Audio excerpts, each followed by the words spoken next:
Welcome back. I've got Doug Drysdale on the line. Doug, how are you today? Hey, I'm doing great, Michael. Thanks. How are you? Good to see you. Great to see you. Really, really looking forward to this conversation as we talked a little bit in the pre-show about this. So, why don't you share a little bit about you, your company, and then we're going to jump into a very important conversation around mental health. Yeah, happy to do that. And thanks for the opportunity to talk a little bit about what we're doing. Like my background, I spent 35 years building drug development companies of some form or other. In the first half, largely through kind of R&D licensing, partnerships, co-developments, those kind of things. And then later through larger transactions, lots of M&A. I've acquired 15, 17 companies, something like that.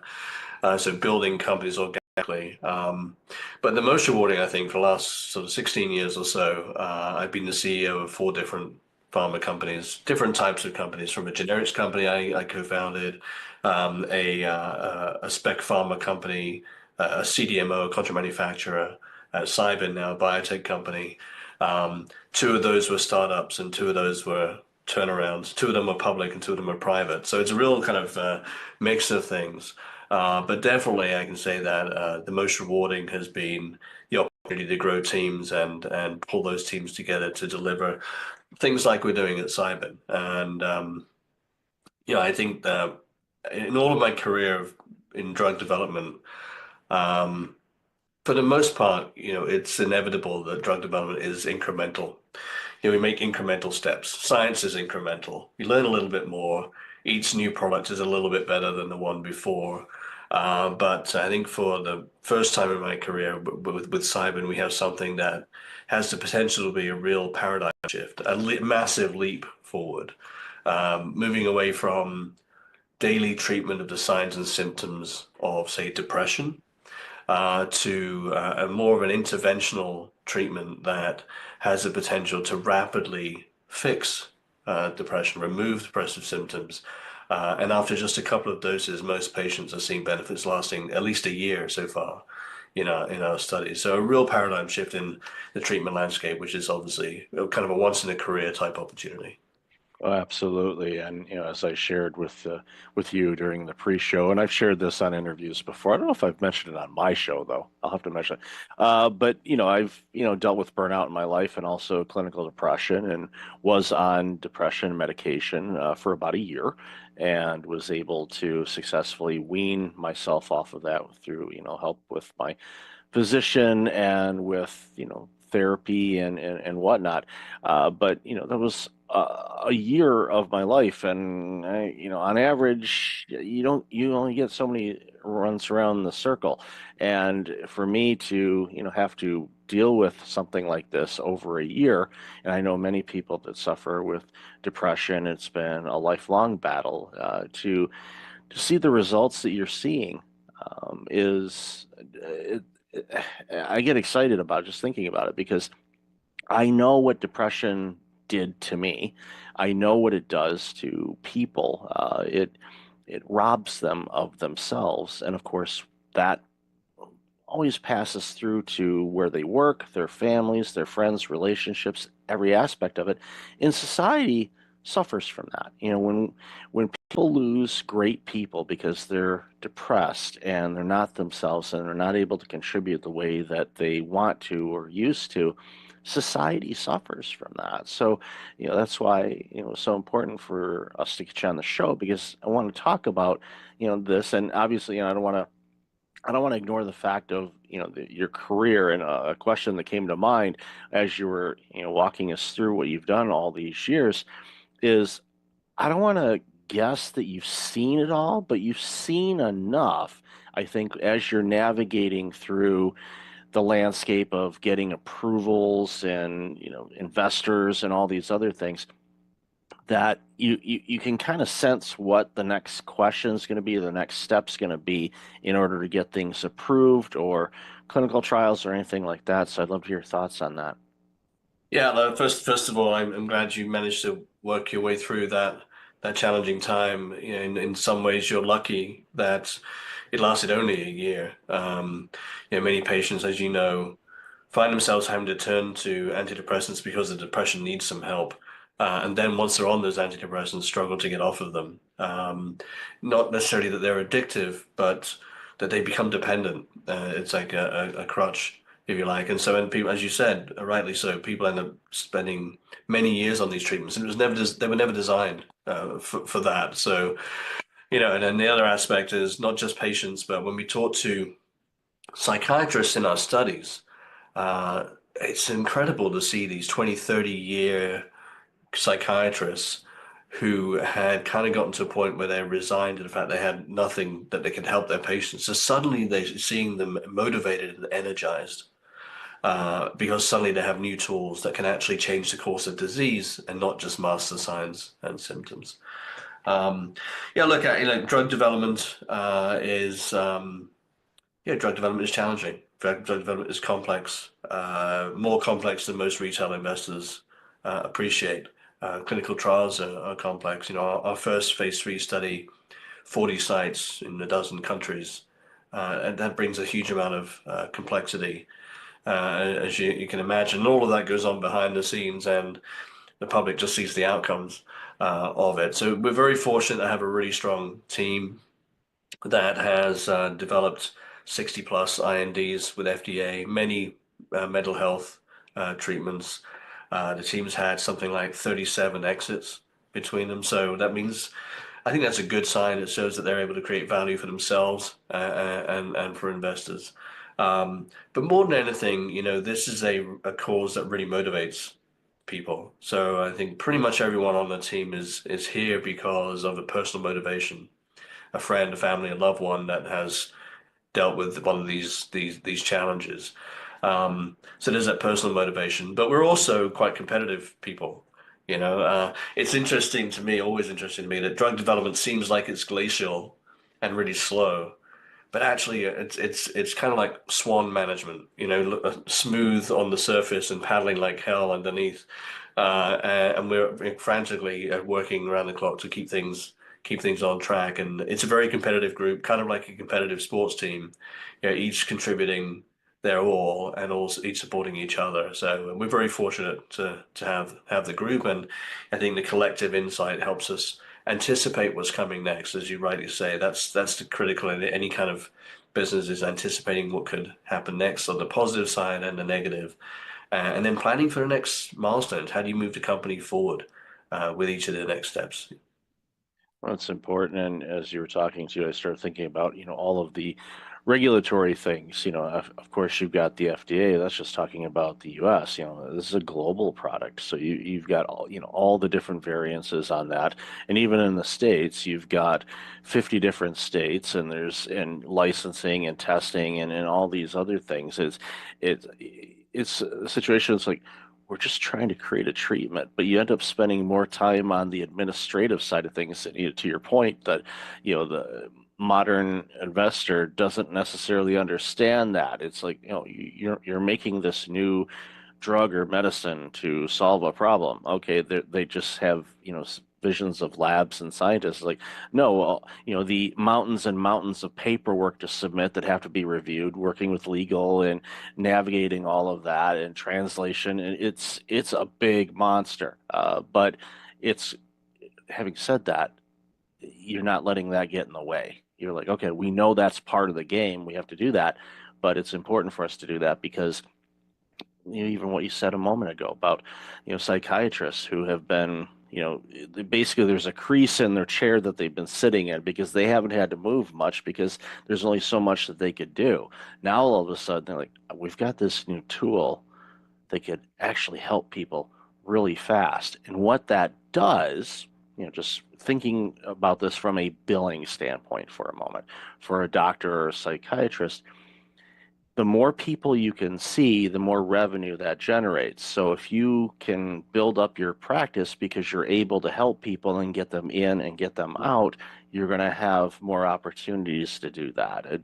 That's just one little side effect of it. I mean, that's not your primary goal for your organization, but that is one of those positive side effects is Oh we're yeah. helping people.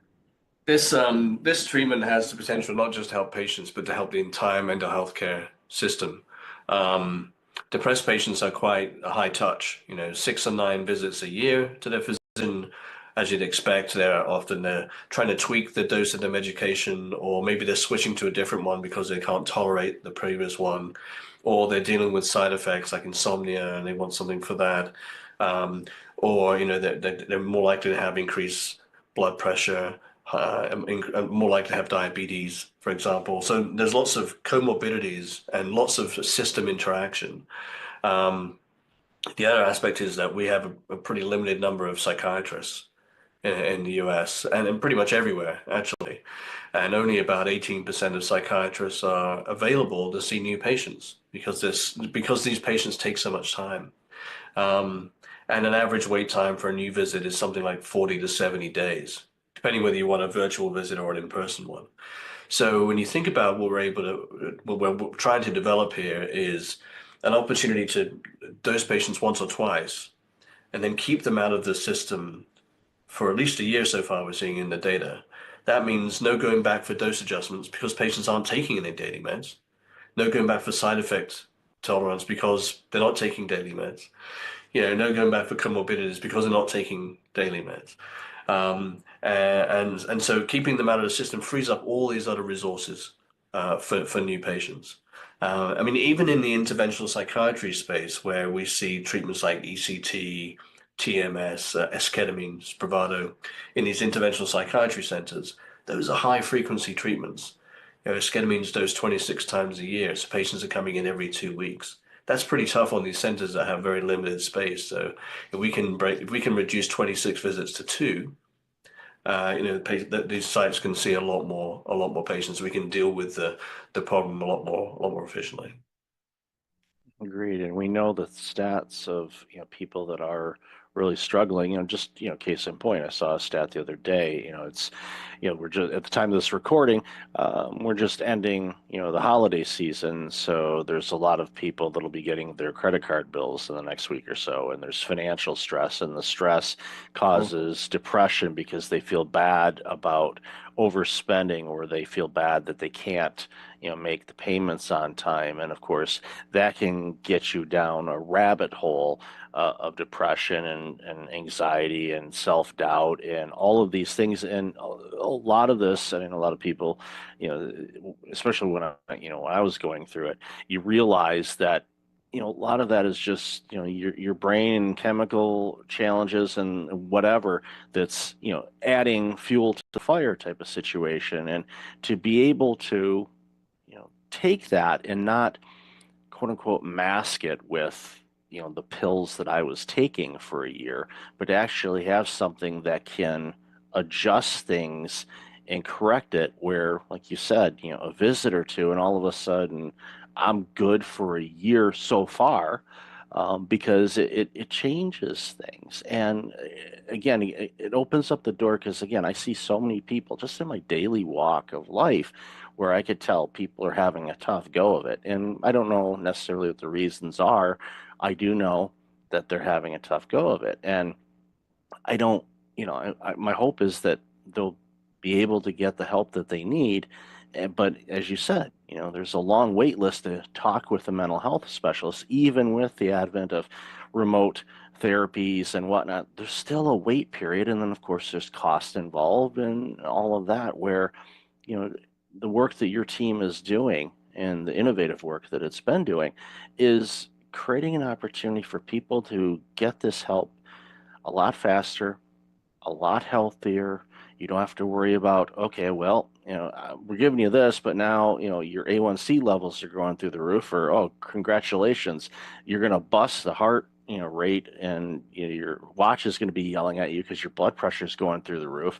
You won't have that. And I used to work in primary care as an executive, so I see the patients coming in, and I know the challenges they're having, and a lot of it is basically playing whack-a-mole. And that's tough on a doctor because they have to figure out, all right, what are all these different combinations of things? And to be able to use, what your team has come up with, again, it excites me. I'm thrilled that, the work that you've done, and obviously you're leveraging all the experience you've had, but I'm thrilled for this because I know what this means for humanity. If we can get people away from being depressed and help reduce anxiety and other mental health challenges, people will be happier and healthier. And what a world will that be when we can get there? Yeah, no question. And obviously there's a big link between metabolic health and mental health.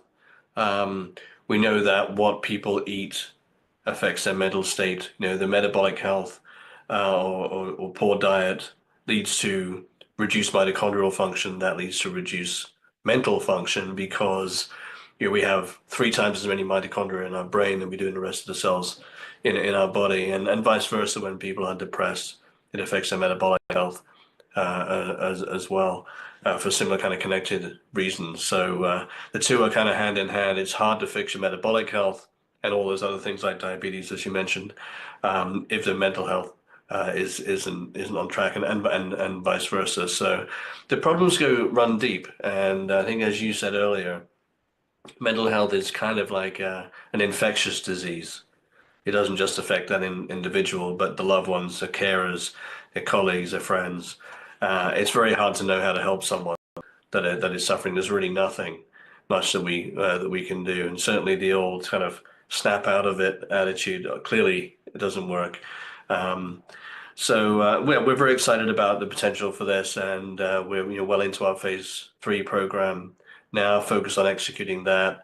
You're right, you said there's lots and lots of hurdles and barriers. Simple things like drug scheduling, where every site and every vendor and every partner has to have a Schedule 1 license. Adds complexity, it adds cost.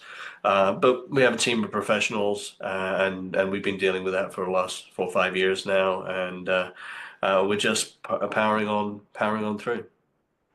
Yeah, that kind of leads into a question I was going to ask to towards wrap up is, you know, and I already kind of know the answer to this, but what's the long-term vision on this? From your standpoint, obviously I think this will spawn additional research in other areas as well. But what's the long-term strategy for the organization to navigate? And again, it helps when you have an all-star team that's done it before. It, Yeah. it, it, it it's not a case where nothing surprises you. It's like, okay, we know how to deal with this, and they do it. And I love seeing organizations that are made up that way because it strengthens the opportunity to quote unquote get things right. So, love to hear your long-term strategy. Look, I mean, we're fortunate in that depression studies can be quite challenging, typically, in that when you're dosing patients every day with a psychiatric condition, and then you're comparing that to a dose of placebo, those placebo patients are getting some kind of positive input, if you like, or, so they're taking this placebo, some reinforcement, if you like, and so the placebo effect can be quite large in these studies, and then you get a failure to separate the active treatment from placebo, typically normally because these treatments have fairly small effects historically. We've got two things working in our favor here. One is we're seeing much, much larger effects, 8 to 10 times larger than with traditional standard of care, and we're not dosing every day in studies, nor with placebo. So the separation risk is gone. We've seen just tremendous results in phase 2, 70+% remission rate, sorry, at 12 months, 100% response rate at 12 months after 2 doses. So going into phase 3, we've removed a lot of the risk. So now it's all about execution. When we think about the long term, this is just the beginning of a platform. So we know that these treatments very likely will be successful in depression, anxiety disorders. There's plenty of anecdotal and academic evidence to show that there are many other conditions that these could be helpful for as well. Bipolar disorder, OCD, postpartum depression, cluster headache, migraine, neuropathic pain, substance use, opioid use, alcohol use. I mean, these are conditions that collectively affect in the US alone maybe a couple of 100 million people. So we're not talking about niche applications here. We're talking about mainstream applications on the scale of, the GLP-1s, Wegovy, etc. Ultimately, once we look a few years down the road. So our hope is to focus on this phase 3 approval in depression, and then leverage off of that experience and the impact we can have on the depressed patient community, and leverage that to help many more people with a lot of other conditions. and really try to change the mindset to move away from daily chronic dosing of pills every day to something that's more interventional. You mentioned whack-a-mole. I think it's exactly right. It doesn't matter what condition you're treating, if it's depression or a cardiovascular disease or whatever. As soon as patients start getting polypharmacy, multiple pills, then it's about, okay, well, this one's causing this side effect, this one's interacting with this one's causing another side effect, and you're adding in more treatments to deal with the treatments that are trying to attack the underlying condition. So, one major benefit of all this is maybe let's break the cycle of relying on a pill every day. Patients have to come in and do a bit of work and have a couple of visits and take these treatments, but 2 visits could perhaps last patients for an entire year, free from all those medications. So I mean that's the vision, to create a platform, and we're very very excited about the opportunity to help not just depressed patients but all those other groups I mentioned as well. Yeah, I look forward to people throwing away their pill dispensers because they don't Mhm. need them anymore. So I applaud your work and celebrate it, and I'm looking forward to, seeing all the great things that comes from all of this. So, Doug, love this conversation. Where can people find out more about you and all this amazing work you're doing? Yeah, look, thanks for having me on, Michael. Enjoyed the conversation. You can always find us at cybin.com. That's cybin.com. And if you happen to be an investor, we're also traded on the New York Stock Exchange at CYBN as the ticker symbol. And I'll definitely have all that information in the show notes. So, Doug, thank you and your entire team for your part in helping people get better. I applaud you and I really appreciate your time today. Great. Thanks, Michael.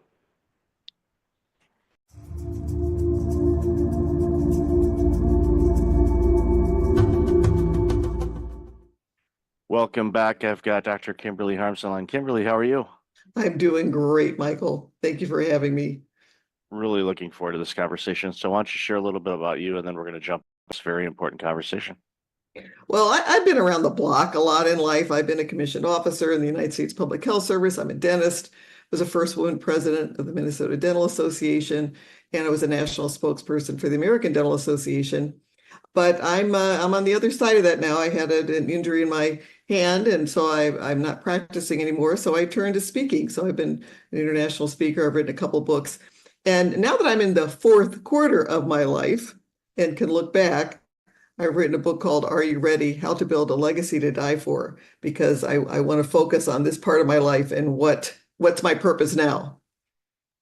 It's important work, and it's a subject that I find a lot of people are uncomfortable to approach. And, from a personal standpoint, my mother passed away earlier this year, and she did a pretty good job in setting things up as far as the after passing, with, where things are, how to do things, and all of that. The will was clearly laid out. Everything was nice and seamless and as easy as it could be from that aspect of it. Losing a loved one is never easy, and but it's one of those things where it was a reminder for my brother and myself to say, okay, let's pay that forward by doing the same thing, by getting everything kind of established, clear cut, and all of that. So when our time comes, when it's the end of the fourth quarter for us, then our surviving families and friends will have clear instructions how to do things and have it set up in such a way where they don't have to worry about that. They just, can focus on the grieving and the mourning and all of that. So if anybody takes anything away from what I'm saying, go get your will or your trust set up, get everything laid out. I know it's not a fun topic, but it's going to happen. And the it's a gift that you're giving to not only yourself but loved ones, because it's peace of mind for yourself, knowing, okay, I don't have to worry about any of that. When I go, then I don't have to, worry about that before that transfer, before I, expire basically. So important work for sure. So, and I know in your story, in your bio, you've, had to face, some significant losses over your life. And I they teach us lessons, at least from my perspective. And once you, learn how to grieve, and again, that's even another subject. I think a lot of people, unfortunately, don't really know how to grieve. So I'd love to hear your thoughts on that. Well, I lost my mother to suicide when I was 17. And then I lost our son, who was this brilliant student at Columbia University, came home first semester on top of the world. He had been named to the dean's list in engineering. He was in the place. He'd been elected to student government. He was just on top of the world, so happy. And 2 weeks after his second semester started, he took his own life 45 minutes after a breakup with a girlfriend. So a failure. He wasn't used to failure, I think, and he had a young brain. He was also a jazz pianist, which is why he loved Columbia, because he could study engineering and play jazz piano. And our world was just torn apart. It just exploded. And I learned a very important lesson then. And that was a couple of weeks after coming out of my dental office. My husband was out there at practice with my husband, and he was talking to the cousin and very seriously. And then the cousin came over to me, and he was angry. I'm a grieving mother. I wasn't used to angry people coming at me. He was angry, and he was shaking his finger in my face. And I was taken aback, and he said, "Don't you ever let your remaining children feel that they are not enough. Don't you do that to them." And it caught me by surprise, because I realized that he had lost his brother at the same age that we had lost our son. And he felt that he lost his parents at the same time. He felt that the parents could no longer pay attention to their living children because they were so consumed with grief over the dead one. And I was headed in the same direction. It was such a, I didn't think I'd ever get out of that pit, and so it forced me with that confrontation to realize that my grief affects everyone around me, and especially my family. And it was at that moment that I just decided to fight and kick and scream and crawl my way out of that pit to find happiness in life again. And I could breathe the fresh air now. I live my life full of joy at this point. Took time. It was not easy. It took years to get out. Never is easy, but it's certainly worth it. And that's what I'd like to send to your leaders and your listeners, that your grief as a leader even affects everybody around you. And it's so much better for you and for everybody else to fight tooth and nail to get out of that grief pit, because it takes a fight. If you don't fight, you're just going to stay down there. So don't give up. Keep fighting. Yeah, it's an important lesson too, because leaders lead, and those that are being led by the leader, we're looking to you as the leader. We're looking to you for guidance and to tell us everything's going to be okay and protect us. There's, so many different things that are on the plate of a leader, and some are better than others in certain aspects of it. No one is by far perfect, but there are some that, even when they're going through a personal challenge, such as the loss of a loved one, or end of a marriage, or you name it, it's one of those things where it's like, okay, I'm not ignoring that, but my people need me to be the best version of me. And how I do that, and again, it's not easy.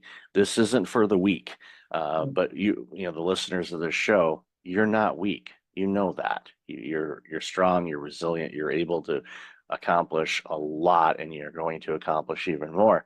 But there's going to be days that are going to be tough, and sometimes weeks, sometimes months, depending on what's going on in your world. But know that there is another side of this. But yeah, you're going to have to fight through it and get through it. And that confrontation was a blessing to you, quite frankly, from my observation, because I've seen people that have lost loved ones, and they never recovered. I think about my grandmother, when her youngest son died in an auto accident, and he was well into his 40s when this happened, and it spiraled grandma to the point where she didn't recover from that. And then she developed Lewy body dementia, and that was a 7-year fight, and very tragic to view and experience all that gave us. But I often wonder if the situation with my uncle passing away, if that did not happen, what would have transpired? Would she have had that? Because our bodies and grief and our thoughts impact how our body reacts. Our body is like, okay, you're dealing with stress, so I have to do all these other things. And having worked in healthcare before, and you know this obviously in your practice as well, that our brains and our thoughts can manifest diseases, illnesses, gum disease, you name it. I mean, yeah, there's all kinds of other factors, but it's our brains are very powerful and they can be very helpful to us. But if we don't feed it the right things, they can be also very detrimental to us as well. Well, that was a perfect example in my case because I got treated for depression after my son died. It was part of my fighting out of the pit. And, of course, I have a mother and a son who took their own lives. I better get treated. Depression's in my family. But my husband, and I used to call him my stubborn Norwegian, he was a Norwegian farmer, and we were married for 44 years. But he did not get help because, he's a tough guy. He's not going to get help. And he had just had a liver transplant 6 months before my son died. And his heart checked out great before the transplant because they don't give you a liver if your heart's bad, right? And about a year or so after Eric died, he ended up having quadruple bypass surgery and a valve replaced. And then basically after a long struggle with this broken heart, passed away 4 years ago. And I really believe that the grief, the untreated grief, the unrecognized grief, this idea that you can just be tough and get through it without help because you need help to fight your way out of that pit. I really believe that hastened his death. I believe that we might have had him, we're all going to die at some point in time, but I believe I might have had him a couple more years because he was only 70 when he passed, and we miss him. Yeah, that's early. Based on longevity of people, it's 70 is still very young. And as discoveries and science and things like that, we're all living much longer, which, is great to, contribute to society and things about that. Because, both my parents are gone and they were in their mid 70s when they left. And it's like, it just seems like it was too short. But I think, to tie this into a leadership a little bit more, grief is one of those things that impact leaders as well. Where let's say they have a bad work experience, maybe they had a difficult departure from an organization, and they go on to another organization, start working. But if they haven't worked through and processed what transpired, then I find that it diminishes their leadership, it diminishes their clarity, it diminishes their ability to be the best version of themselves as a leader. And it's one of those things, talking, about your late husband as well. And I was, also diagnosed with clinical depression. I sought help on that, worked through it, was on some medications. I'm not on them anymore.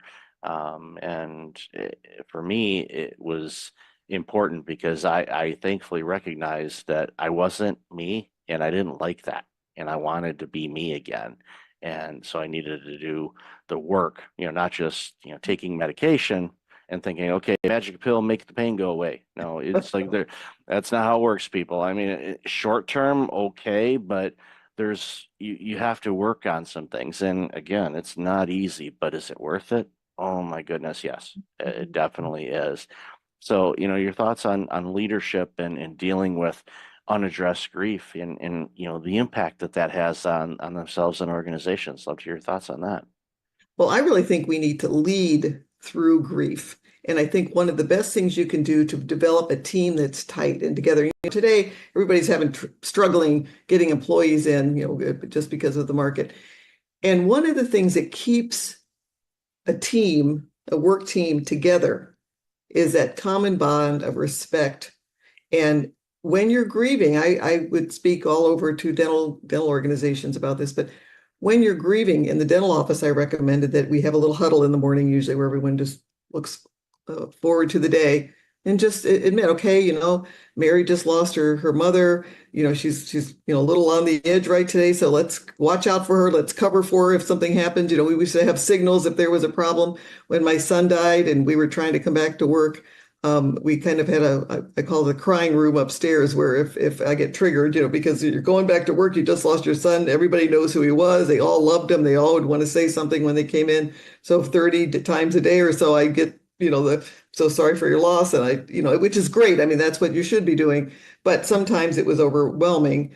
And I had like a little signal to my dental assistant and to the others where I could just like, excuse myself from the room for a second and go up into the crying room where we had Visine and then, tissue and kind of get myself makeup remover, get myself put back together, and then come down and someone was covering for me. So when you lead through grief and you've got like somebody's down, someone's on the injured list, you're grieving right now, let's surround them and help them get through their day.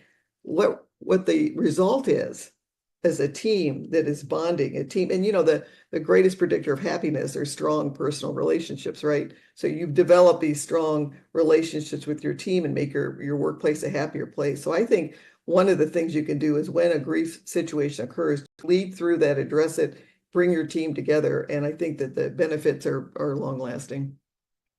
I love that approach to the team huddle. I worked in healthcare and we had huddles in the morning, but they were geared for, okay, who's the patients coming in today? Is there anything out of the ordinary? Or, okay, we have, Mrs. Smith is bringing in their son and he's autistic, and Nurse Jackie is the one nurse that he likes to work with. So we're going to shift Jackie's schedule. So when Mrs. Smith brings in her son, Jackie will be there to help, comfort the son, to mitigate any potential issues that may arise with dealing with somebody that is neurodivergent. But those were things that we did.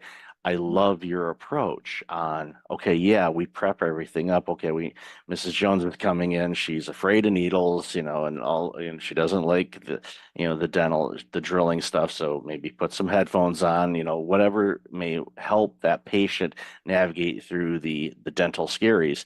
Don't be afraid of the dentist, people, by the way, just a side note, but I get why people have fear on it, but I've used dentists all my life. I'm not afraid of them. My mom actually worked for a dentist before I was born, so I'm kind of in the DNA.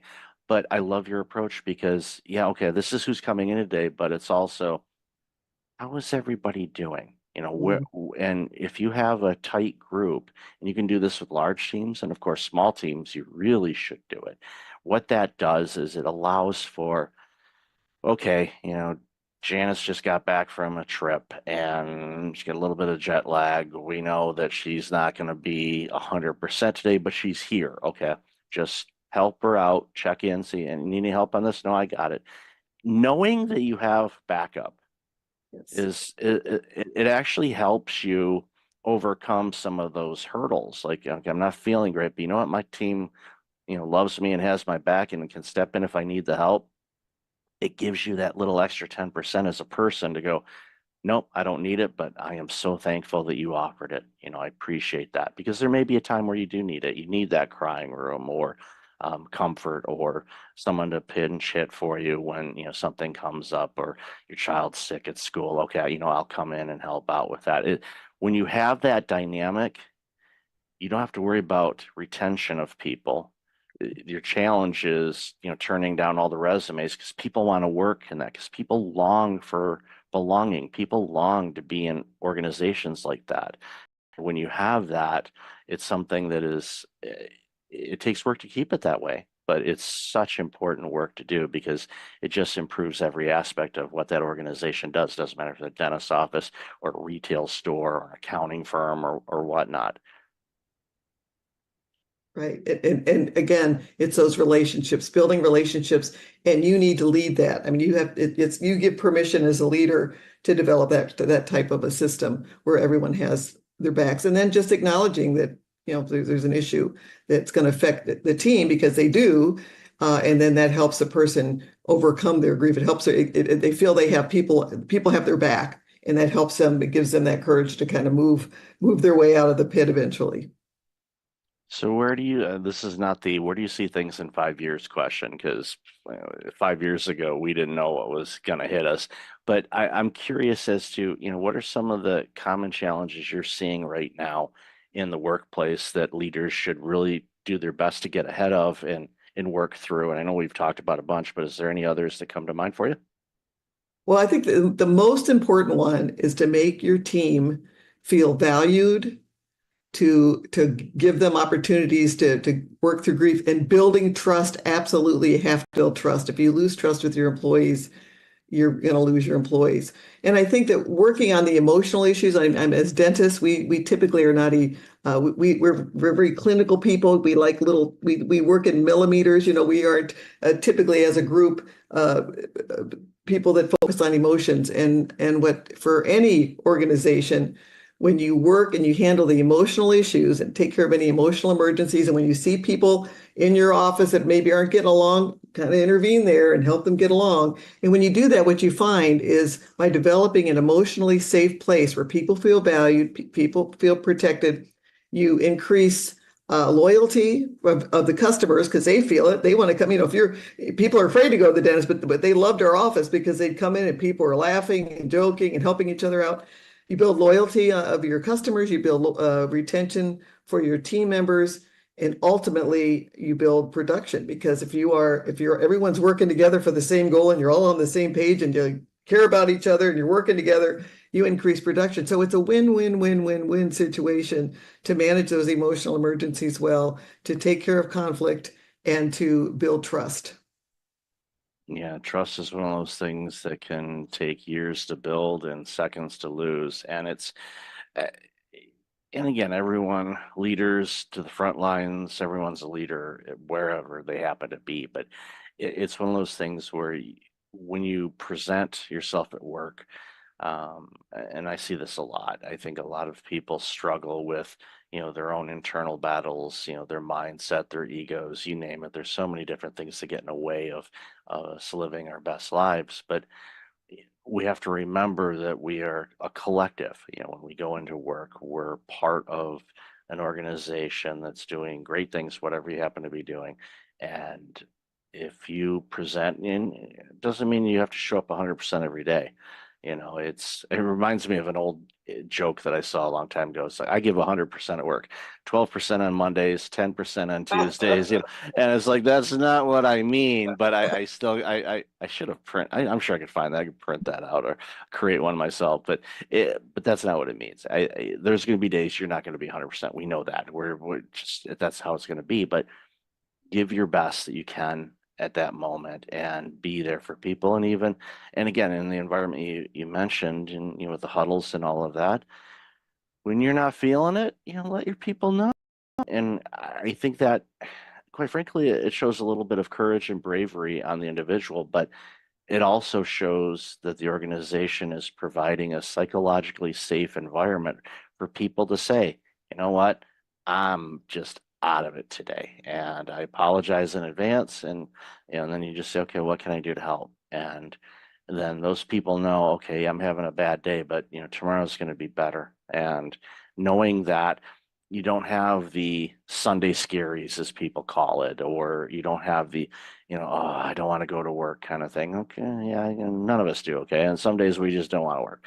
Other days we're like, I cannot wait for tomorrow, because I love working where I work. I love these people. Can't wait to see them. I'm excited to share what I experienced when I went to whatever event on the weekend. It's like, there's going to be so many people that are going to love to do this. Everyone's going to do it. You're chomping at the bit to share it, because that's going to bring them joy and happiness. And when we get to do that in an environment, then it doesn't become work anymore. It becomes playtime for all of us. And those environments are around, they exist. And it's important for all of us to do whatever we can to contribute to those. Absolutely. And again, the most important thing you can do to make that workplace a happy one is to give everyone that feeling that you are a team, you have their back, you're working together, you care about them. Yeah, if you do that, the magic really happens. So, Kimberly, I've loved this conversation. Where can people find out more about you and all this amazing work you're doing? Well, my book is called Are You Ready? How to Build a Legacy to Die For. And you can find more information on my website, drkimberlyharms.com. And I'll definitely have that in the show notes. So thank you, Doctor, for your time today. Really appreciate you, and I love the work you're doing. And I've loved our conversation today. Well, thank you very much. This has been a pleasure.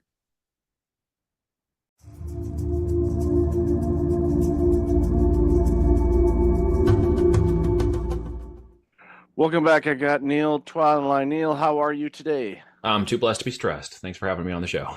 There you go. That's the best way to approach life, no matter if it's full, it's just a challenge to grow and be Yeah. better. So I just look at it that way. And believe me, my life has been a whole lot better since I changed my mindset around It's that. all around the mindset, right? I only tell my kids, and we constantly repeat in our house, it's not that you have to do these things, it's you get to do these things. Therefore, you take a different perception of mindset and authority and accountability over doing them. Yeah, I first heard that and read that, and it was in a John Gordon book. I get Mm. to, that just stuck with me. And like, all right, I'm using that from now on. You And get to believe do me, it. It's all about changing. Yeah, into exa- control and mechanisms of things you can and can't do, and taking ownership over versus being victimized and having a victimized mindset. Misery loves company, as they say. And it's really easy to fall into the negatives. We just have to remain into the positive as well. absolutely. So, why don't you share a little bit about you and the work Yeah. that you do? Yeah, just in simple terms, 30 seconds here. I've been in business, building offline and online companies for the last 17 years. I left a corporate gig at IBM, kind of reached the pinnacle of that in 2007 and said, I'm out.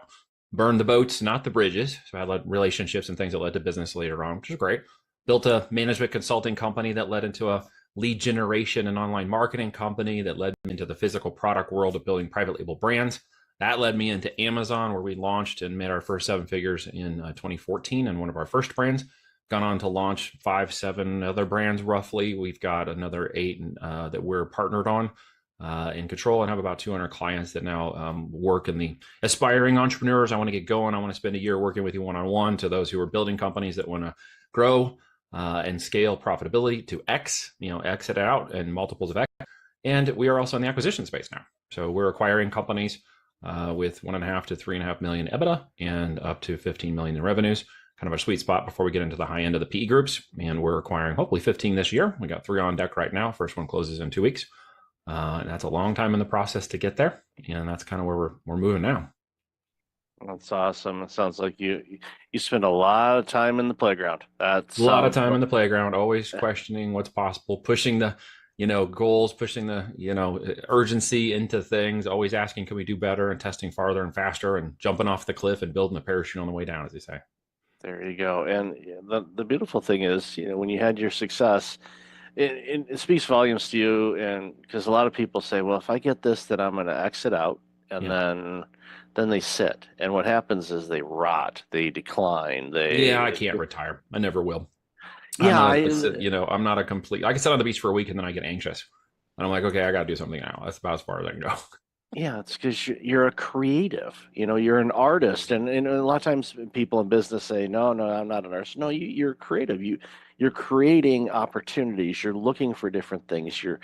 You're examining things, and growing business. And we know that Amazon in 2014 versus Amazon in 2025 are different organizations. Very different. You've got to be a pro seller, pro business. You have to treat it like a real business now. The side hustle, hobby businesses, arbitration businesses, wholesale businesses, those are all falling out of the market. At the end of the day, if you don't build something with tangible assets, private label, equity, intellectual property, etc., you're building vaporware. You're building a job. You're building something nobody wants to buy. And as somebody who's buying things, I don't want to buy any of those. And nobody I know who's buying doesn't want to buy those either. We don't want to buy somebody's job or somebody's side hustle. We're buying real businesses with tangible assets. So you must consider that possibility. It doesn't take 17 years to do it anymore. I mean, what we can do now in 2 to 3 years is incredible, with systems of AI and software and the virility of traffic and markets. And now there's Shopify and TikTok and all these other markets we can move into, and retail as well. And so creating a holistic e-commerce brand is really what I'm talking about at the end of the day. Yeah, and it's just, understanding e-commerce. And I remember, just to date myself here a bit, my first online purchase was actually through a service called Prodigy that Sears was running. And I forgot who I don't remember who they partnered with, but it wasn't just them. Yeah, AOL, I think, if I'm not mistaken. Yeah, Sears, the original Amazon. And we did mail order catalog, and then I literally bought something online, and it was delivered to my house. I'm like, well, this is pretty cool. And now it's just it's not. It's still cool, but we don't even think about it anymore. Now it's to the point where it's like we're looking at the app. It's like, okay, it's one stop away. Okay, I'm gonna go outside and grab it. Just that has changed in the last 16 months extremely fast, because most people aren't aware that mobile purchases succeeded desktop purchases for the first time in history last year, December 2024. So it's only been just recently that mobile is a component now of our everyday life, and it opened up the ability for people to spend anywhere they are. They don't have to slow down, go find a laptop, find a thing. They don't have to order a catalog and wait. They literally literally just click, click, click on their mobile phone. So the speed at which this business is moving, its growth, its double-digit trajectory every year of growth has made it one of the largest industries in the world, and Amazon one of the largest marketplaces in America. Yeah, it's they have pretty much the logo A to Z. That's pretty much it. I joke. I live in a condo building, and we have a concierge slash security, and our packages go there. Right. And I order quite a bit from that company, and Many people do. yeah, and the head of security says, "Are you trying to order A through Z?" And I see that. I see those packages are stacked up and the memes going around. It's like, all those Amazon boxes. We get, I don't know, 2 to 3 deliveries a week at our house from Amazon. Most people do to some degree. They just don't stop and think, hey, could I sell those products? Could that be me? Could I be delivering those products? They just think more consumer. And if you're here today, hopefully you're thinking more business than consumer. Yeah, even the White House orders it, because I saw a video this morning that Speaker Johnson videoed of Vice President Vance going into the Oval Office for the first time. I don't know if you saw that or not, but as they were walking down a hallway, there was this table on the side, and there was a tool bag and an Amazon box sitting on the table. And it's like, it's like somebody ordered some LED lights for the house and something. I was gonna say, it's like, yeah, exactly. So the White House orders from there too. So but again, we both remember a time where that didn't exist. Oh no, absolutely. I remember when they ordered the first pizza online and all this stuff. And I've gone back to the internet when we were doing green screen inbox terminals once upon a time and building the first boxes in the computer lab at the school. And something you said earlier really struck me, because I went to college on a full ride music scholarship. So business to me is like music and creativity. It's like Chopin or listening to Miles Davis and jazz. It has creativity and fluctuations. There's not really hard and fast rules. There's guidelines. There's if you've got creativity in your nature and you enjoy technology to some degree and you don't mind working on computers, then e-commerce for you could be an amazing opportunity. It took me out of that whole world and refocused and changed the way I thought about business and business online. And as I watched it grow, I just kept thinking, I got to get a piece of this somehow, somewhere, someday.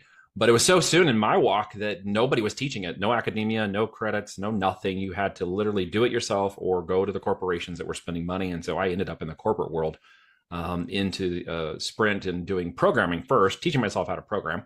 And then when I got good enough at it, we jumped into a full-time corporate gig when they launched the PCS division and was on some of the first mobile phone launches when the mobile phones came out. And that was a fascinating time. I got badged as a 5,000th badge in the new division, and there was 80,000 employees when I left 5 years later, which sent me to IBM. That was the next pinnacle, and I got in there and was working in IBM for almost 5 years on technology, AI, systems, knowledge management, mobile, and all kinds of other stuff.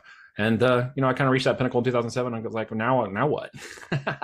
Like, this is evolving. I want to keep going, and I don't want to keep going in the corporate world. And that's when I decided to pivot out and fire the man and keep going. And I'm really glad I did.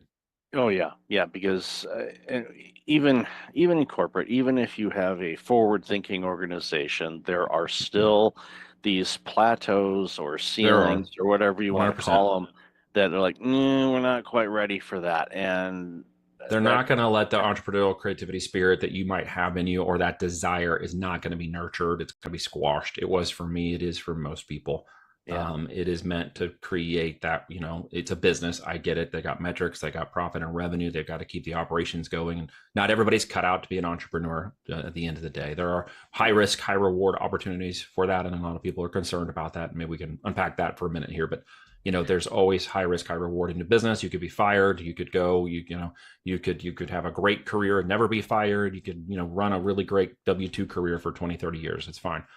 But not everybody feels like that's their path. And that's where entrepreneurialism comes in. You just have to remember it's a high risk, high reward opportunity. Sometimes you fail. I could fill this office with the amount of failures I have. Big ones, I've been bankrupt before. So you don't know what your boundaries are and how you pushed yourself in this life until you give it a shot. And I think the biggest regret I'll never have was never saying I never gave it a shot. Right.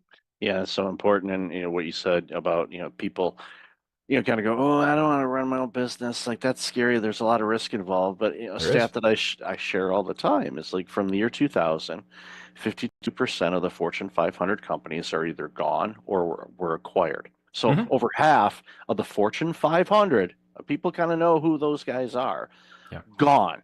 And so you're telling me that your job working for this smaller mid-sized company that you've put in all this time, that they're safe, quote unquote? No, they're not. No, none It's of like it's safe. one pandemic, you could be wiped out, or one algorithm change on a social media platform Yep. or Your social media badge gets platform. called below a certain point, and the CFO is like, great, all of these people across this organization have to go, and your badge number got called. It's like, well, Yep. that's not fair. You get victimized by the system. And I was a part of that. And so when I got out, I was like, I'm never going back. I burned the boats. That was it. You never go back.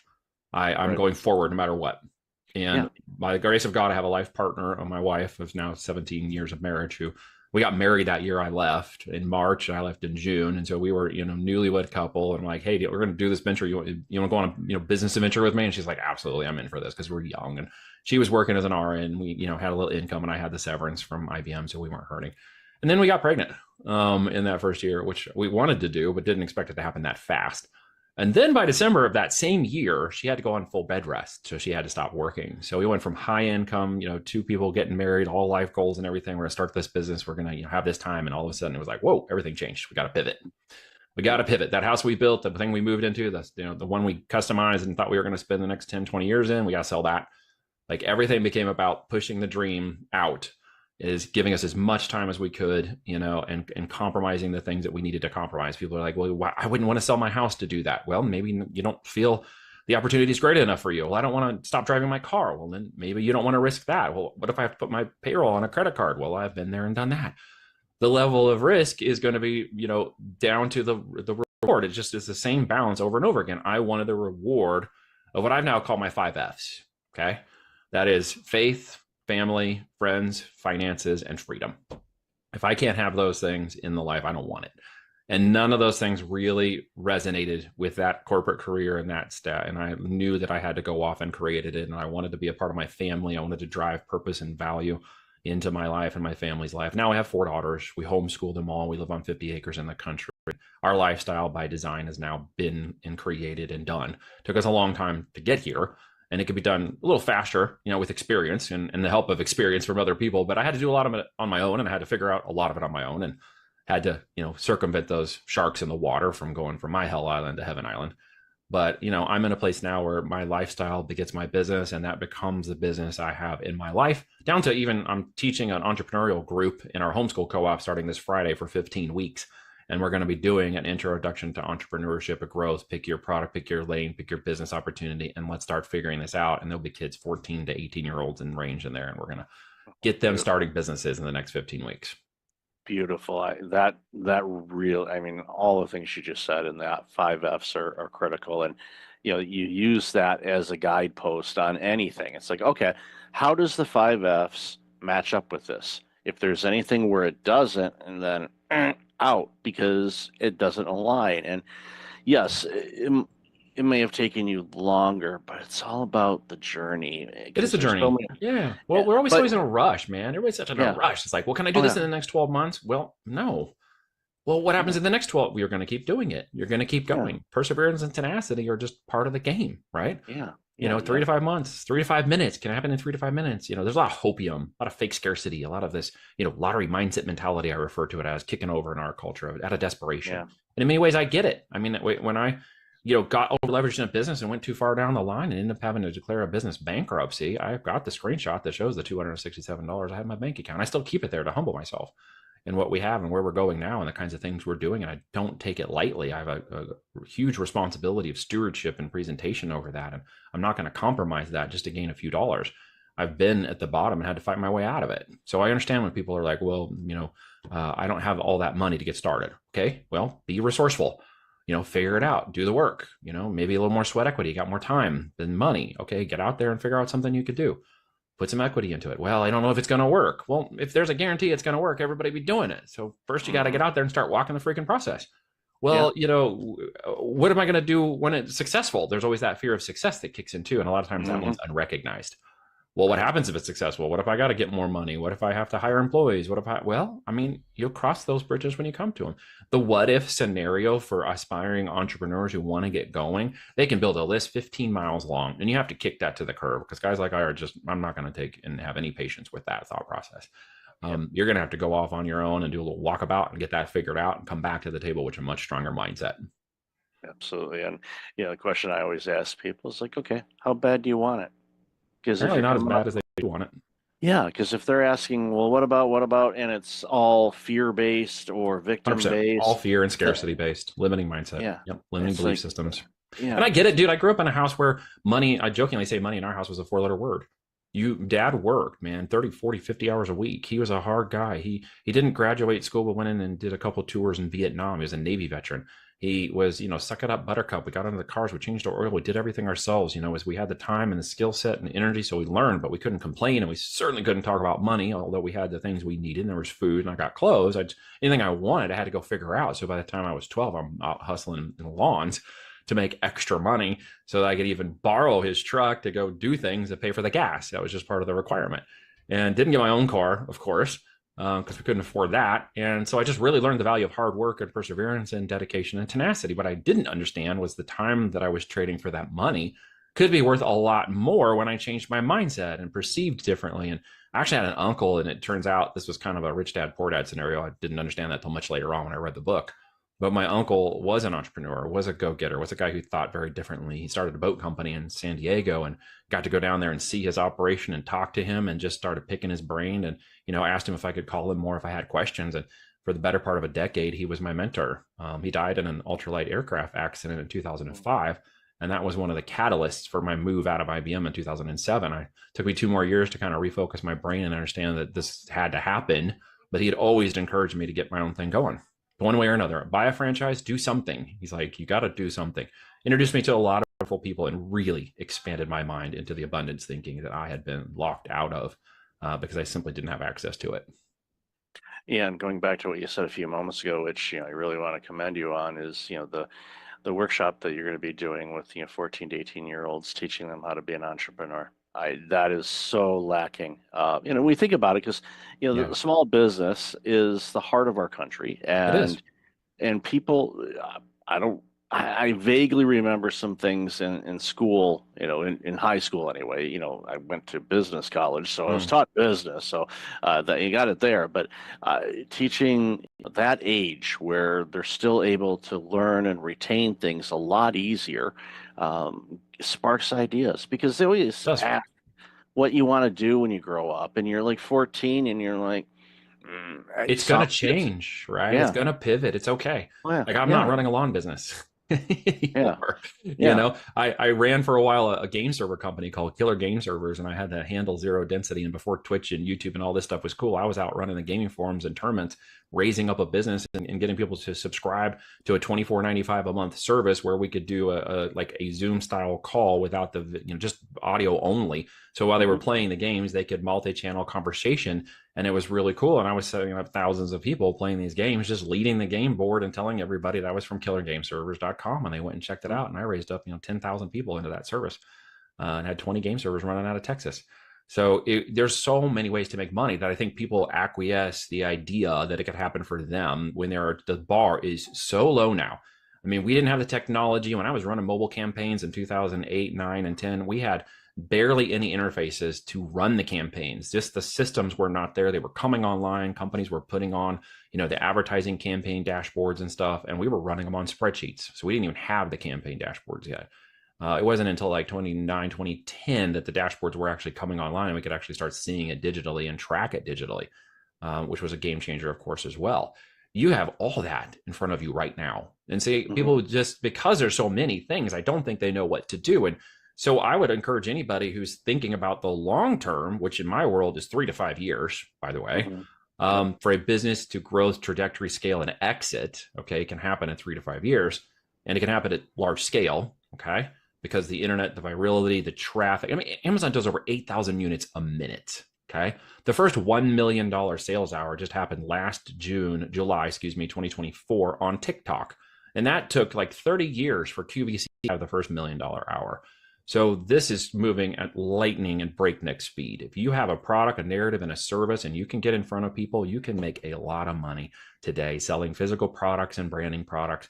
Owning the IP and the intellectual property creates the assets necessary for someone like me to look at that company and say, okay, I'm willing to pay this much for that company. I'm willing to see the value of that company for the last 12 months, and I see where we can change it and modify it and enhance it and grow it through our connection. So within 2 or 3 years, we can raise it up to another exit. And by the way, here's your check, here's your offer, here's your opportunity. Let's go do it together. But you've got to build that asset or no one wants to buy it. And that's where physical products are great, because you've got both the digital aspect of the digital real estate of Amazon and you have YouTube and Shopify and TikTok shops and all these other places. And it's a physical product. So I'm taking inventory that is put, capital into fiat capital into a physical inventory that's worth 10 times what we paid for it. And so I like that model because I'm a little old school in that way. And I don't have a purely digital model, because I can appreciate the idea of physical, inventory. And I really appreciate when people get it in their hands and they love it and they want to tell us how much they love that, because that kind of completes the whole circle, if you know what I mean. Really feels like a really great value, a physical value that they love and talk about and tell other people about those products, right? And we sell everything you can imagine, dude. All kinds of different products. Well, that's the thing. It's like, there's that, tangible thing, and you get the feedback from it, and you go, even the other day, I bought a sleep mask, Yeah. Okay. and, it was, from, I think, a very small business, and, they sent out a direct message, and I responded back. I took the time and I said, this mask is amazing. I'm buying another one. There you go. I have one in my travel bag and one at home, and it's like, it's great. I love this thing, and they're just ecstatic by it. It's like, so, but again, there's a physical product, and I tell people, it's like, if you're looking for a sleep mask, here's the one. I need to put that out, put an affiliate link or something on my site. It's like, go get this sleep mask. It's good. But recommendations and referrals are always great when it comes to that product base. People will trust that. That's why the affiliate side of marketing has grown so fast, so big lately, especially with this, like TikTok and stuff, is because people are, reviewing these products and giving you lots of insight into how they work and what they do. And I met a lady just yesterday whose son is making great money at 13 affiliating products on TikTok Shop. Now he's too young to do it personally, and they don't want his face on there. So he actually makes videos where he doesn't even show his face. He just talks about the product and reviews the product, and he's making great money. She made like over 600,000 last year doing exactly the same thing, just recommending products, even though it's faceless, so they can be on there. And I'm like, dude, there's just so many ways to make money now. I personally like the physical product space. So if somebody's interested in that, that's, what the heck do I actually sell is their first question most people have. And I will tell you that there are millions of product opportunities to innovate and create and develop them. It's actually a little easier to do that, create and develop a product. We have it manufactured for us. It's created and manufactured for us. And then we sell the product. It's the three major components of a physical product business. Of course, there's more to that. And I don't mean to oversimplify it during the time we have here, but it is really building something of intrinsic value at the end of the day, not just vaporware. Building something, and they would say, well, it's already built. It's like, well, if that was the case, we'd still be driving around in Model Ts, and we're not. We might be, driving around in a Tesla, or a Model S, or we might be maybe a spaceship to Mars. I don't know. Everything's happening now, right? Yeah, I mean, it's the things that we've seen in our lifetime. When anybody says this is possible, I look at it, it's like, you know what? I remember having to get up to change the channel because my dad said put on channel 7. I was the remote in my house too. Exactly. Hey, can you change that table? Can you change that? We only had 5 channels anyway, so it didn't happen very often. It wasn't a case where it's like I would hate life now if it's like, okay, change it to channel 265. Yeah. No way, dude. It was like we didn't have cable, so it's like you get your 5 channels, and when the president came on, you're like, oh my gosh, the president's on every channel. We can't watch anything else. That's exactly. So I love this conversation. Where can people find out more about you and all this amazing work you're doing? Well, Voltage, you could just search for me anywhere, or you can look at my name, Neil Twa. Yes, it is TWA, and as you can see, I'm not a small Asian guy.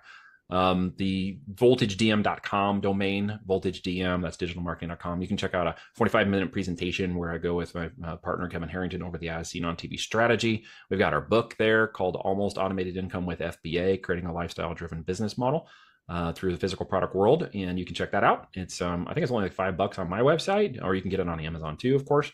And that talks about the different strategies of the 4 pillars of success within building an e-commerce company.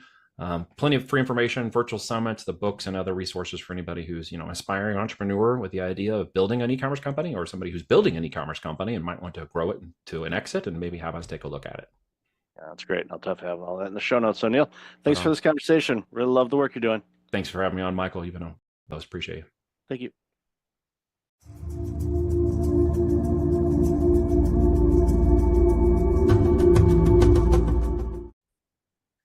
Welcome back. I've got Clifford Stephan online. Clifford, how are you? Great. How about yourself? Thanks so much I'm for having doing, me. oh, my pleasure. Really good topic that we're going to talk about today. Important one too. So why don't you share a little bit about you and then we'll jump into the conversation. Sure. Yeah. So I am 51-year-old male, grew up in the Bay Area, and I've had a human resources compensation consulting firm designing employee and executive pay plans for pre-IPO tech and private companies in the Bay Area for the last 20 years. And got a degree in nutritional science, pretty active in sports, kind of a health nut. And yeah, kind of by my late 30s, early 40s, kind of starting to look and feel my age, and was pretty heavy social drinker, and it was in corporate America, and so I kind of wound up taking a break from alcohol and just kind of got a lot of epiphanies and a lot of just benefits. I think you hit on a lot of these things around stress management and kind of just looking and feeling and trying to perform at your best and be grateful and all those things. And so I that was kind of my epiphany. And so yeah, I'm super excited. So I started this men's health and wellness movement called Booze Vacation to kind of encourage my peers to consider taking an extended break from alcohol to as kind of a reset and kind of a opportunity to kind of tap the brakes with our health and wellness, and because it is one of those kind of predictive models that can cause a lot of issues and a lot of ongoing stress. And so yeah, I'm doing that officially full time starting in June, so I'm super pumped. Kind of my life's passion, and it's been a lot of fun. And yeah, so that's what I'm kind of up to. That's very important work. And yeah, I've shared a little bit on my show. I think I know I've had it in conversations, maybe not so much on my show, but as far as my family is concerned, there's alcoholism in every branch of my family. Mom's side, dad's side, mom's side, mom's dad's side. You just name it. You literally branch the thing out, and you can pinpoint where alcohol was a huge issue for people. Now, for some, it isn't per se, um, but it does impact, as your research and the work that you do does impact a lot of things. Obviously, our physical health, but also our mental health as well, because I know a lot of people, especially those, I have, family members that deal with it, or have dealt with it, when they were alive. It was, it's a coping mechanism, to quote unquote get away from the stressors of life instead of dealing with the stressors of life. And it's kind of ironic in a way, because if you deal with the stressors in your life, head on without additives and whatnot, you can actually overcome those stressors where you don't need the, the vice basically to overcome your stressors. But it's one of those things where people don't quite grasp that for some reason. Yeah, it's a really tricky substance. And yeah, we're not targeting alcoholics. We're really targeting men of success that, I think have a difficult time navigating our alcohol obsessed culture where it's at work, it's at play, it's at your sales meetings, it's at all the dinners.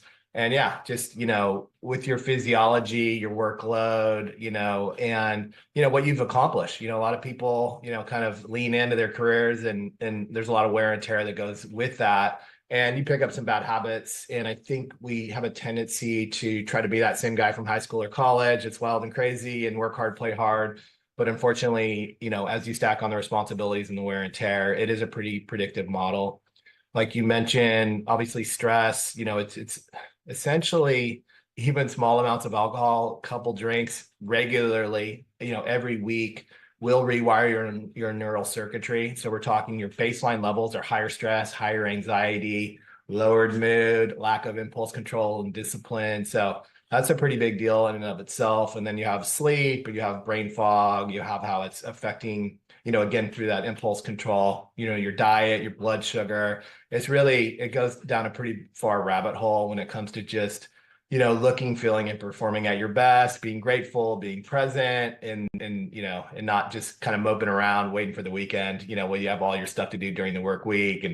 And so, yeah, it's a pretty big, important deal. And I kind of found in my peers, it's so ingrained in our operating system and our reward system and how we relax and how we go to events that it's, we'll take a dry January, we'll cut back a little bit, but the science shows that, in most cases, guys are gonna need a dedicated 3 to 6 month break just to kind of get back to factory settings when it comes to your rewired circuitry, as well as just kind of getting that back socially and at work to be able to navigate life and relearn how to have fun without it. And if you don't, unfortunately, again, you could be taking action, but you're just really not getting the results. And so you're like, okay, that didn't work really well. It wasn't very fun. And, I'm really glad to get back at it. And so you kind of miss that opportunity. So booze vacations are 3 to 12 months.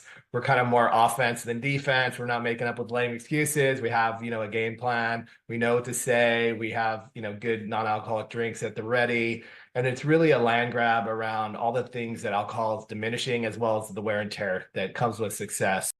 Really just fixing the core principles around your health and wellness when it comes to your sleep and your diet and your fitness and your operating system, really. And so it's really important. And if you don't, life happens, you get kind of spun up, you have less time and space and, more frazzled brain, and it's not great outcomes. It's not a lot of fun when chronic disease starts showing up, unfortunately, in your 40s and 50s in a lot of cases, depending upon, lifestyle factors. So that's kind of the reality. So we're not cool with that. So we're kind of talking some trash on our favorite social pleasantry and having some fun with it. It's important work. And, for somebody like myself that deals with, individuals and teams that are burned out and stressed and fatigued and all of that, it's a common denominator. Like you said, it's very difficult to go anywhere where it's not front and center, promoted, marketed, from commercials, watching sporting events, at the sporting events, you name it, concerts, at dinners, servers are saying, hey, would you like, here's our latest wine collection or whatever they happen to be pushing that day. It's front and center and everywhere. And it's a cultural norm. So for those of us that don't drink or have stopped drinking, that's when you notice it if you're paying attention. And sometimes there's that element of peer pressure, but there's also like you said, you wait, 3 to 6 months, you stick to it, and your body, repairs itself and rewires itself. All of a sudden, in many cases, you feel better. You taste foods differently. So, just naturally, your eating habits change because there's certain foods that pair with adult beverages, as I like to call it. And you find that you may not like to eat those types of foods as much. So you improve your diet, you start feeling better. When you start feeling better, all of a sudden, those stressors that you were facing, those stressors are still there, but they're not impacting you the same. And you're able to navigate through them or around them easier because you're not in this fog. You're getting good sleep. You feel better. You start looking better in many cases. And if you're in your 40s and 50s and you're successful, it will become noticeable for a lot of people. Like, Cliff, what are you doing differently these days? And like, well, I just, taking care of myself and doing this, and I've cut back on this, or I've stopped, drinking alcohol for a while, and I'm seeing some amazing results, and I'm enjoying life without having to have an adult beverage all the time. Yeah, and that's exactly it. And again, we're not targeting alcoholics. It's a purposeful break to essentially get you up to 100%. A lot of these guys are dragging ass. They're at 50, 60%. They take a month off, they get to 70%. Oh, I feel great. I'm ready to have another drink. And so they don't really ever get that momentum. They don't they're not able to address all these issues that honestly are overwhelming, because again, you could work out, you could eat a kale salad, but with regular alcohol use, you're just down regulating so many different systems that you're pissing up wind with your physiology. And so we want to ultimately, it's not about pointing fingers or pushing sobriety, but it's really about getting guys to 100%, seeing what it's like, and really giving them a choice, because it seems like the current system is like, what's your favorite brand? You want beer or wine? But it's not like you don't get that choice to really get out of that, social construct. Because again, I'm not drinking tonight. That's kind of an awkward conversation. When you're doing these short breaks, they're defensive, you're on your heels, and they're not very effective, and you're not getting back to 100%. And so there's really no way out. And it sounds kind of dire, but again, just the typical male, like, I don't know about your peer groups, but I mean, go to a football game, go to a corporate event, go to a cookout. It's not like, we're having a couple drinks every hour. Some of those drinks have multiple servings of alcohol in them, and it's 6, 8 drinks, and like that's gonna really do a number on your work week. You're gonna be less productive. You're gonna be sleeping. You're gonna miss workouts. You're gonna have more aches and pains and strains and stomach issues. And after that crappy week, you're gonna be looking for another drink, And so it's kind of, you just get stuck in a lot of these negative feedback loops that I don't think people are aware of. Again, how deep that rabbit hole goes when you're just messing up so many different systems. It's super common to see, a lot of CPAP machines and snoring appliances. You're dysregulating your autonomic nervous system, your respiratory rate, your heart rate, your stomach. You're creating a leaky gut, chronic inflammation. So there's a lot of Advil and Tylenol, in the gym bags. And ultimately, again, when you're crushing testosterone as males. So, when you stop getting results at the gym and stuff like that, you're like, whatever, I'm kind of a sore shoulder. I'll just, stick with work. And it's like, you wind up, you have plenty of money. And then once you lose your health, then you're pretty screwed, because things can kind of go sideways pretty quickly. And you realize you haven't been spinning the right plates. And so I think it's just really imperative as guys, we kind of target guys in their 30s or 50s. We were talking offline about how I think some of these younger generations, they have dating apps, they have, they have weed, they have all kinds of different stuff that, back in the day, I think we were more indoctrinated into the alcohol type stuff. And that, it's a very predictive model. You use it and it works really well. And then when you stop using it for a period of time, it doesn't work well. So you kind of break that system. And again, ultimately, probably probably 70% of our members will go back to drinking, but they're just drinking way less and for different reasons. And they've had that opportunity to restore their health, which is a limited time only offer. Once you hit chronic disease, a lot of people are going down with cancers and cardiac events and arrhythmias and all kinds of, autoimmune diseases and stomach issues. And, once you kind of start playing with your doctor and pharmacist and surgeon, it's kind of like all bets are off. But we really want to give guys a lifeline and an opportunity. And again, I'm kind of sounding like a nervous Nelly, but the reality is that, success, wear and tear, age, and regular alcohol use is a very predictive model.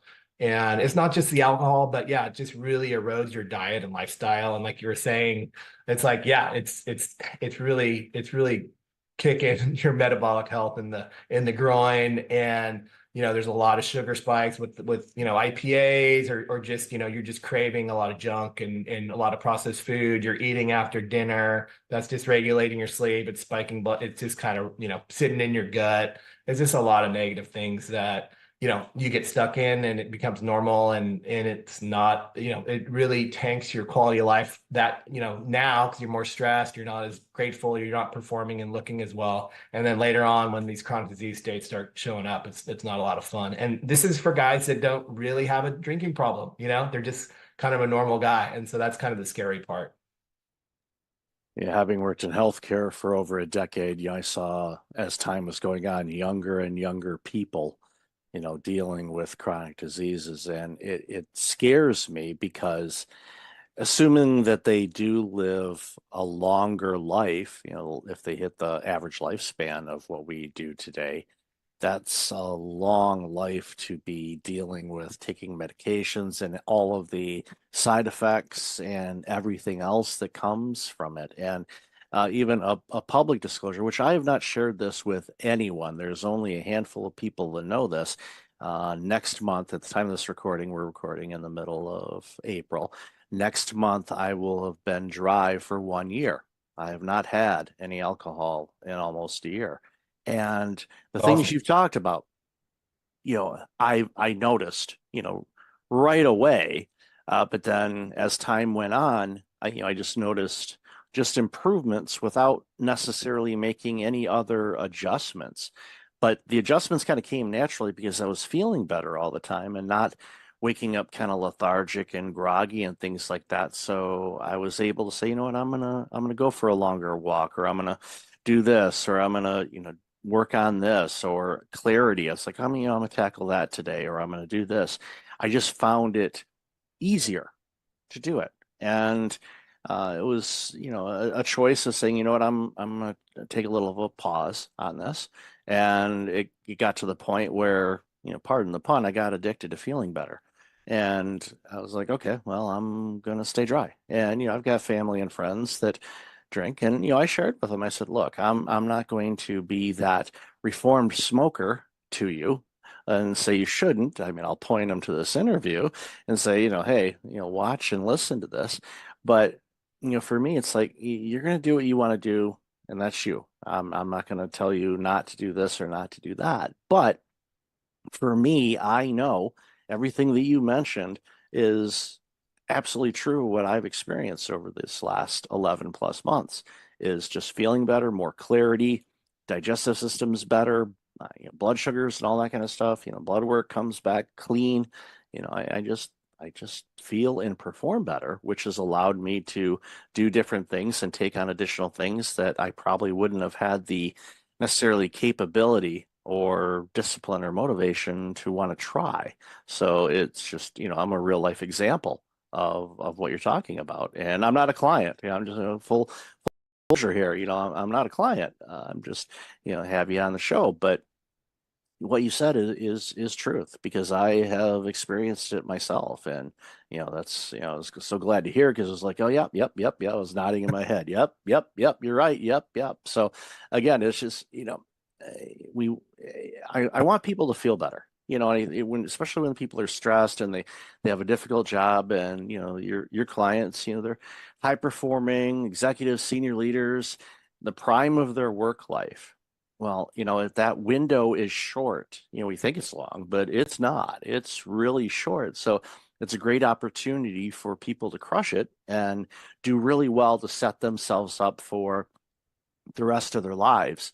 And just like any athlete or anybody that's doing a performance, you want to be your best so you can be the best. And of course, the rewards come from that. So just, making an adjustment like this, yes, I know it might be challenging for some people, but you're not alone. There's people that can support you. And obviously your team and the resources that your team provides will help people with that. Yeah, and let me talk a little bit more about Booze Vacation and your experience. And I think that's awesome. And that's what kind of pissed me off, is that no one's talking about it, no one's trying it, no one's seeing their peers do it, and really connecting the dots. I think us guys are kind of monkey see, monkey do. And when you do it, like you did it, that's fantastic, that's awesome. But you're still kind of in this defensive. It's still very socially, kind of taboo, which is silly, because we're not 20 anymore. And so that's really why I created Booze Vacation. And a guy doesn't have to sign up for our program to, take a break from alcohol. But, we do have a lot of, cool free tools and resources just to kind of help guys, kind of navigate that. And that's why I created Booze Vacation. I wanted to make it kind of fun and aspirational. And, you kind of say Booze Vacation and they'll be like, oh, that sounds like fun. And then you're like, oh, it's this. They'll be like, oh, I don't like that. And then you're like, well, why don't you like that? Oh, so it's just kind of a way to kind of, kind of trigger the conversation. But for me, it made my buddies laugh, and it kind of got me off their back. And so, but I think it's just really important that guys share that experience, because the reality is there's a million guys that could use it. And there's a lot of pent up demand for this type of need, not for alcoholics that don't want to go to AA, but like, what the hell, is everyone else supposed to do? And every guy is trying to have more testosterone, try to build muscle, trying to sleep better, trying to have better relationships, have better sex, better performance, be more grateful, have better digestion and health. It's like all this stuff, like, again, I don't care what you're doing, what protocols you're doing, because I did it. That was me. Like, I drank for 30 years. I had a degree in nutritional science. I had the time, money, and resources to do it. And guess what? Like, I had to throw in the towel. I had a CPAP machine. I had bad blood work. I looked and felt like crap. And so I finally threw in the towel, and all these interventions worked great. They were just out of sequence. And so I think it's just really important that, so that's kind of why I created, Booze Vacation. So it's not, you're not making any lifetime declarations. You're just like, hey, I'm on vacation right now. And, maybe I'll have a drink later, but right now I'm on vacation and I'm loving it. And it's really kind of, it's kind of, playing offense. Hey, I lost some weight. I'm looking great, and it's not like people can't tell that, and I think, again, in our society, I think people just think that parties are about the alcohol. No, they're about the people. And when you're looking and feeling better and, and you're more at ease and you're less anxious, you could actually learn how to have fun without it. And so it's just kind of a foreign concept. And I think a lot of my peers just are, kind of shut down on it. But the reality is it's not a dumb idea. Everybody's trying, everybody should do it. It's a limited time offer only. And like you mentioned, it's more tools in your tool belt. You know how to do it. You have a longer shelf life, a longer runway. You might, say, hey, I still want to drink, or, I might, kind of mix and match and do other things, but it's giving you that option that you don't currently have. And no self-respecting man is going to want the big bag of predictive problems that they're signing up for with regular alcohol use, whether it's a CPAP machine, whether it's erectile dysfunction, it's rusting and clogging your cardiovascular system. I could go on and on what it does, but again, there's so many direct and indirect effects to all your organs and functions and systems in your body that it's just a matter of if, not, when, not if. And so that's kind of what we're up against. And so that's why it's so important to us. And yeah, we have a ton of free tools and resources, and then we're going to have like more of a mastermind group and more kind of paid stuff. But at the end of the day, anybody can do it. You're not an alcoholic. But I think the critical piece, one tip I'll tell people is the most critical piece is like, don't try to cut back. Don't take this 1 month stuff. That's defensive. It's not going to work. It's not going to get you to 100%. You really need to, the hardest part about taking a break is not the taking a break. It's the deciding to take a break, and then just make sure you take it, get 3-6 months, and ideally even longer. And it is kind of dose dependent. If you've been drinking for, 20 plus years, 3 months probably isn't long enough, but just start with more of a dedicated break to give yourself that runway and that opportunity to really heal, and then take that extra time, money, and energy like you did to work on all these other things. And so that's where it's at. So it's not about sitting around, moping around, waiting for the clock, but it's really about getting after it and using all that extra time, money, and energy to really, stack as many wins as possible. So you're going to want to keep them, and that's going to change how you drink long term, no matter how you choose. Yeah, it's amazing advice, and I'm really thrilled to have had you on the show and talk about this, because I know what it's like to feel better, and I want people to feel better and perform better, because when leaders perform better, guess what? Those companies perform better, which means their employees perform better, which means society gets better products and services. So I'm selfish in this. It makes things better for all of us. So it's a win-win for everybody. So Clifford, I've loved this conversation. Where can people find out more about you and all this amazing work you're doing? Yeah, check us out at boozevacation.com. We got a bunch of tools and resources for free, and a bunch of other stuff, a community that we're working on. So yeah, totally appreciate it and agree. I think, yeah, just kind of, being present, being grateful, being engaged, and, being real, because like I said, I think alcohol can kind of dumb us down and have us in these lowered states, and we're just more us when we're, at full capacity. So I agree. And that really helps teams as well. Agreed. And I'll have all that information in the show notes. So Clifford, then again, thank you so much for your time and this very, very important conversation. Appreciate it. Hey, thank you so much. Take care.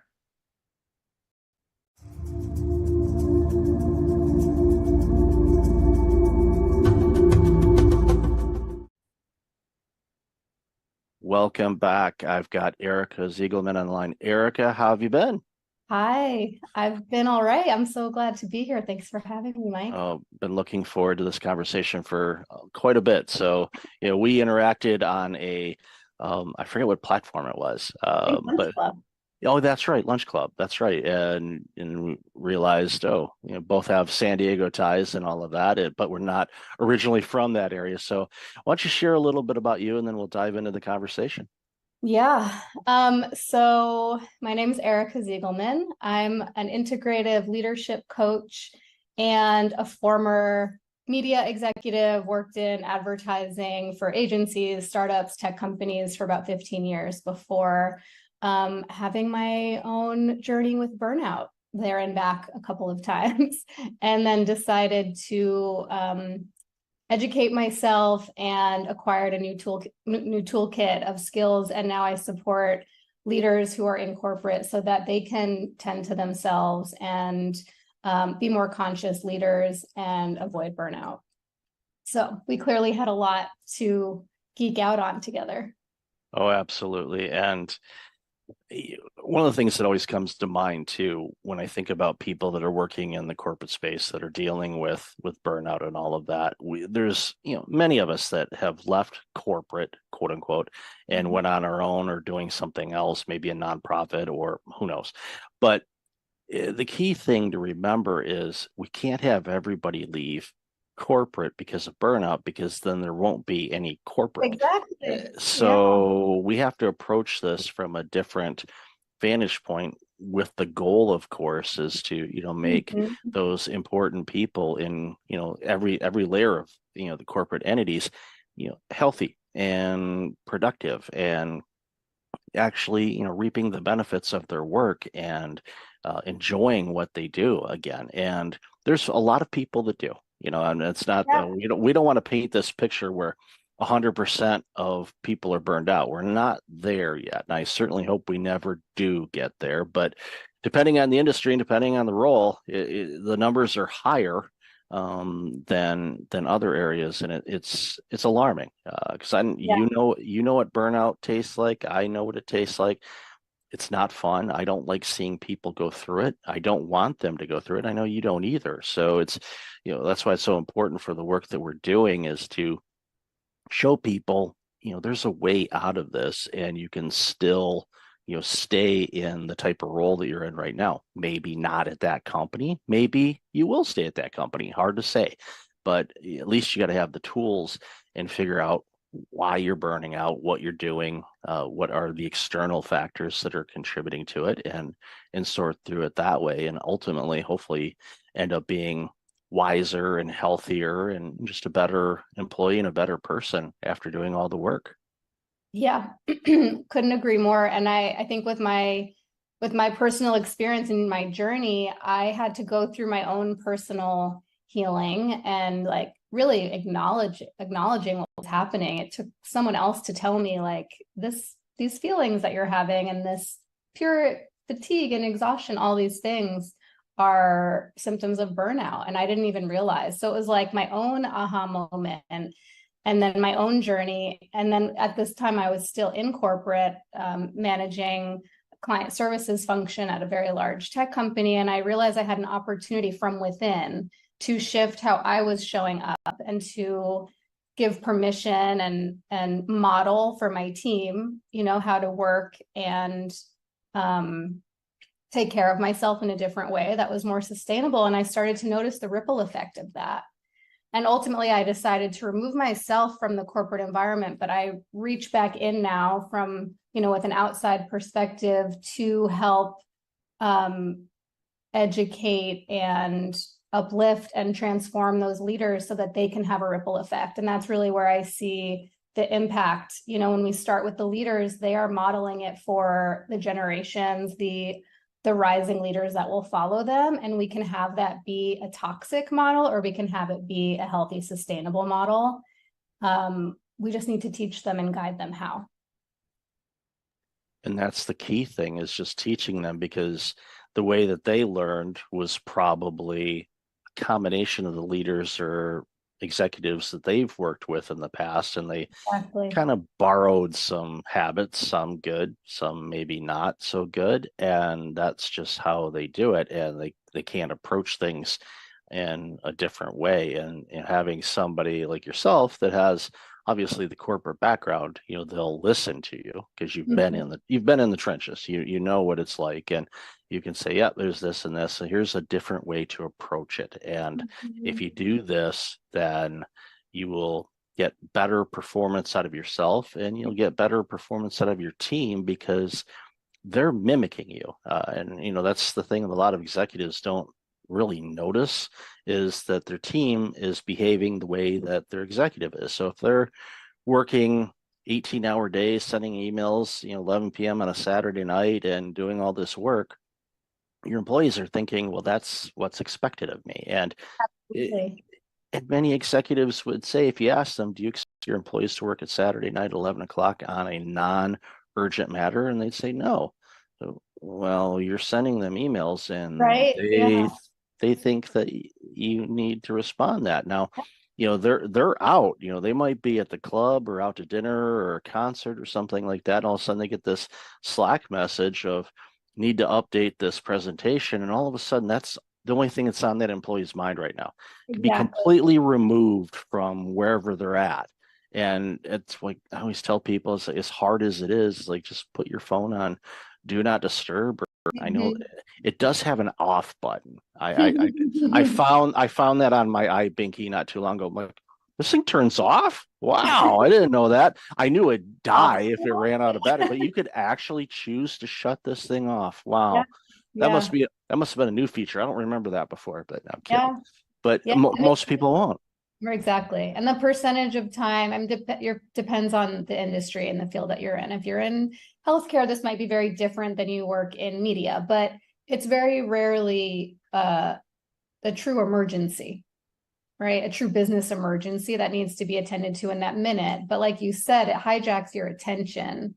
So even if there's nothing you can do about it, or it's not necessary for you to take an action, you're now taken out of the present moment and having a parallel experience to what you're actually doing, and which also means that we don't have that time to recover. So I think staying in that constant state of vigilance and like always waiting for that next Slack to come in or email to come in, or urgent request from your boss or your client, like keeps us in this elevated, activated state with adrenaline and cortisol constantly running. And then when you have time off, you can't really unplug. We're like addicted to that. So I know I'm preaching to the choir, but that's what happens. And if leaders aren't aware that they're contributing to that, that's a huge opportunity to inform them and to shift these behaviors from the top down. Yeah, I'll give you an example of that. I called it, I actually published an article not too long ago on my blog about addiction to email, basically. And what I purposely did, not with your email, but with most of the emails that I get, I set up a separate email account if it's a newsletter or it's a lead magnet or something like that. So I have everything driven to that email address. That way it kind of keeps my business email account relatively clean, other than just business inquiries and client work and things like that. So the other day I went to log in at the other email, and there were 60 new emails that came in that morning. And I thought, okay, this is way too much. It's like, and I'm not saying that those emails, I signed up for them. They weren't just like spam, they showed up. No, these are separate emails that I had signed up for with all great content. But the problem is, if you spend all your time looking at those 60 emails and all the messages, and again, all of them were rock solid good, it takes you away from what you should be working on. Pick 2 or 3 things that are your most important things to do that's going to move your business, your career, whatever, forward. If it meets the criteria of those 3, then by all means, sign up for it, read the email, but apply it. Do something with it, make a note of it or apply it. Otherwise, you're basically reading the newspaper.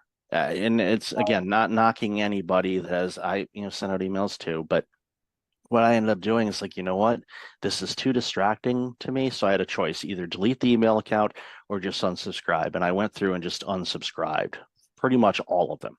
And if anybody's listening and I'm, you got my unsubscribe, it's nothing personal. It's just it was taking too much time away. So now my inbox, it's a lot, a lot less emails are coming in. It's business specific mostly and all of that. So I'm finding that, thing you just talked about. It's like, wait a minute, I didn't get a message. Oh, gotta go check my message. Gotta go check my. So it's something that I found myself guilty of, and I talk about it too. It's like, come on, my brother gave me the phone nickname of iBinky because I was always on it like a baby with a pacifier. Yeah. I'm sure Apple has that trademarked. If they don't, they should. Or somebody else can do it and then make a few $1 million off of Apple. They You get have royalties. Yeah. they have it. But they would probably win in court because it's so close, and Apple has more legal power than most of us do if we all combine our money together. But Fair. another story for another day. But ultimately, it just boils down to having boundaries around when you consume things and when you don't, and everybody's different when it comes to that. And I'm not about to say you should only check your emails at this, and this time. No, everybody's different, but I think we're both in agreement on, and we talked about this a little bit in the pre-show, where you have to really have boundaries on what kind of information you're consuming and how much of it, especially during times like we face right now with what's going on in the world and with the situation in the Ukraine, and of course, the recent developments and in Israel, in the Middle East, and all the players, and we are in a very combustive state right now, in my opinion, and I'm very, very concerned about what could come of all of this, because it's one rocket or one bomb away from a full-blown across the planet kind of thing. And I don't want to even use the words, but there's been 2 of them in our history, and it wouldn't shock me to see a 3rd one. I just certainly hope I don't see it in my lifetime or for generations or quite frankly ever. But it's a very frightening situation that we're facing in a lot of pockets of this world. And we talked about it again in the pre-show on how heavy it is for us and for people around the globe, and and even all sides of it. I'm not going to isolate one group versus another. It's heavy for everybody, and I really just it's hard on us, and it's hard on everybody, and I really wish it wasn't that way, because it doesn't need to be that way, but it is. And I'd love to hear your thoughts on that. Yeah, I mean, even as you're just shifted to that topic, I noticed my heart rate increase, because it is such an activating time that we're in. And there are so many global events and so many things that are overstimulating, that, whether it's visuals of horrific violence or climate disaster, like all of these things that like we're seeing happen in real time. And we talked about this in the pre-show too. I think the difference now is that with social media and just being globally connected, we see everything happening in real time. And it's so much for our systems to take in. And when we're already carrying chronic stress from our work and from our family obligations and financial stress and all of these things just piled on, it's so imperative that we are defining our own boundaries with how much we're willing to take in, and then how we are proactively giving ourselves space to rest and recover. And really, let us down regulate our nervous system response, because staying in this constantly activated state is a surefire, fast track to burnout.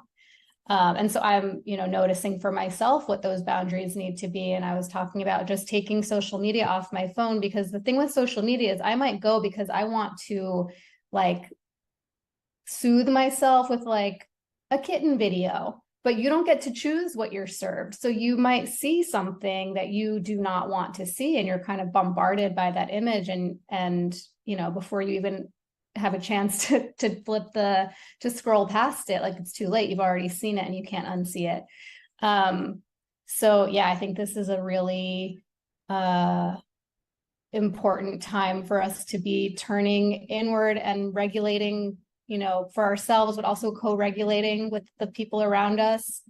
with our animals, with pets, that's another great way to calm the nervous system, but just like finding those tools and practices that help us stay grounded when we're constantly being reactivated.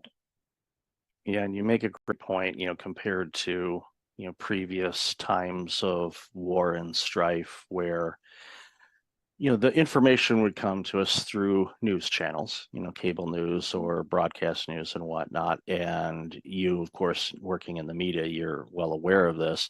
There's a review of what we can put on the air and what we can't. And, sometimes they'll say, there's a warning, this is pretty graphic, but there's certain things that they will not put on.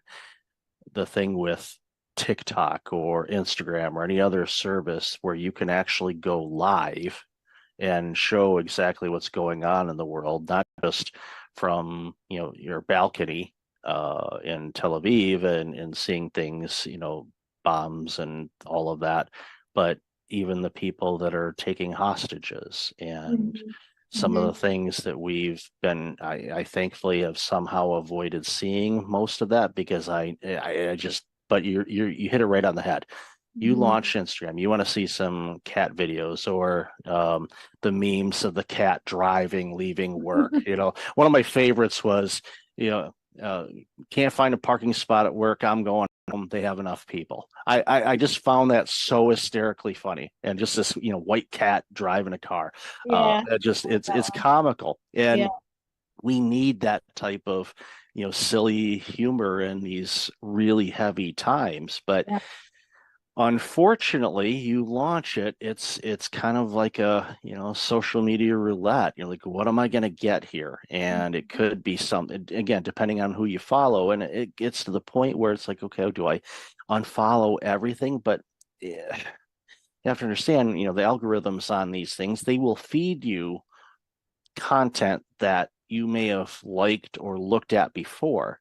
So even though you may not be following, let's say, a news agency, it's like, you've liked something from a similar organization before. Would you like to see this? And you're like, no, I don't want to see that right now. And there's a lot of work that needs to be done around that from the social media standpoint. I am not one for censorship. But there has to be some humanity and we're not going to show graphic things that are going to be harming to the psyche of people that could consume it. I mean, you could traumatize somebody from that's what it is. It's vicarious traumatization, where we are being traumatized by seeing these visuals and hearing stories, especially when it's like, I'm considering almost like non-consensual when it happens in social media. And I realize it's my choice to open an app, but we can be traumatized. We are being traumatized by seeing this and hearing the sounds and the stories. And I'm not advocating for putting our heads in the sand either and not being informed, because I think it's really important to be educated and to understand the situations that are happening. Just from a political perspective, we are like all connected, a humanitarian perspective more than anything, but to do it in a way where like it's at a time where we choose, where we feel resourced to do it, where it's not, going to just like take you out of your day when it's just a lot. It's been very, to me, it's been very kind of all consuming this week. So trying to figure this, how to walk this line for myself. Yeah. And it's one size doesn't fit all. It's what I do myself when times are challenging or down, or dealing with a bit of depression or anxiety or anything like that, is it just like, okay, let's get back to the basics. Let's whatever kind of brings you more of a relaxed or happy state. Could be meditation, could be listening to just different sounds, brown noise, your favorite music, going going for a drive and going back to your favorite coffee shop that is nearby. If you live across country, that's going to be a long drive, but you can find something local. Apparently there's coffee and tea shops in San Diego. I've heard a rumor. I don't bother with the frequent cards because I'd have to have like 2 wallets just for all of those things. So it's just not, it's like, that's okay. I'll let somebody else get a discount. But whatever you do, and this goes obviously for you and everybody listening and watching, is just, figure out what those things are in life that you love doing that kind of brings you into a singular space where you're not thinking about work. You're not thinking about what's going on, overseas or in your own backyard or whatever. Just, get to, find that whatever it is. And sometimes it could be a physical object that you touch to remind yourself, okay, it's going to be okay. I mean, right now we're in the midst of a storm, I forgot who said it. It was, I think Churchill, if you're going through hell, keep going. A lot of people have said that, don't stop, just keep going, through it, get through the storm and you'll be fine. In situations like what we're seeing right now, there's so many of us that feel powerless, but I think I want to flip the switch on that and saying, if you take care of yourself and you protect your energy and you protect your well-being and you get to a happy, loving state of yourself, making sure that you truly love yourself and you're taking care of yourself the best that you can, that emits an energy that people recognize, and hopefully they will pick up on it and they will do the same thing. So we can get to more of a harmonious state, because we are one planet. Yes, there's these borders that were man-made, and a variety of other factors involved. I don't want to simplify things. It's complex, especially, since, some of these battles and things like that have been going on for a very, very long time. And it's to the point where I often say, do they even remember what they're fighting about? It's, again, that's a simplification of the dynamics of everything that's going on over in Israel and Palestine, the Gaza Strip, and all of that. But it shouldn't require harming people. It should. Let's talk about it. Let's figure out, because come on, people shouldn't be dying about this, but they are. And it's tough. But again, going back to, what we talked about originally, these type of things, can cause prolonged stress, which prolonged stress turns into burnout. So you have to be really careful about this. And I love what you said, don't put your head in the sand, but you have to have some regulation and some boundaries around what you consume and how much you consume. I think back to my parents, they, my dad passed a few years ago, but they'd put on the news, at 3 o'clock, 4 o'clock, and that thing would run until 7 o'clock. So they were constantly getting gaslit with all the negativity that's going on in the world. Didn't matter which flavor of the news they were watching. It's got, unfortunately, there's a lot of negative things that the news agencies highlight because that's what gets ratings, unfortunately. Yeah, fear.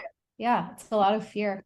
And I mean, rightly justified right now, but I wanted to just go back to something that you said about like finding those resourcing activities, meditation or being out in nature or taking a walk or talking to a friend. I think it's really important that we identify where these sources of safety are that really calm our systems, that help us come back to a sense of connection to ourselves, but also, I think most importantly, to other people. It's really important that we're checking in with each other, with our friends, our family, our loved ones, our colleagues, because everyone's experiencing this time in a different way, but it's pretty hard to not be affected by it. And so I think, just being really mindful of like, we're having our own personal experiences, but the people around us are as well. And so we have an opportunity to, as we've been talking about, like set an example of how to stay connected and how to stay present and how to take care of ourselves and each other. And that can look differently for everyone, but it's really whatever makes you feel safe and calm and connected, I would say, are like really the three main things. And that applies to working in corporate as well. Yes. Yeah. We talked about a lot of, real life, real heavy stuff here, but it's kind of going back to what I said a moment ago. It's like sometimes you just go back to the basics, start at okay, let's start clean slate. Don't throw everything out, but just like, okay, we're gonna go in a different room that isn't used. Okay, let's kind of map this out. Let's start here and add the things we need to. It's kind of like the junk drawer in a way. And it's probably not a great analogy, but we all have those, where there's a box or a drawer that's just filled with, I'll save this for later kind of thing. And you look at it and it's just like, what in the world? I don't even know what this thing is. But eventually it's good to kind of clear that out, start with a fresh slate, and you find things, I've been looking for that, or I don't need that anymore. And then a week later you realize, oh yeah, you did. But you can order it online anymore. Life is easier now when it comes to things like that. Yeah, well, they'll sell you that little handle for your bread maker. What's that? We don't need this. Oops, yeah. Guess we can't make bread now. But at the end of the day, it's just a reminder for all of us we have to take care of ourselves before we can take care of anybody else. And when we do that, and we find, and it takes time, because especially when, and this, when people are burned out, they've kind of forgotten how to take care of themselves. And getting back to the basics of like, okay, what does taking care of yourself look like? Describe that and give them the permission to do that again. Let's just start one little step at a time. And when you do that, and it becomes a habit, and it's, it sticks around, then you start seeing other areas of your life improve. And then from there, all of a sudden you're like, wow, you know what? Yeah, the stress from work is still there, but it's not impacting me the same way anymore. And I'm clearer now on what I need to do and what I don't. And it turns around leaders, which turns around teams, which turns around groups and companies. And it's so simple to do, but it's really hard for people to do. And I think that's where we come in and we say, look, you can do this. You just got to approach it, a little bit differently than you have in the past.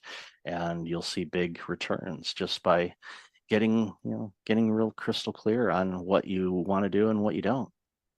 Exactly. So well said. I think, I've found that often the people who experience burnout are the ones who consider themselves to be helpers and to have really big hearts and to want to make sure that everyone else is taken care of, right? So as a leader, you put your team first, you put the business first, you put your clients first, and then you put your family and your friends first. And but before you know it, we have finite time, energy, and resources, and we ourselves are at the bottom of the list, and then we run out of juice to serve anybody else.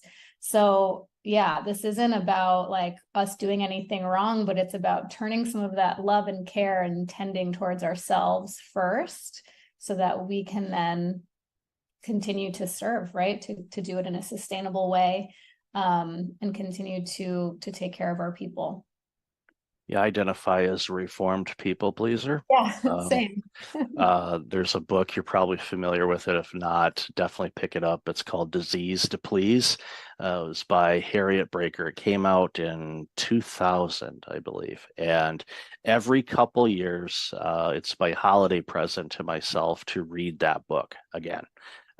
It's got 21 days of exercises in it. It identifies all types of people pleasing. I thought I was a certain type of people pleaser, but after reading the book, I realized I was something else. And it was an aha moment for me when I finished that book, and it alarmed me and it also gave me insights as to why, one of the components why I burned out, because I was putting everybody else before me. I was like, I wouldn't delegate because they got too much work to do. I'll just go ahead and do it. And yeah. So if you don't take care of yourself first, you're not going to take care of anybody. So, and when you do take care of people, they're getting a much better version of you. And that's one of those hurdles that a lot of people have to get over. Once they figure that out, they go, wow, I'm actually the best I can be. So I can be the best when I do give. So it's I think it's also modeling how to take care of ourselves. Like when we sometimes we think, oh, I need to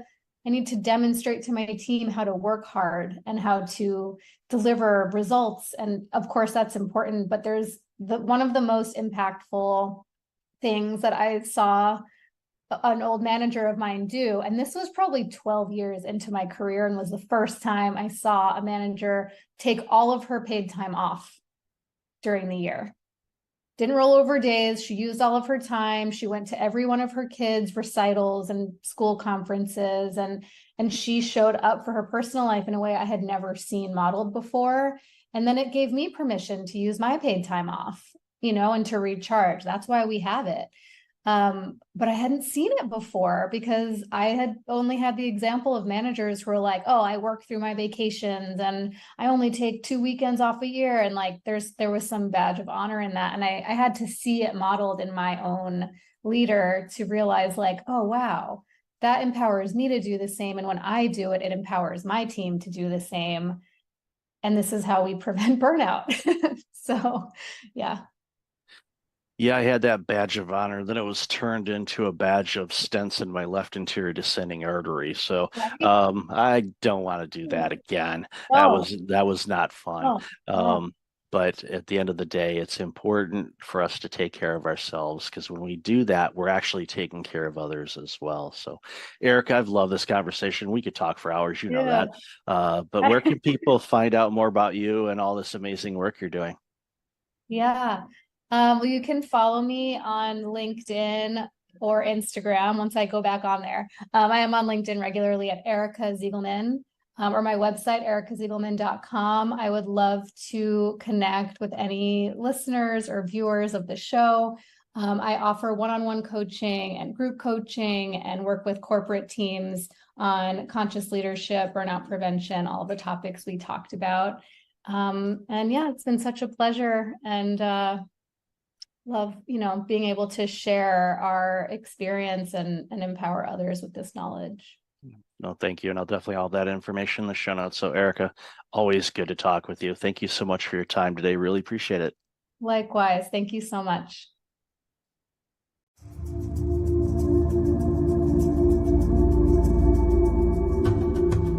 Welcome back. I've got Rachel Gogos online. Rachel, how are you? I am doing great. How are you, Michael? I am awesome. Been looking forward to this conversation for a while, so I'm looking to dive into the work you do and jump into the conversation. Absolutely. Let's do it. All right, so share a little bit about you. So I am the founder and owner of a brand agency. We, for the last decade or so, have specialized in personal branding. We also work with a lot of business brands, and we do a lot of the tactical things behind the scenes that help one build their online presence. I came to starting this agency through a very winding path in my life that included stints in government and nonprofit organizations like the United Nations, and also in journalism at the Wall Street Journal. So I feel blessed to be able to use all my skills in what I do today. Heard of those organizations. I am a subscriber to one of them anyway. I don't know if the UN has any type of publication. I'm sure they do. Yeah, Some they type have a of lot. of course they have a pretty good vantage point of what's going on in the world. So, Mhm. but yeah, in the Wall Street Journal, of course, we know what they do. But it's important. I always love talking with people, because no one has a direct path to what they are Mhm. doing now. Everything was from twists and turns and opportunities and choices, sometimes moving forward, sometimes maybe taking a step or two back. And it's one of those things, and even in my career, what I've done over my life, I look at the tools that I picked up along the way, and some of them were when I worked in accounting, some of them were in IT, some of them nonprofit, Mhm. some of them consulting, some of them doing audits. When my original career as a public accountant, auditing all kinds of different organizations, which I never thought would be beneficial to me in the work that I do today, but it is, because Yeah. when you speak with organizations regarding workplace culture or burnout prevention or whatever the case might be, I have at least somewhat of an understanding of the nuances of what that organization, as far as the type of organization it is, might be running into. And when I bring it up sometimes in conversations, people look at it and they say, did you ever work in this field before? Mhm. No. Well, how do you know that? Well, I'm an auditor, or originally was an auditor. So you ask questions. You Yeah. want to understand how organizations work. And I think one of the things when it comes down to personal branding Mhm. and building your presence online and even offline. And yes, there is an offline world. I know Yes. for many of us, we forget that, but it's there's still out there. But I think, and I run into this a lot, and I'm sure you do too, and I'd love to hear your thoughts on this, is when it comes to boasting about what Mhm. we do or who we are or what we do, we struggle. Now we can explain, like I just did a few minutes ago about, okay, this type of organization has these aspects to it, all these parameters, and I can articulate it that, without a problem. But then you ask me, okay, what do I do? We kind of get that, second grade stage fright kind of thing. Mhm. So, Mhm. love to hear your thoughts on that. Mhm. So think the question, what do you do? Often, really, for people, they answer why they do what they do versus the what they do. I mean, I think the immediate reaction is I'm a pharmaceutical rep or whatever the thing is. But I think the more important answer actually is the why somebody does what they do, because then you really start to get to the heart of a person and the soul of a person, and it's a much more memorable conversation. That's one thing. The other part I want to address here is this boasting piece, right? And many times when I talk to people about personal branding, they immediately go to that thought, right? Oh, I don't not comfortable boasting about myself or bragging about myself or whatever that might be. And that's actually not what personal branding is. So I'd love to share that personal branding is really about, we all come to different relationships with a reputation already in hand, right?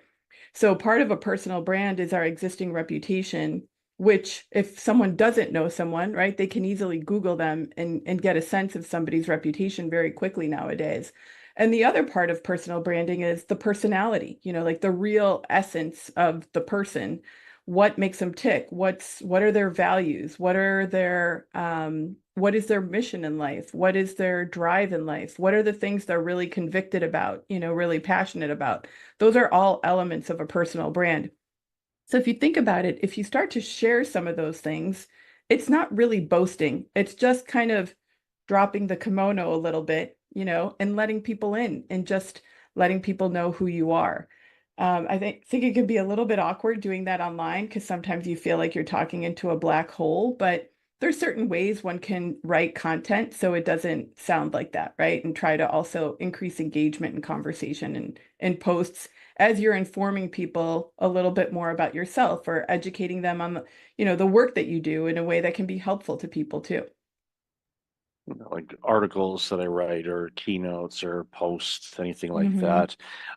What I tend to do when I can, and I'm thinking about it, is as if I'm having a conversation with somebody. And of course, there's writing styles, and you can make it conversational, or you can Right. follow guidelines and all that. Because ironically, I found out the other day, my sixth grade teacher, Mrs. Nicholas, who was just as stern as they came Mhm. with English and proper Mhm. things and all that stuff, and even to the point in my writing I use an app called Grammarly, which a lot of Oh people yeah. probably use. Mhm. So my nickname for that app is Mrs. Nicholas.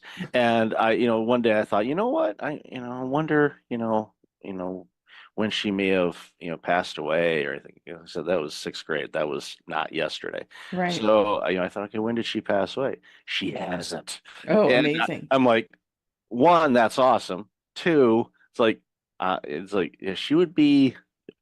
I think she would be quite pleased and not surprised in the work that I'm doing. Yes. I'm there's days I'm still shocked at that I do what I do. Like, Uh-huh. wow, but I can connect the dots. I can see how I'm doing what Yes. I'm doing, but there are days where I have to kind of pause for a moment and go, all right, why is this such an awesome experience now? Because I, again, never would have done it before. And I think Mhm. the storytelling of branding Mhm. is important because people connect to stories. That's why people love watching television shows or going to the movies or watching movies. I mean, everybody paying for the 400 streaming services that we all have now. Yeah. People love stories. So when you are talking about what you do, Mhm. there's if you can somehow bring those people in, like you mentioned, Mhm. and share the story of why you do what you do.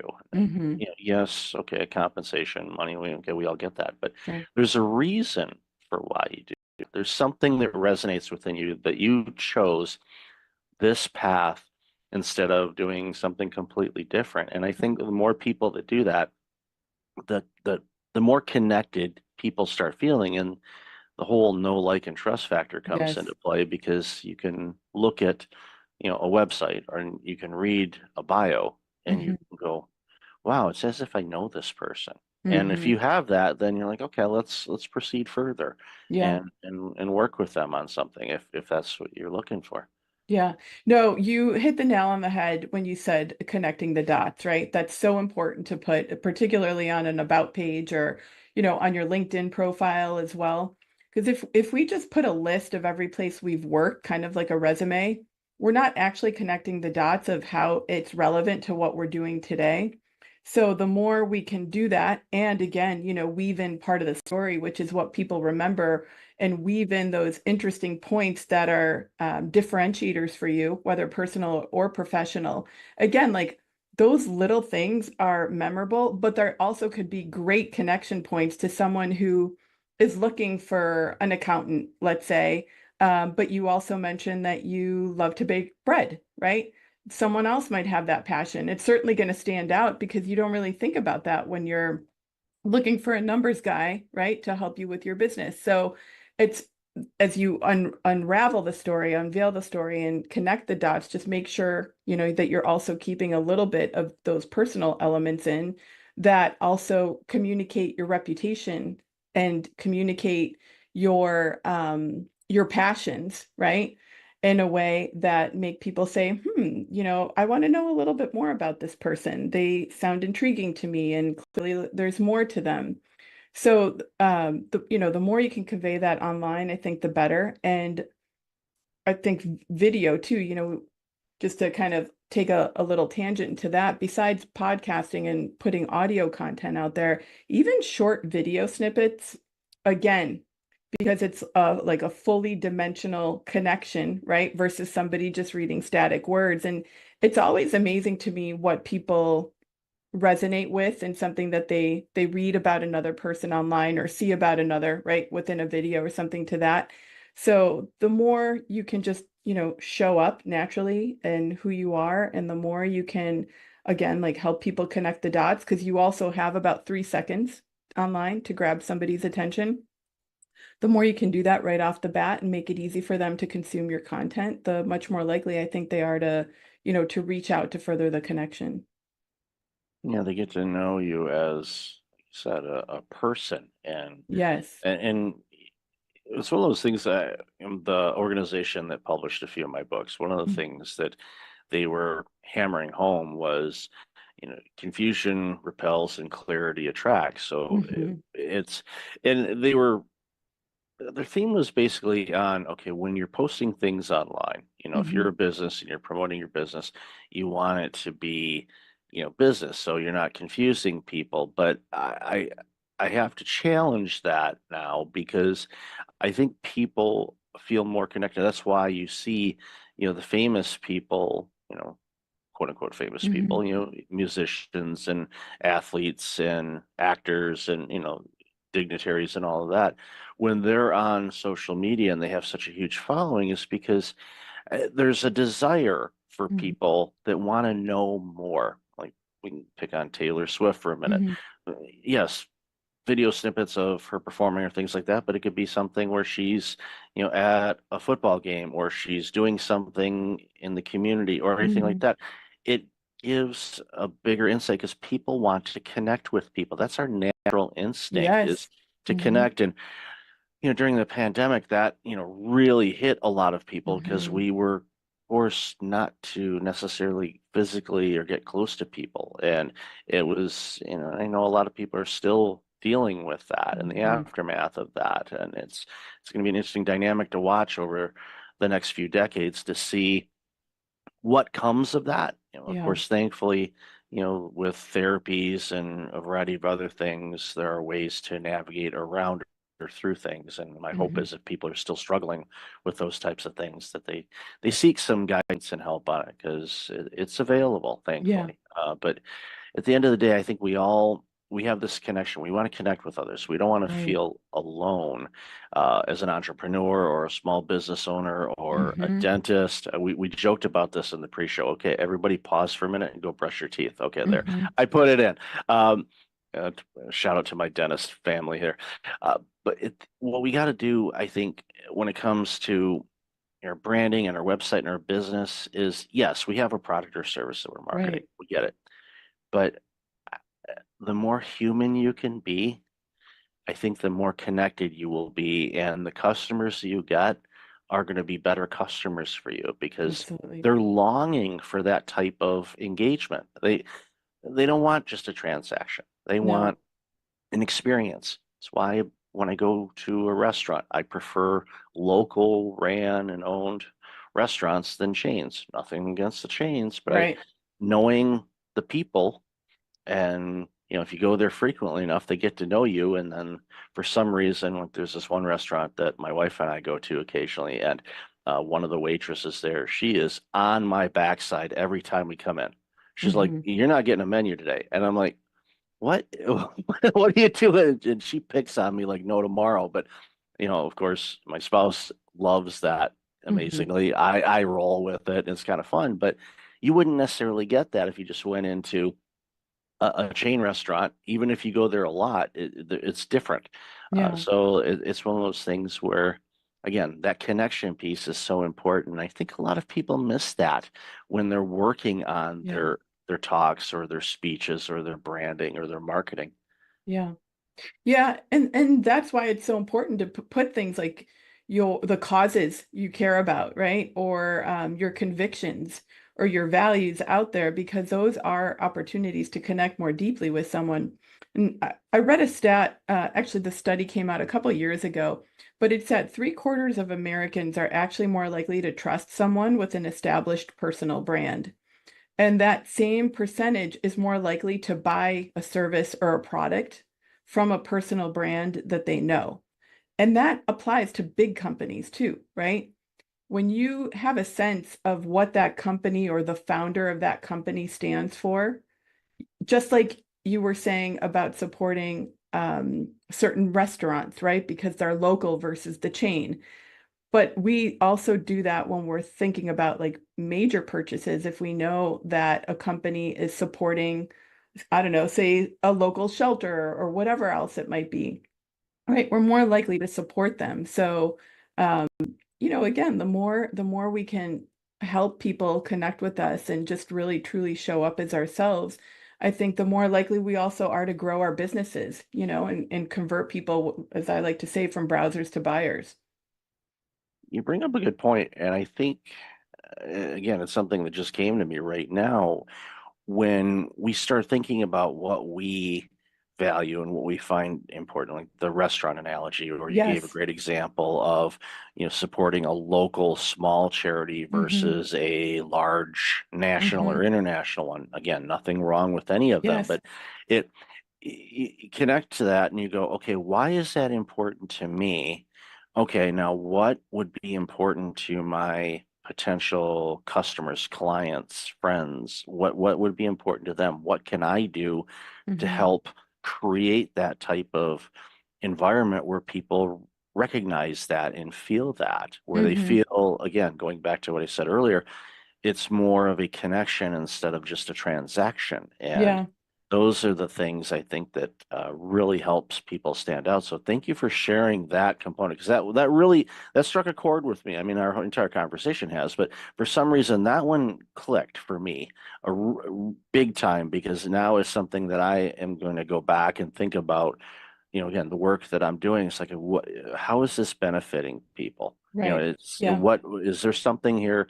Am I doing it for an ego stroke, or am I doing it to provide benefit and value to Of somebody where it course. can help them Yeah. get to where they want to go? Right. And one more thing about that too, the values and sharing more and expressing more.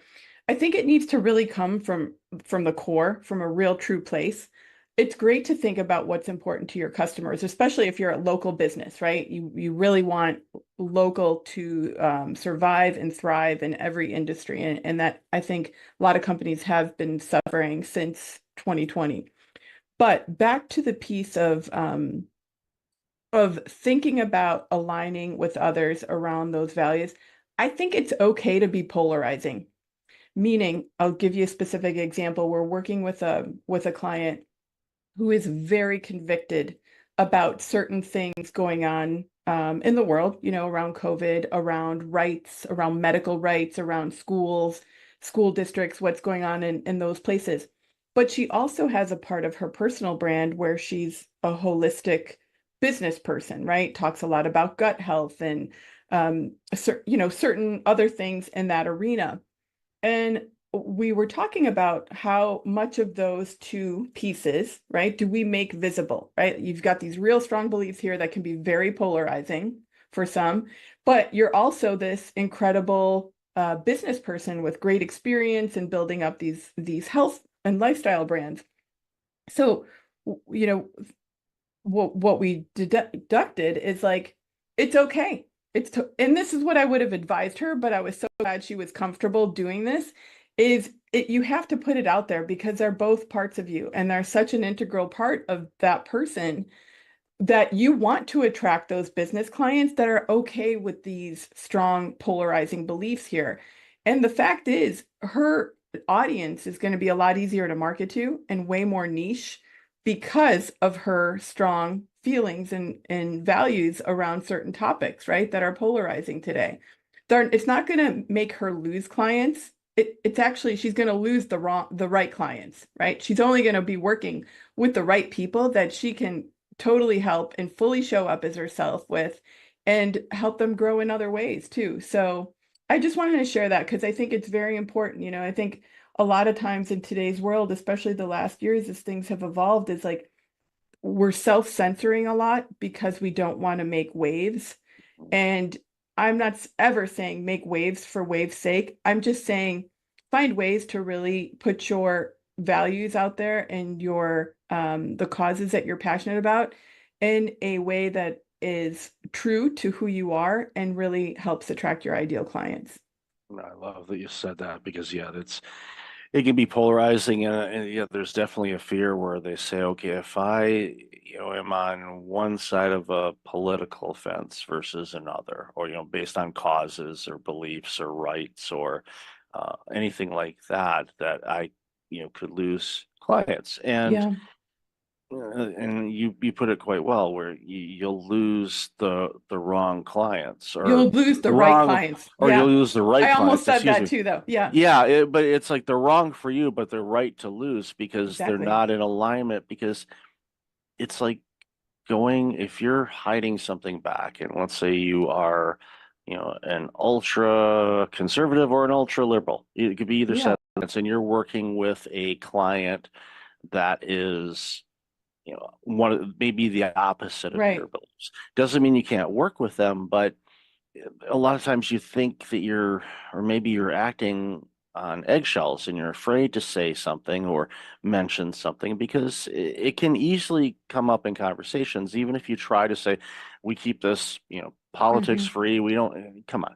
It's like, it's real. There's real, differing opinions on a lot of things, but I like to tell people there's a lot more in common than there are differences between all of us. So focus on the Agree. commonalities Agree. and we're good at. And then yes, we have different opinions on things, and some of them we're really passionate about. Your client, I'm sure, is quite passionate about Yeah. a lot of things, where there's some other things where you think, well, they would be really passionate and they're like, Hmm.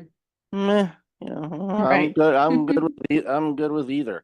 And it, but again, that goes back to what we've talked about is Hmm. it's, pardon the pun here, but it's wearing a mask. You want to Hmm. be you. people can read if you're being genuine, or they can read if you were putting on a facade or a So true. mask Yeah. on something. And you don't want to do that, because if you're putting that on and they read that, they're like, oh, they're hiding something. All of a sudden, that element of doubt comes in, like, okay, they're hiding this. What else would they be hiding? Now, Mhm. that could go for relationships, or that could be going through, work Right. type of relationships, customer client type situation. So be yourself. But and I love the way that you put it too, is if you have a belief on whatever Mhm. issue it happens to be, and that is in the wheelhouse of the work that you do, like gut health or Yes. anti-vax versus vaccines or anti-medication versus holistic care, Mhm. share that, but share it in a way with compassion and love and Exactly. understanding, instead of saying, I'm right, you're wrong. Well, who's right and who's wrong, and who determines who's right or who's wrong? Exactly. It could vary. There used to be ads of physicians that were promoting the benefits of smoking. Mm. Yeah, good luck getting that ad out now. It's not going to happen. Right. The things change, information changes. We revolve, or some people say we Mhm. regress too. It's like, Mhm. well, it's this human thing is not easy. We're Yeah. still trying to figure it out. I don't think we ever will, but that's part of the challenge of life. It Exactly. gives us some creativity and opportunity to be fun. But I think it boils down to, and what we've talked about a lot this morning, is just, I think the more you can be you, I think the Mhm. better you're gonna be, because then you don't have to pretend. You Yeah. just you show up every day being you. Yeah. And that goes a long way, and it comes through in your messaging, your branding, everything that you do. Yeah.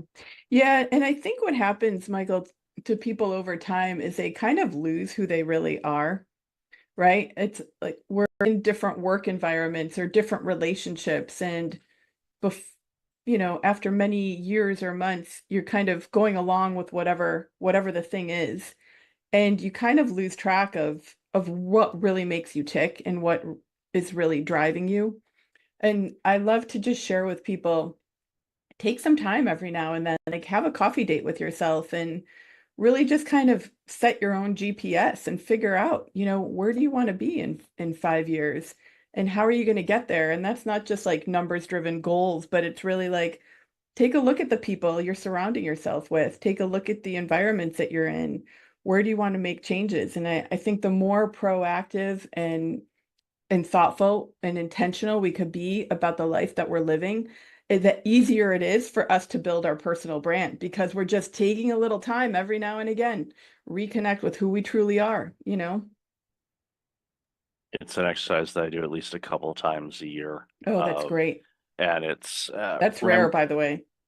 Yeah, I know. I found that out there. I was like, what do you mean you haven't done that? And it's Mhm. literally and Ram Tran, advisor, leadership individual, served on presidential commissions. I saw him speak at a conference several years ago. Mhm. And it's an exercise that he does. He Really? does it, but he does a deep dive at least twice a year, where his theme of what he does is, first he starts off, he's like, okay, I'm gonna list all the things that I'm doing right Mhm. now, and I'm going to decide what I am no longer going to do.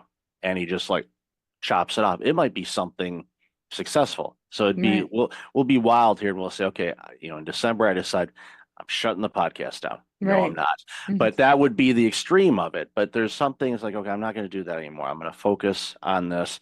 And a lot of it has to do, and this is something that I know a lot of people have a really hard time with, is that looking within. Mhm. And they start beating themselves up. I should have done that. They start shooting all over Yeah. themselves. Yep. Stop that, people, please. Approach it. And this is something I learned years ago, and I originally did it when I was a kid, and then Mm. you lose it as an adult. But approach things with childlike curiosity, Mhm. and wonder why. What do I want to do? What would I like to do?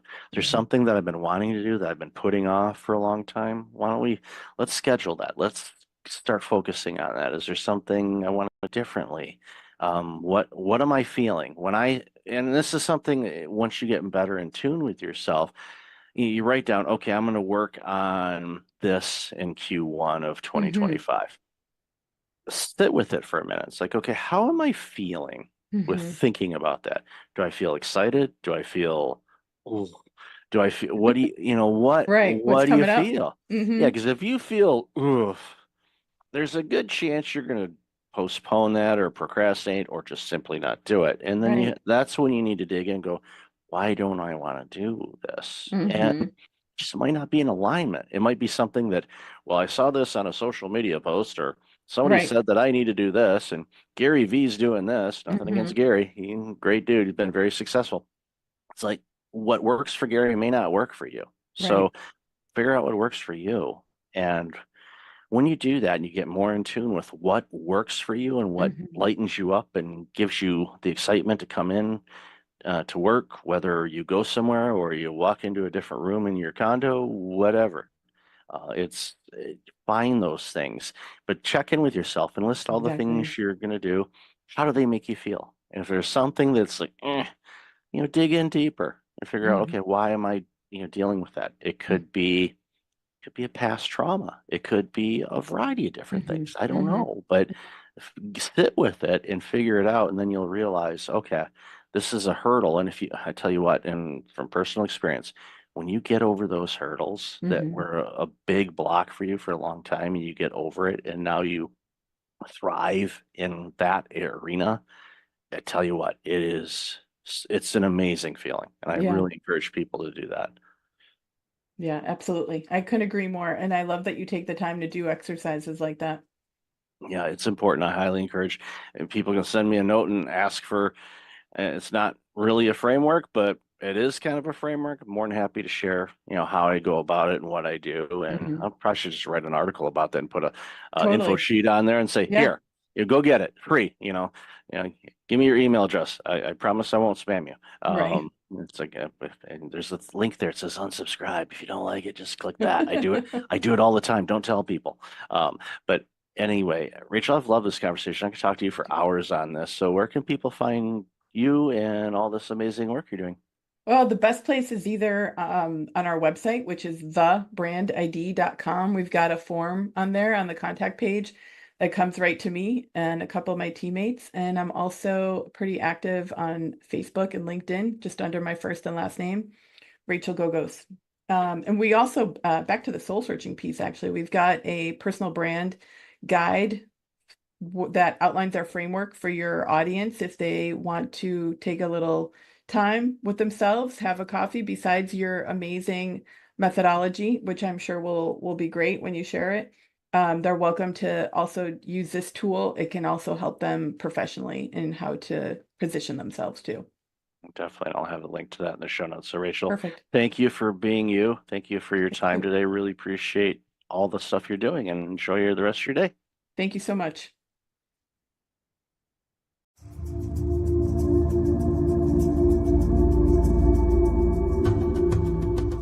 Welcome back. I've got Felina Hermans on the line. Felina, how are you? I'm good. How are you? I am awesome. I've been looking forward to this conversation for quite a bit because the work you do is very, very important for our future. So, why don't you share a little bit about you and the work you do, and then we'll jump into the conversation.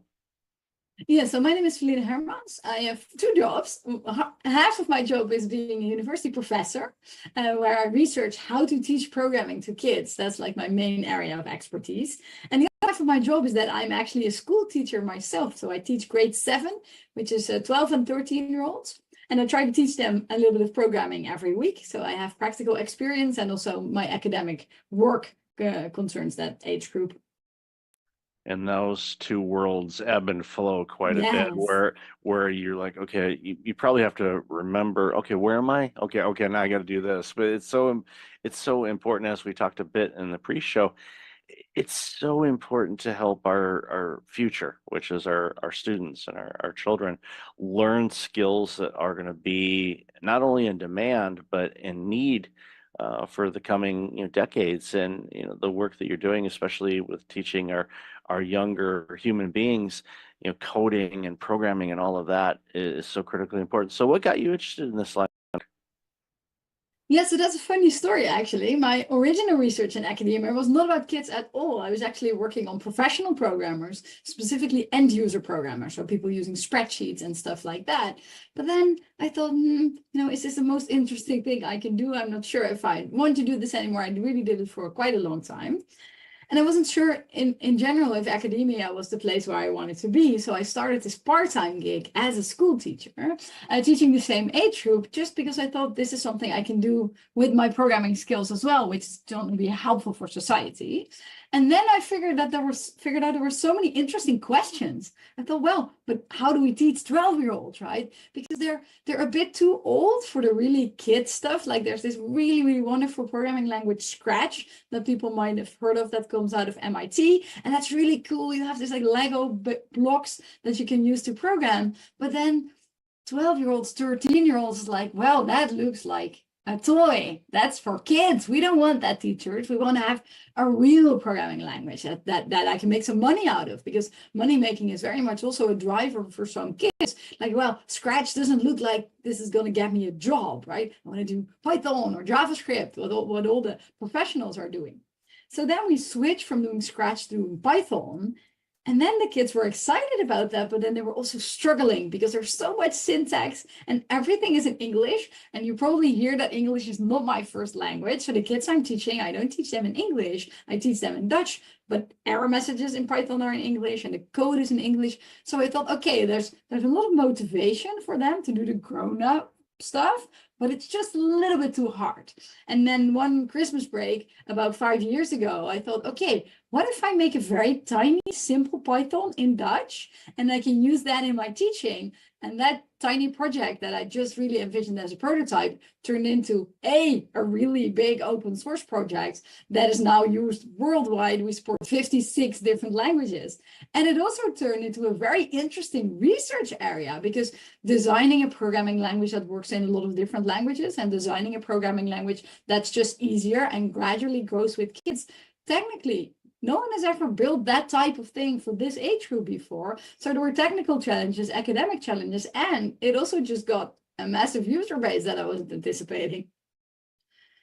I'm so glad you had that thought during the holidays to create something, because as somebody that's a native born English speaking individual, we take it for granted. And Python and the other programming languages, whether it's Unity for games or JavaScript or things like that, it's okay, great, it's in English, but it's limiting the creativity from the world. And that's one of the things that I've celebrated throughout my life, is when you hear about innovation and things that are coming from different parts of the globe that historically haven't been able to participate in creating things for the masses.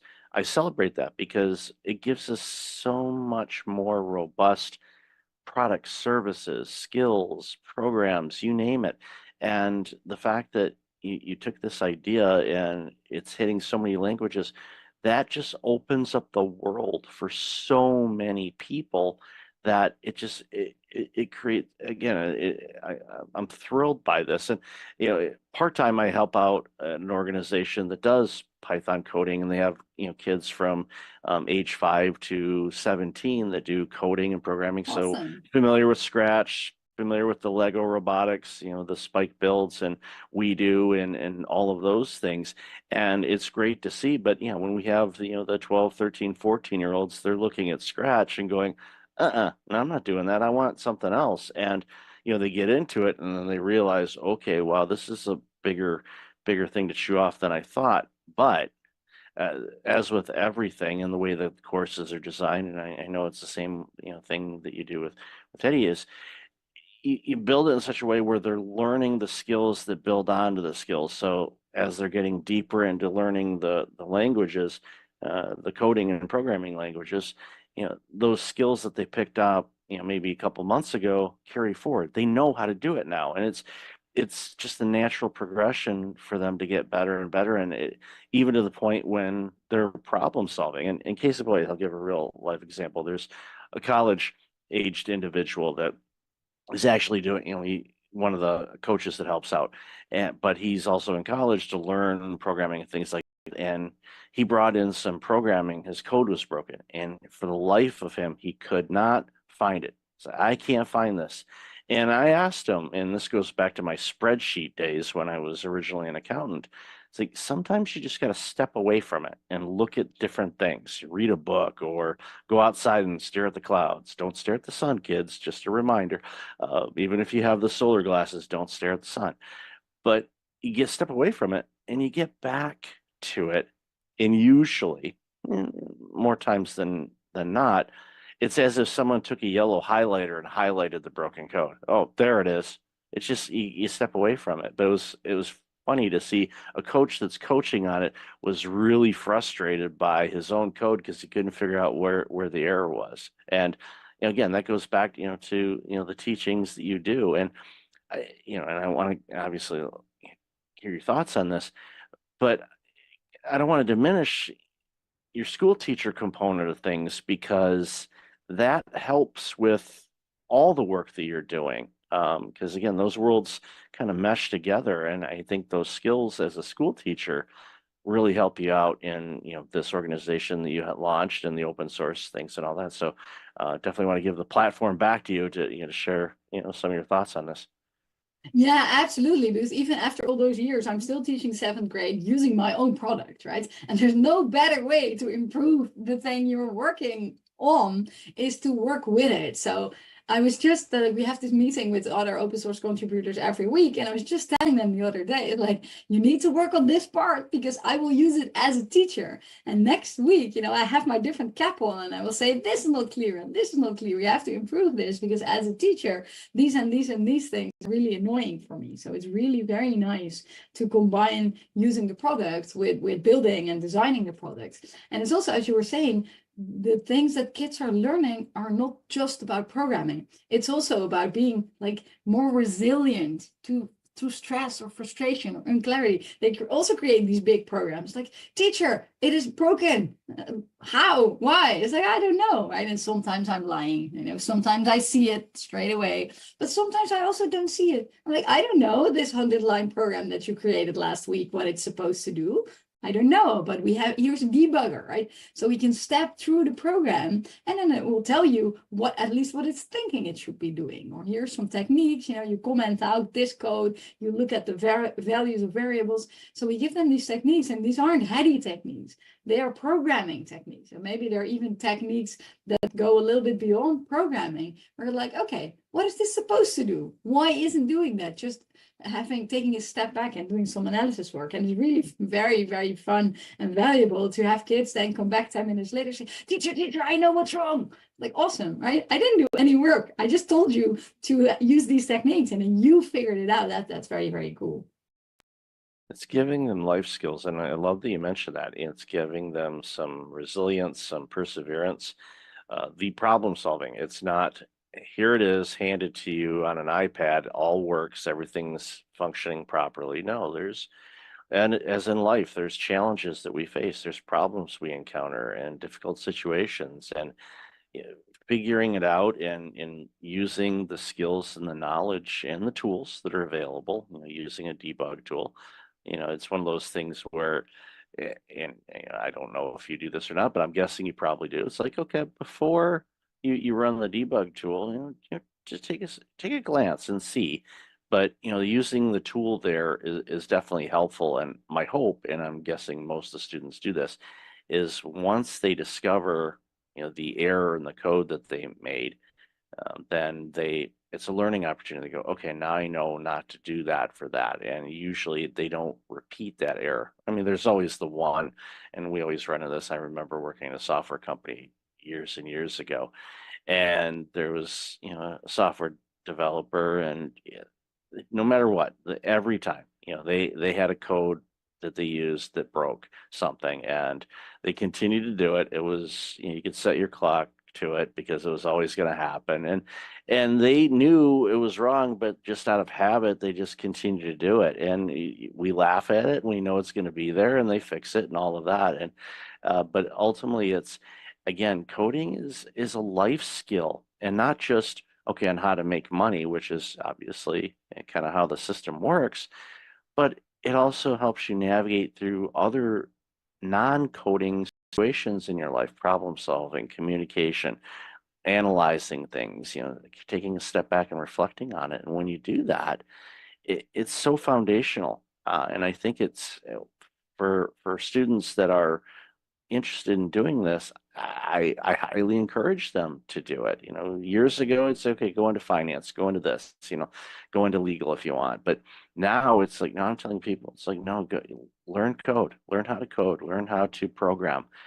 You're going to be needed for a long time. Even if we have AI do everything, you still have to have somebody look at the AI or code the AI to be able to do the things. So it's not something that's going away anytime soon. No, and it's also an awareness about what technology is, right? What I'm seeing with young people, but actually also with adults that don't know any programming, is that they think that technology, software, the internet is just something that exists like oxygen in the air, right? But once you've done a little bit of programming yourself, you're like, hey, wait a minute, someone created this website with a goal, right? Get to scrolling Instagram and they're like, wait a minute, someone created Instagram and then they created it in such a way to keep me addicted. Like this is the goal. It's not an accident that I want to keep scrolling. It's actually something that someone programmed in. So that awareness that all technology is human made and that decisions went into the internet and Instagram and Facebook and WhatsApp and whatever, that too is something that they're learning from a programming class that isn't necessarily, oh, now I know how to program. It's also, aha, everything on the internet is programmed by someone, which also I think is a very, very valuable lesson in terms of, for example, AI, that they don't buy all the hype that some adults are peddling, like, oh, AI can think, it's going to take over the world. They're like, wait a minute, someone made the AI.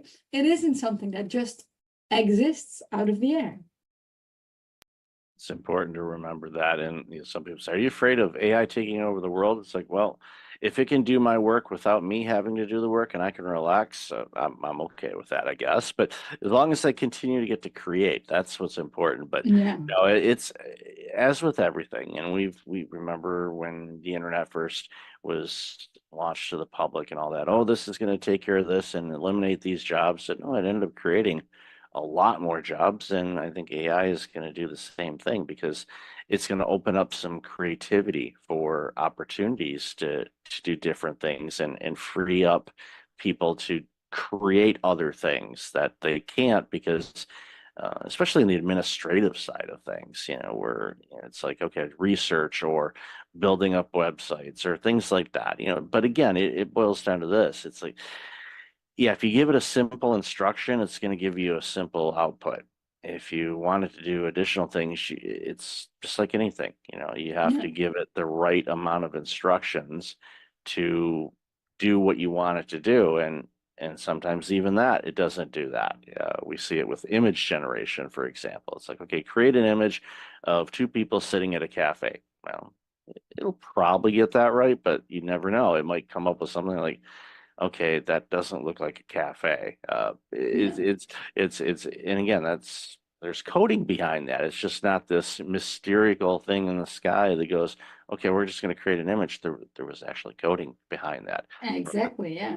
And even if you use an AI for coding, then checking if there's two people in a cafe is relatively easy. But if a lot of code comes out, then you still need some understanding, like what exactly is this doing? Isn't this doing extra things? Sometimes, of course, my students in class think that they can use an AI to generate codes, but then immediately, I catch them because like, why are you defining 3 variables here that you're not even using, right? Oh, well, I didn't notice it was working. It's like, yes, I see it's working somewhat, but you're doing things that don't really make sense if you know enough about coding. So for a very long time going forward, people that are using AI to generate code will still need understanding of code to figure out if it's not making mistakes that are maybe so simple as defining extra variables. But of course, this could also be security vulnerabilities, accidentally leaking information.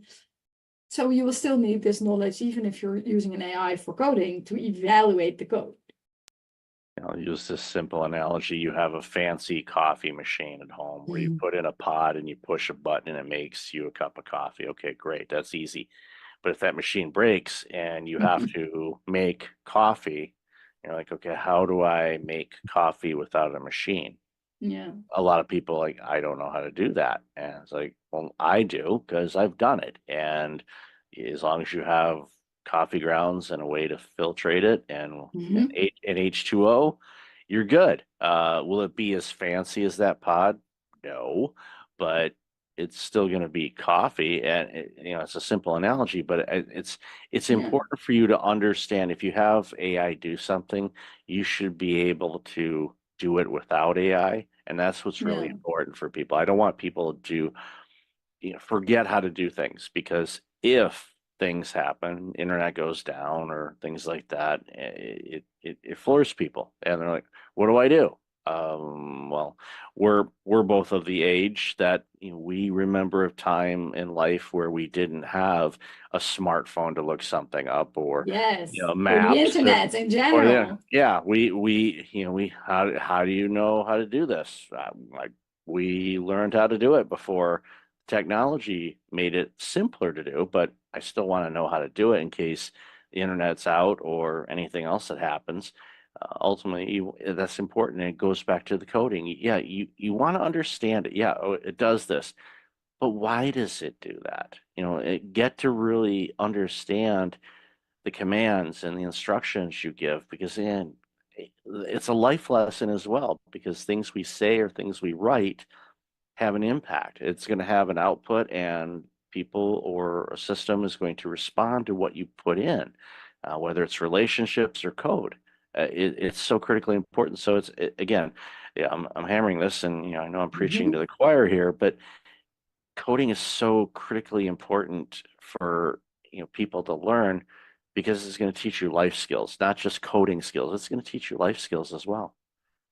Yeah, it's going to change you from like a passive consumer of technology. That's really making me so sad with the current generation of kids, is that they have this magical machine like a phone or a tablet or a computer. This, when I was a 12-year-old, I could only dream of such a powerful machine. But then what do they use it for? Watching videos.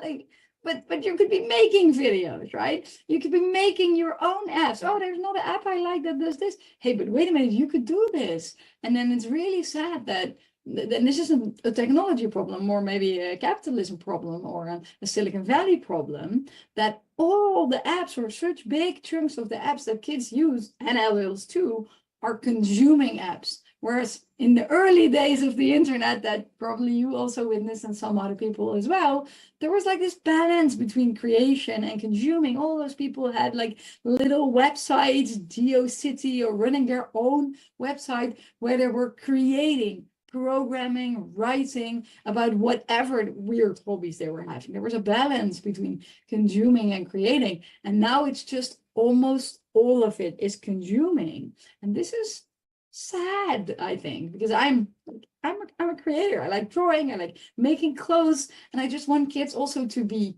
creators in the digital world, because almost all kids like drawing, right? And like crafts work, and like making, I don't know, a birdhouse. Kids really like making, and parents do making with kids. Is one of these things that we think makes us human. But then in the digital world, we don't do any of that. And this is one of my drivers actually for working on programming with kids, is just to turn them into creators in this digital world, even if it's just like a simple drawing. That we have this turtle feature, that's a feature used for drawing. Kids can make songs with music and use speech output, and I really like that, because I want them to create also in the digital world. Yeah, it's using the tools to be creative, and Yeah. with tools that are out there now, you can create music, you can create art, you can create television shows or movies, and Yeah. that's where it's like that's when you really okay, yeah, you're going to create something for people to consume, but you're creating something, and Yeah. you get from your own perspective and experiences and whatnot, and it's fun. I've dabbled around in a lot of it just to try different things. Like, okay, I'll create this, or I'm gonna do that. Okay, I'm gonna tweak that. It's fun. I use it in a way to create, and I agree with you. We are definitely are watching too much and not creating enough, Yeah. and that's limiting us, and it's creating and quite frankly, a social divide, I think, of people that are the creators are going to be the ones that are going to be at least have better access to things and the opportunities than those that are just on the sidelines consuming. So get off the Yeah. sidelines and start creating. Create And not stuff that just you. like the reward in terms of like having a job or having marketing skills, also just it is so rewarding to create something, even if you can't sell it, right? If you draw something beautiful, if you make your own like t-shirt or whatever, just making something. Like I think it's like making something in addition to physical exercise. And like the two easy ways to get happiness in life are making things and working out of your house. It's sort of easy. And then a lot of people know that sitting down is not so healthy and you need to exercise, you need to take walks, like this is good for physical and mental health. But the fact that just if you're sad, creating something will make you happy, and making something that lasts for a long time will give you really long-term happiness. That's not something we talk about so much, and maybe we should.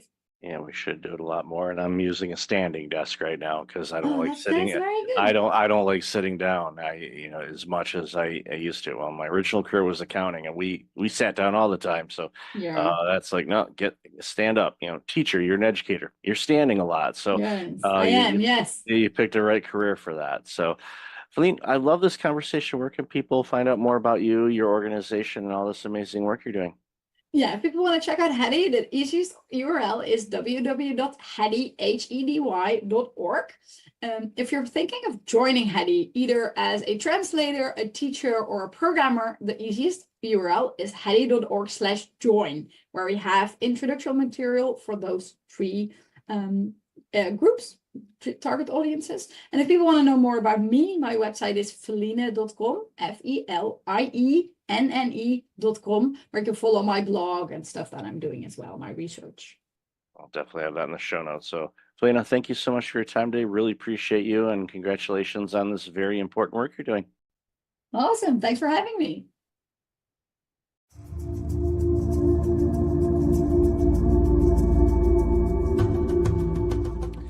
Welcome back. I've got Scott and Tammy on the line. How are you two?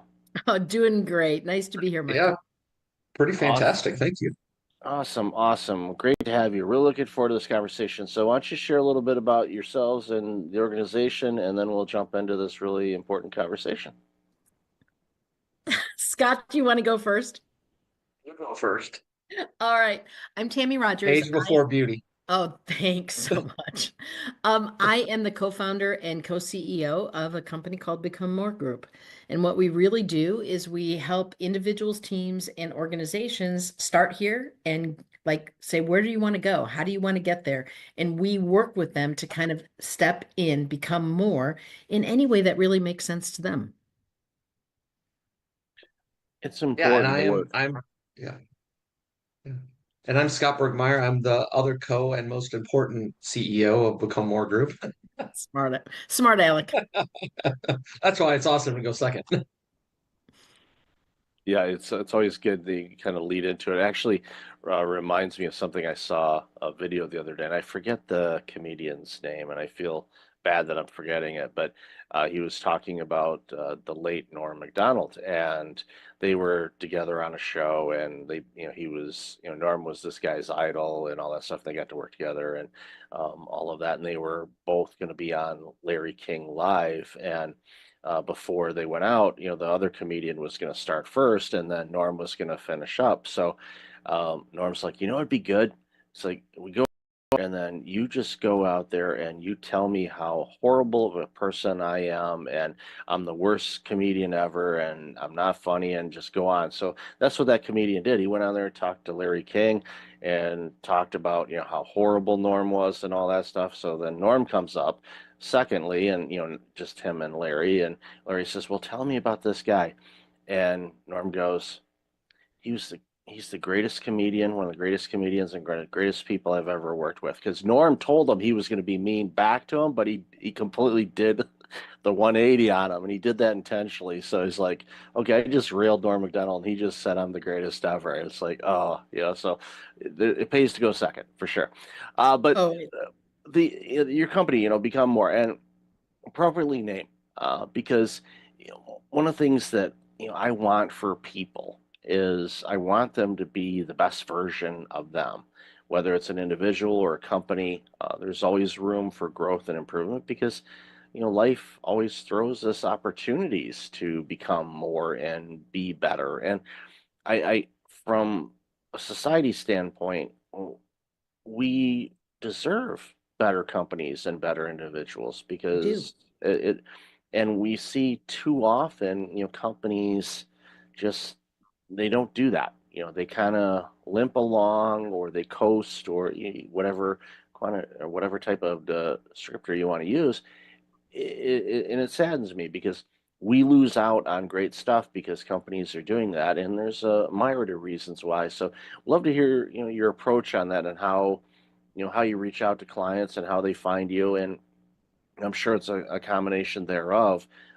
But my hunch is if they're reaching out to you, they're either wanting to be better or they're doing it because they realize if they don't, they're going to go by the wayside. So, hand it over to you guys to share what you think about that. Yeah, Michael, I love this because part of what you're talking about is what we would call the status quo. We accept some level, which might be a good level or a mediocre level or a bad level. We accept that and we just kind of ease into it and just allow that to happen. And the reality is when we allow that to happen, even when we're doing great things, someone is going to pass you. And so if you're not always looking at how can we evolve, mature, move forward, at some point, even if you're currently making dust, you will be eating dust at some point. It's true. And the side of that, if you think about it, is people traditionally shift off of the status quo because they are inspired or because they're in dire trouble, right? Inspiration or desperation. And when you're desperate, there is this piece where it's like you'll do almost anything. And it's hard to work with an organization that is in that spot because time and fear are kind of knocking on the door and it gets louder and louder and louder and they're freaking out in that spot. Inspiration is a much better place to be. And yet many of us don't make those changes because we're inspired. Many of us make those changes until we can, we wait until we can hear that knock on the door. And that is, that's not, it's unfortunate in that particular space. So one of the things that we actually work with people on is we talk with them and say, all right, we can talk about pain. What's the stuff that's not working for your organization? But let's also talk about gain. What is it that you want to be? What is that? If you could dream for a little bit, what would that look like? And what would be the things that you would like to see and experience and the way that you would like to interact with customers and the way that your staff interacts with one another and the products that you would want to bring out or the production and how would that flow? And when we ask them about dreaming, and sometimes I can't use that word, it depends on the CEO and whether that word is comfortable for them or not. But when they can like vision out or dream into that future, that's a way that we get people to be inspired instead of waiting for that time period where something's knocking on the door and they have to do something. When the water's coming in, a lot of times, like, so, what do you think about this? All they're thinking about is that water, and they're not going to have the clarity to be able to dream or imagine a different future because all they see is the water rising, and they're like, okay, this is problematic. It's like, so you end up becoming a disaster recovery type of place, like those companies that come in after floods or fires and do a restoration, get you back to the state, and then it's like, okay, and I see this all the time. They're like, okay, you're recovered, and they're like, okay, we're good. No, you're not. You're back to where you were before that happened, and unless you do something, that's going to happen again. It's like if you have a foundation, your house that always leaks, and the rainstorms come in during rainy season and floods your basement out, and you dry it all up. It's like, okay, we're all good. No, you're not. You just cleaned up. It's the situation is still there. You're going to have to do the foundation work on that. And too often, like, nah, I'll deal with it later. And then later shows up, and well, guess what? They're grabbing the mop buckets again. And I see that time and time again because we're creatures of habit, and status quo, or comfort avenue, as I like to call it, is a very, very dangerous place to hang out in. You can visit it, maybe stop by, grab a cup of coffee, but don't camp out there because it'll pass you by. And, a stat that I'm sure you've heard of, and, I share from time to time too, is, from the year 2000, 52% of the Fortune 500 companies in the year 2000 are gone or were Right. acquired. So Yep. 500 of the most biggest companies on the planet, from a public traded standpoint anyway, are gone. So, and what happened to those? You could look at them and you could pretty much say, yep, they went this way because of this or this or this or this. But I would all but guarantee that every one of them was in status quo mode or was not as good as they could have been, and they could have prevented that. And I just think about, the impact of organization of those sizes leaving town or closing up shop or whatnot. But that could be small businesses too. Small business that has 40 employees, they close down in a local community. What does that do to the community? All of a sudden, those are 40 families that aren't going to your restaurants or buying from your local shops or things like that. And it just has a huge ripple effect.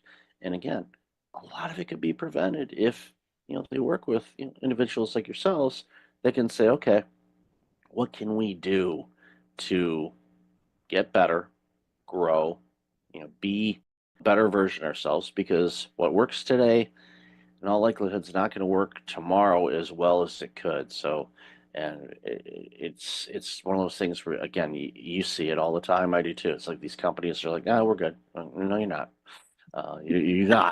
You're not. I'm sorry. I'm not.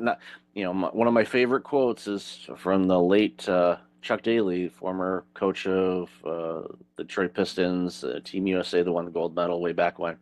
And this was after the Pistons. I forget who they beat, but they beat them one game like 30 something points. It was an absolute blowout. And at the post game, Chuck's just mouthing off on all the missed plays the Pistons had and how they screwed this up and that up. And the reporter finally said, Chuck, you guys won by 30. You were up like 45 at one point.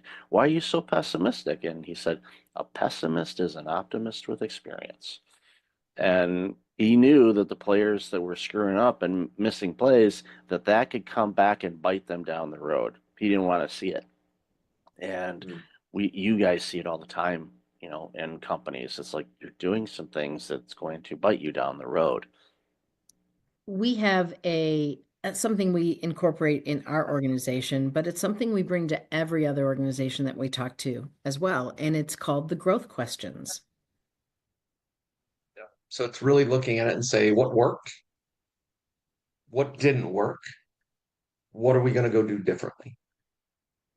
And the more frequent you're asking yourself those questions, the more you will grow. And Michael, as you were sharing, it made me think about, there is this, I have immediate pain, the water's coming in and I need to solve that. And I really can't think of anything else. Okay, I've now solved that and I'm moving on. That is a challenge. Like, I think we've all experienced that. Yep. The one that is the most interesting to me is, okay, I really don't have water coming in.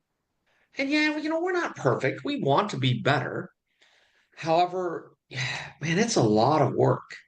And I can't take myself out of the day to day to actually think about what the future is going to hold and like set aside the buzz, the bees and bugs flying around, because it's not like I have dead carcasses. It's just the noise of the day.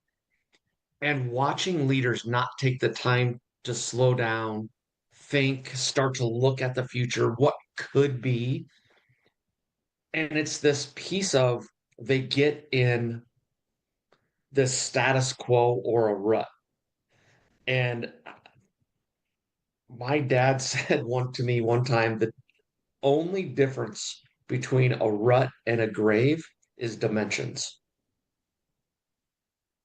And that has always stuck with me that, okay, if we're in this place and I'm just sucked into the day to day, how do I take myself out of that? How do I have the mental fortitude to slow down and think about, I need to be thinking out there as a leader and step out of the day to day? Because I'm constantly being sucked in the day to day.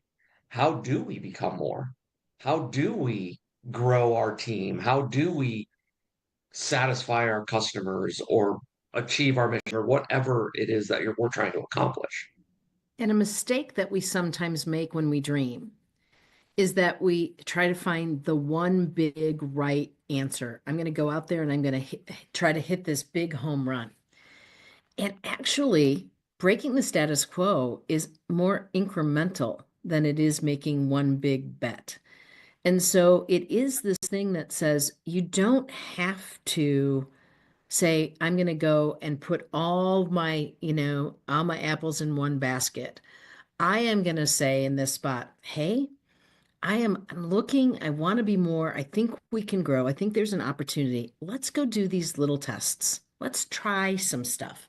And as we try some stuff, by the way, trying stuff actually brings energy into an organization. People get excited, and especially when it's like, we have to do this perfect. That's the one big home run versus let's just try it and see what happens. And so we try, we see what happens, we learn. And that's when those growth questions really come in, right? What's working? What's not working? What could we do? Let's go try those things. Let's see. And then let's make the next decision. It's not so scary then, and it pushes us out of being in that rut or that grave because we're trying some small incremental things that we can manage, and we can, in that space, we're not betting the farm on it. And let the information from that help us make better and better bets as we move forward. It's like the improve by 1% kind of Right. mentality. It's just a little increment. A lot of people go 1%. Oh, that's easy. No. Maybe. No. Maybe it's not, but we don't tell them that because we want them at least to try. It's Because true. otherwise, like, oh, 1%, I don't know. But it's the little stuff, and you stop and you pause and reflect, and it's where meditation in a way. The pause and reflect is meditation. A lot of leaders say, "Well, I can't meditate." I said, "Well, do you ever reflect on things and think about how a project went or some ideas of what you want to do in Q3 or Q4?" "Oh yeah, all the time." "I hate to spoil it to you, but you're meditating," and it scares them because they're figuring some yogi is going to come and hit them over the back of the head, But it's like, no, that's not going to happen. Well, I can't promise that. Likelihood is not going to happen, but depending on where you happen to be, anything's possible in this world. But ultimately, and I love that way to do it. It's like let's look for the momentum. It's little steps. It's one step here, one step there. Using the baseball analogy, it's like you have a really successful inning. Yeah, you could be hitting a bunch of home runs. That's fine, but base hit after base hit after base hit, it's like body jabs. It just wears them down, and then the pitcher ends up leaving one right over the middle of the plate, and then it's about 520 feet out in right field, and it's like, oh, okay, now we've had a 7-run inning here, and you've just beaten them down. But it's just those little incremental things that add up, and it's pausing and reflecting too. I worked for a company. It's alarming how many years ago it was. But it was one of the first companies ever. Well, it was 20. Oh my gosh. When was that? Yeah, 26 years ago. Yikes. That's yeah. Lifetime. You tell me about it. Yeah, there's like a lifetime, and that lifetime could have started having a family lifetime. That's how long ago it was. But it was, a company, Fortune 500 organization, and it was a division, and we were in asset management, and we went out and did asset management work for other Fortune 500 companies. And at the end of every project, we would have a project debrief meeting, which is not out of the norm, but we always brought in a handful of other project managers and team members from other projects to sit in on the meeting that had nothing to do with the project. They never opened up a single spreadsheet or look at a presentation slide. They had no knowledge about it other than when they walked in the room. And we'd go through and all of that, and those people that were outside would offer some insights and things that they did that helped streamline some things and lessons learned. So basically, it was like a team meeting where everybody kind of contributed. Well, what we ended up doing by doing that is, after implementing that new procedure, within about 6 months, we were able to increase the number of clients that we took on by 20%, and we didn't hire any additional advisors. Needless to say, and I'm not going to mention the company, but headquarters in Germany were really pleased about efficiency. Not that Germans are all about efficiency or anything like that. I know it might be a breaking news alert there. Didn't mean to shock people on that. But they were thrilled, and they're like, "What did you do?" They're trying to figure out, can we mimic this? And again, that was an example. Okay, there's Right. something we learned. Could that be applied in other arenas that we work on to find the ability to do more without overloading people and with the same amount of people?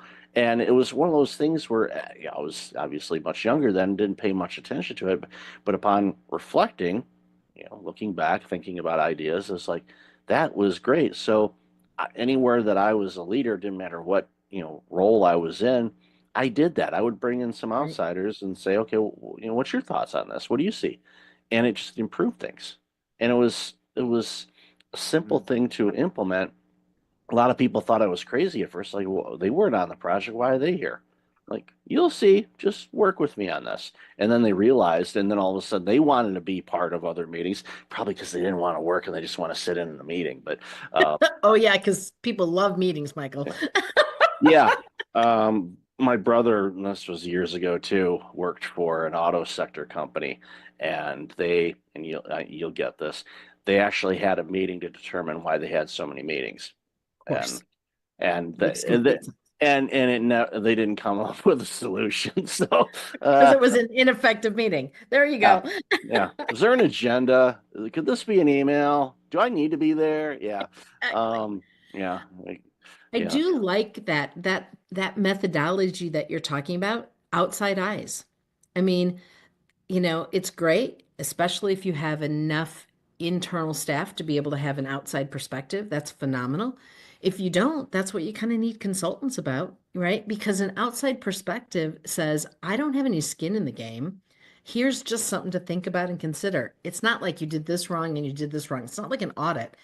It's this thing that says, here's something that you might want to consider. Here's something that we've done. This is what our experience says. And that's how you get better incrementally, but you do it very quickly. And so that's what's really interesting about that. That is growth, very specific, a growth plan to help us see what we can do differently and not just get stuck in, well, this is the way we do it. Well, it worked last time, we'll do it this time. And having the outside in, whether that's a consultant or whether that's someone from the next department over, Right. ideally, like, they have the ability to ask the quote dumb questions that we just make the assumptions on. We assume we do it this way because it's the best way, but having someone say, well, why? I was with a financial organization and they were talking about, oh yeah, when we do mortgage work, they, like, if you pay, you have the ability, you could pay every 2 weeks, and actually that reduces your overall interest, etc. Well, when someone chooses to do that, they have to take that money and put it in an account and then wait until they have a full payment. And I'm like, so they're like double, triple work that they're having to do. And I'm like, help me understand why. And they all look at me like, what do you mean why? It's what we're supposed to do. I'm like, yeah, I understand that's what you're supposed to do. Help me understand. You have made the decision to do that, or there's a legal, regulatory reason to do that. And there is actually a legal, regulatory reason to do that, to make it compliant if they want to sell it on the outside market, versus a car, a consumer loan, a car loan or something. You could make $1 payment every day, and that will be applied. And it's so interesting, like the process hoops they have to do. However, they have never thought of, like, in their mind, it's just, well, we just do this. And it's just normal. Like, why are you even asking? Well, because number one, I don't know, because it sounds really stupid. And Michael, you don't know about us, but we have an acronym that we use. It's SLL, stay stupid. Sorry, I did that totally wrong. It's SSL, stay stupid longer. And that place where you stay stupid longer and keep asking questions, seeking to understand, helps us to actually innovate. It helps us to make those incremental changes. It helps us be better. And that's one of the great skill sets of being a leader, not just a consultant. When you have staff, right? Don't give them the answer. Stay stupid longer and help them figure it out. It's kind of cool. Yeah, it's great. And I think too, and this is something that a lot of leaders, they struggle with initially. The great ones figure it out much sooner than I did, is, you know, your people in all likelihood are much smarter than you are when it comes to something that they're working on. So let them be that, and let them uh, show and give them the autonomy to be able to create and come up with some ideas, Yes. because they're seeing things that you're not, and vice versa. You see things as a leader, you're going to get exposed to things that your front lines may not be aware of. What you share, I mean, obviously share as much as you can so everybody can kind of be rowing in the same direction. But there's opportunities where it's like, okay, I'm not seeing this. What am I not seeing here? And especially if you're going through, it doesn't matter if you're going through a growth stage or a retraction stage. Like, what am I not seeing here? What help? What do you think? What's going on? And this is one of those things that's like, I know you talked about this with your spouse or your partner back home. I know this. What's their insight on that? And and don't worry, they're not here. I won't tell them you said anything. But what are they saying? And be frank. Use the profanity if you want to. I'm from Detroit. We've heard bad words before. Don't worry about it. So what do you need? And it again, it's more perspectives can, sometimes it can open up that particular sliver of an idea that can spawn off into something absolutely amazing, or turn the tide to make things even better for everybody involved. So before we wrap up, a question that came to mind while we were talking is, here we are in Q1 of 2025, and in the last few years, I'm sure have been, what's the word, interesting, I guess, for your clients, and because it's been interesting for all of us. But what are some things that you're seeing that customers or your clients are doing, whether it's something they're struggling with or something that they're looking to do? I'm just curious on that, because I want my audience to kind of hear some things and maybe shed some light and give them some ideas on some things that they're working on. So I'd love to hear your thoughts on that. Yeah, I think we're seeing, if I think of a couple themes that are common, one is they're really looking at their organization and saying, are we designed correctly to achieve what we need to achieve? And that could be anything from reporting structure to our processes, like our processes clear and well defined, so we know where are we getting the most value, for our customers and for the organization. I think that's one.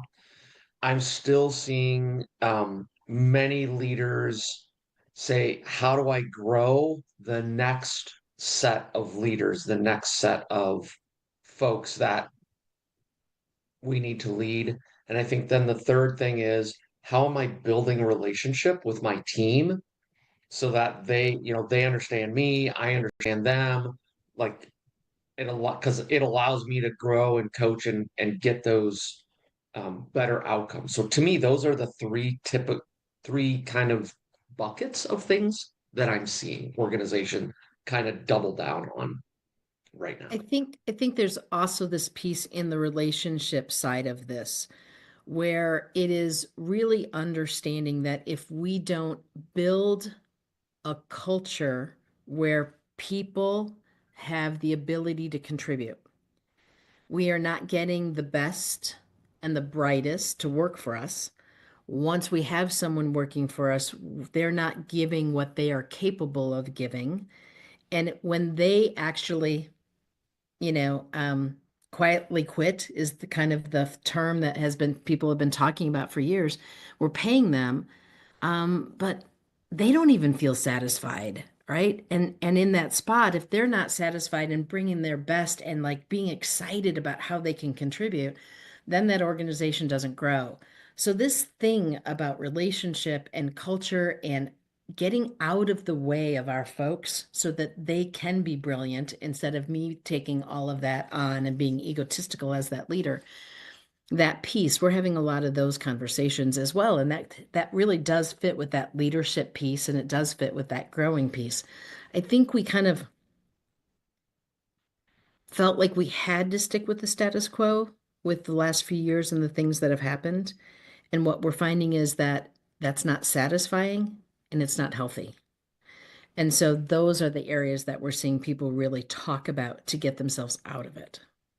It gives me a lot of hope that those are the things that people are seeking guidance on, because it shows it at minimum an openness Right. to maybe be a little bit more vulnerable and learn a little bit more about the emotional side of things of work, and creating opportunities for people to be their best and be Right. creative. And we know there's multiple generations that are in the workforce now, and Gen Alpha is well on its way next. So you've got the baby boomers who are going to be here for the next 300 years. That's a joke. I'm Gen X, so that's a joke. I'm a boomer. I'm gonna be here Yeah, forever. you guys will not let go. Let go. No, I'm I'm kidding. sorry. I'm kidding. No, We'll let go when you all figure it out. Oh, in your face, Michael. Well played. Well played. Because we won't. No, I think, a completely different tangent. I think a big, obviously there's, a variety of different reasons why, but I think from baby boomers actually enjoy work. It's sickening, and it's true. I am a perfect example of that, Michael. They- Sorry. It's in many cases, you're an artist, but your paintbrush is not necessarily a paintbrush. You're an Right. artist, and I see that with every generation. Every generation is creative in their own way, and ideally is, and if Jonathan Shepard's listening to this, so shout out to him, because he does a lot of legal work and works with different generations on different things. It's when you take all of those skills and you put it together and you let it mesh and form into this ecosystem, that's when you see some absolutely superb organizations. And I know It's a that's beautiful thing. it's literally you take it back and go, you want to, in a way you want to bottle it up, you want to go, and say, oh wow, how does this work? It's like, because it works. And I know that's a very simplistic answer, but there's a lot of ingredients to it, but it's by design that it does that. So I've loved this conversation. We could talk for hours on this. So where can people find about you guys, and where would you like them to check out? Yeah, easy, three places. Easy. One is our website, becomemoregp.com. Or if you're like, hey, I want something specific, you can email us at becomemoregp.com. Or if you want to hear some more of our rants and raves, you can listen to our podcast, The Leadership Line, on your favorite podcast thingy. There you go. Thingy. Yes, thingy. Yes, I'll definitely have the links to all those thingies in the show notes. So really appreciate you, Scott and Tammy. Thank you so much for being awesome people and the amazing work you're doing that makes the world a better place. So really appreciate your time today. Thank you, All right, Michael. thanks, Michael.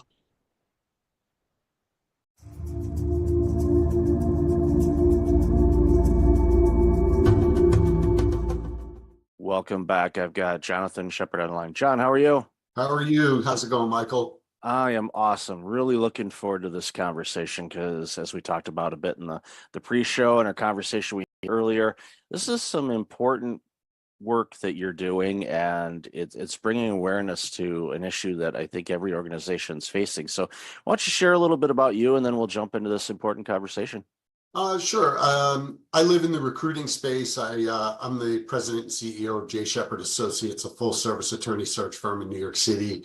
And I own a support staff company called Daybreak Staffing. And our perch is mid and large size law firms. Kind of built my entire career in that space. Started recruiting when I was 19 and had kind of seen a lot. But about 5 years ago, I started to notice that generationally, everybody was kind of pulling apart. And I've always recruited from the space of like, get the biggest, best group of people together. And what I kind of stumbled on was this conversation about the generationality of work. 4 generations working together for the first time in American business. And everybody has a different need set, as I refer to it. And everybody is generationally judgmental. You know, I joke with candidates like this pops up on screen and the cartoon bubble pops up and says old guy. But then you get to talking to me and you realize I have this generational lens to what I do. And you're like, where'd you come from? People your age don't talk like you. And I found it to be really, really interesting. So I started weaving it into my recruiting. And the more I did, I found that there was an appetite for it. I found that it was a message that was resonating. I contend if you have boomers with vision, Gen Xers with ability, or high revenue producing people, 42 to 58. If you have millennials with potential and Gen Zers with drive, then you have the best of all 4 generations. And no matter what business you're running, you owe it to yourself to get the best people in the right spots. So it's been a really interesting ride. And I'm having conversations with people closer to my age, right down to people just coming out of law school. And they all have something to add to the conversation. So when you and I connected, I was like, this is a great platform for me to talk about this with you, you know, you being in the corporate burnout space, you know, and trying to get people to kind of not get burnt out, or what to do and recover from getting burnt out. I think it really does tie in very much. Oh, I agree. And as we discussed before, you work in the law space, but this is applicable in every industry, and everyone having a voice and input based on their observations, because they're going to see things differently than other people. And it reminds me of a conversation I had several years ago with Maestro Roger Nierenberg, you know, who, you know, is conductor, conducted in New York and Philly and other places. And he's a leadership consultant now. And one of the things he does is he goes to organizations and he brings a small orchestra with him. And what he does is he sets up an orchestra pit wherever they happen to be. And then, of course, he goes up on the podium and they first start to practice, and they kind of sound like a second grade band at the beginning, you know, no rhythm whatsoever. And then they start harmonizing and everything sounds amazing. And they have the employees of the organization in management sitting in with the pit. So they're hearing that music. And then what he does is he brings up people either one by one or in small groups up to his podium, and he has the musicians play the same notes, the same music again. And everyone is absolutely blown away on how completely different it sounds from that vantage point. And he said, that's the thing. From my vantage point as a leader, or my vantage point as a baby boomer, or I'm a Gen X, or a millennial, or a Gen Z, or Gen Alpha is coming, we all see things differently. And the thing is to focus on that. What are you seeing from your perspective is an opportunity to see things in a different light, or maybe a different way, that could be completely a game changer for your organization as far as teamwork, interaction, your deliverables, you name it. Yeah, 100%. You know, you use the analogy of an orchestra. You know, the piece of music the orchestra is playing is the end game. It's finite. How you get to playing that music is infinite. And that's really the thing now in the work life of America. You know, people are redefining things like shifting expectations in the workplace. What does productivity look like? What does engagement look like? And all of those things. And they're all seen through a different lens. And what I've been trying to tell people is if you communicate effectively and you respect the opinions of everyone, their view of looking at the musical piece, then you're going to bring things to the table to make your business stronger. Just like the playing of the notes is one thing, but really the fulfillment of the piece of music is really the bigger thing. And that's what I'm finding now in corporate America. And, my perch again, it's the law firm space. So there is a hierarchy there in law firms between partners and associates. But at the end of the day, you can learn a lot from everyone. And if you're open to that, you're not going to take every policy and everything like that from somebody who's only been in the workplace 2 or 3 years, but you may take a piece of that policy and apply it and win over the entire workforce. And I think that is now post-pandemic where firms find themselves and they don't really know the way forward. Why? Because you have 2.5 generations or 2.25 generations on the younger side who are basically saying, yeah, I know we're a successful firm. I know we've been around a long time. Everybody's made a lot of money, the boomers and the older Gen Xers, but we don't want to do it that way. We want to have a different experience. We want to do interesting work with good people at a fair wage, at a company or a firm that we believe in. And then we want to go home and we want to have a life. And we don't want to be defined by what we did for a living, unlike the baby boomer generation, who was very much defined by their occupation. And now the push-pull of that is that there are other options out there for people in the workplace because there are progressive companies out there that are embracing everyone and not saying, well, we did it this way. I mean, you and I are old enough to have parents that said, wait till you have kids, right? And, and at the end of the day, it's really now about the kids telling the old uns what to do. So it's a really interesting time in that regard as well, because it's a time of opportunity, like you said. Yeah, great. And it was a post, I don't know if it was a podcast interview I did or an article where, coming from a Gen X standpoint, it was basically an olive branch to millennials and Gen Z and to the baby boomers as well. It's like, look, we all have gifts to bring to the table that's going to make this world better. Let us all figure those things out together, share our experiences, and it makes such a big difference. And, I think back early in my career, I originally was in public accounting, so I worked for a CPA firm, similar kind of hierarchy situation to legal, where you've got your partners and you've got your associates. And, I would learn from everybody, from the senior most partner that had probably 40 years on me to a recent partner who was maybe 10 or 15 years older than me.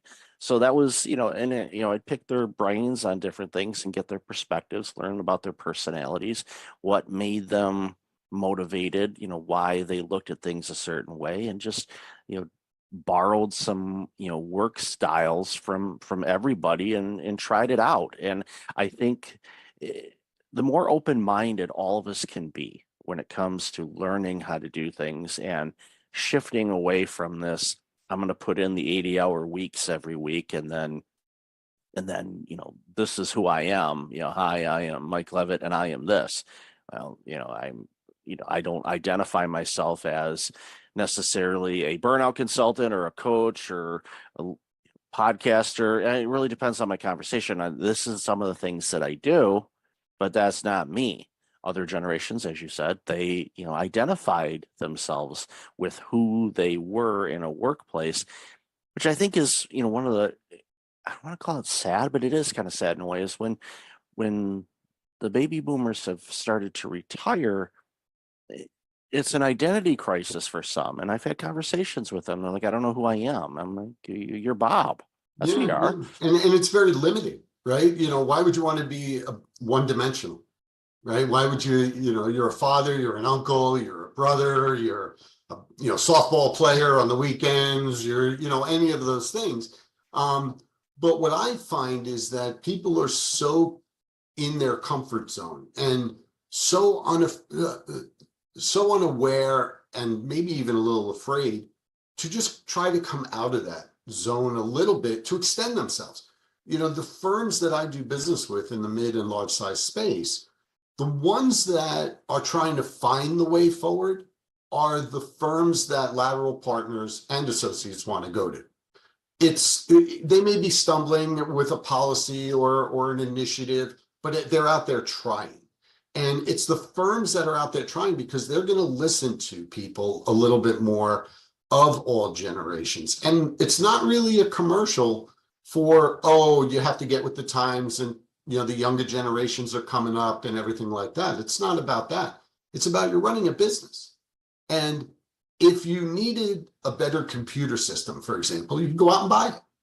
If you needed higher caliber performers in your business, you should owe it to yourself to find them, regardless of where they are in their career.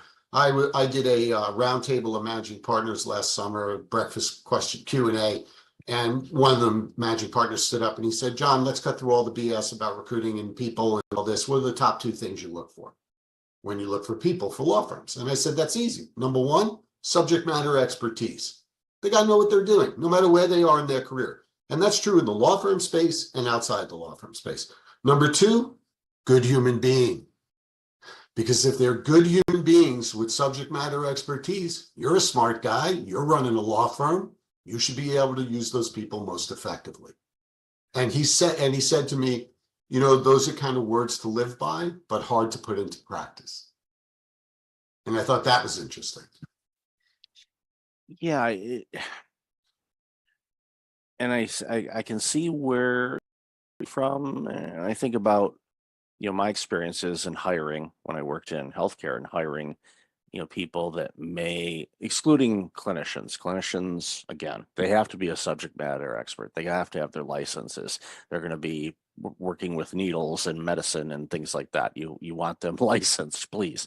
But as far as clerical administration side of things, you know, I looked for, are they trainable and coachable? Are they good with people? Are they a good person? Will they be able to withstand the variety of demands coming from a variety of different personalities? Factoring into that, one, you're going to have some grumpy physicians. They exist. You're also going to have some really grumpy patients, because typically when people are going to the doctor's office, they're not well. They're not feeling good. So they may not be putting their best foot forward when they're interacting with people because they just don't feel good. Yeah. So you have to be able to navigate through all of that, do your best not to take it personally, understand the big picture of all of it, and give the best customer service, quite frankly, as you can to all the stakeholders involved. Yeah. And I remember hiring, and I've shared this story before, I hired a receptionist for one of my clinics, and she didn't have any healthcare experience, but she worked for one of the major cell phone companies in their retail department. And the doctors, the board, everybody is asking me, are you out of your mind? They don't have any healthcare experience. And I said, neither did I when I started this organization, and now I'm running yours. So who's the idiot now? And you know, so basically they went, okay. I said, she's trainable. She's going to pick it up quick. Number 2, she's great with people. So long story short, she is now running a clinic herself, a healthcare clinic, when she started in a cell phone company, and now she's running a clinic. Why? Because we gave her the opportunity. We created the environment where she could thrive. She did. She took advantage of it and made it, you know, her career. Yeah. And that was an opportunity I gave because I saw the person. I'm like, you can train people on things, you know, that's not a problem. It's like, how are they with people in all these different aspects of things that get thrown at us on a daily basis? And it's a fine line to walk. You know, it is a fine line to walk. You know, and one of the biggest complaints I hear from younger workers across all industries is there's nobody there to coach and train me up. And, you know, you and I had the conversation when we spoke at first about my stepson is a mechanical engineering guy. He's 29. And he was working for his first job out of school. And he said, they just kind of threw me into a job that I'm not qualified for, you know, and I'm like managing a $2 million budget. And I asked him, like, is this correct? Like, you just need to show it to me once. And they were like, well, kind of figure it out. And I told them, I hear the same complaints from young attorneys whose law firms want them to come sit in the office 5 days a week, but the partners that they're reporting to aren't there. And more, as we've bled from the millennial generation to the Gen Z generation, younger people want to be in the office with mentors, with trainers, so they can have the opportunity that receptionist had, right? Maybe they're not all the way there in their education and experience so far, but if you can start with that and then get them to where you need them to be, then you're ahead of the game. Now, people that are clinicians or technicians, it's a different story. Just like in certain law firms, it's practice area expertise. But if some young associate comes along and has that practice area expertise, why wouldn't you want the one that wants to come in and get instruction from you, as opposed to the one that you think is sitting in their living room, in their sweatpants, thumbing their nose at you, and only working when they want, not when you want, if you're a partner in a law firm? The reality is that if you embrace that younger employee that wants to come in and get there yourself, you'll be able to have a better team over time. And that's some of the conversation that I'm having with my law firm clients now. It's like the problem is not your associates. The problem is the partners, because they want to sit in the Hamptons or Martha's Vineyard or the Jersey Shore 3 days a week, all year long, or mostly in the summer. And they're like, well, I get everything done. Well, you need to come in and recommit to the firm that you're going to bring the next generation of attorneys along, just like you were brought along at one point in time. The way in which that occurs is now different because of the way the generations communicate. The boomers a little more in person and through email. The younger Gen Xers, millennials, and Gen Zers more via instant message or text, or something like that. If you're a boomer, you just have to make the effort with the Gen Xer or the millennial or the Gen Zer to communicate the way they want, and then they'll eventually come to you too. It's not you acquiescing everything to train up good people. But if you train up good people, you'll get a better team together and you run a better business, you'll be more successful, and guess what? You'll make more money. Yeah, and it's just utilizing all the tools at the time that makes sense for everybody involved. Because sometimes a quick text message works. Sometimes it's okay, let's jump on a quick Teams or Zoom call. That's great. Sometimes it's like, why don't we carve out some time and we'll spend an hour in the office and we're going to go over this. And you're not distracted by anything else because you're in a room, doors closed, you're flushing it all out and all of that, and you get to have the human interaction and read body language and all of that. There's all these things that are available, and we should utilize all of them. And that goes to all generations. Doesn't matter. And every business. It's in every business. There's no substitute for, hey kid, come sit in my office with me, listen in on this call, and then we'll talk about it. Mm-hmm. Yeah, there's no substitute for that FaceTime. Now we live in a work time where that specific type of event is less frequent and shorter in duration. But that doesn't mean it shouldn't be part of it. And that's what the workforce is having issue with at the moment. I hear the same complaints from my mechanical engineering stepson as I do from young attorneys, as I do from young people in trades who are doing things like, electrician work or carpentry. It is a universal issue cutting across 4 generations. And those people, I was preparing some notes, for this podcast. And, one of the things I made a note here is navigating the landscape, right? Everybody's like, how do I do it? Well, you have to read, and you have to get good at reading the 3 generations that you're not a part of. Because then if you extend yourself into those generations, you'll get better feedback, more open communication. And I use the example I heard the phrase boots the house down. And it's very much a phrase that came out of the LGBTQ community and the drag community. And it meant when a drag performer had a great performance that they brought the house down, boots the house down. I threw it at my daughter-in-law, who's 28, very much the Instagram generation. And she looked at me wide-eyed and said, how do you know that phrase? And they said, because I can read. I was online, I was reading an article and stuff like that. And she said to me, slay. So I ended up, and like we all know what that means, right? You killed it. So I ended up doing a video on Instagram and LinkedIn about those 2 phrases and how the thought hit me of, if you're a lateral partner in a law firm and you're mid-career or beyond, and sometimes you can connect with a younger associate just through the use of a silly phrase or an exchange about current events or something like that to just break down that wall. That's all you're looking to do. And it's amazing to me that more people don't think that way. But I think that those who do are going to be lined up for the biggest success going forward. Yeah, it humanizes people and Right. it breaks down those silos. And, for those that are a little reluctant to do it, you kind of have to ask yourself, okay, why is my ego fighting this?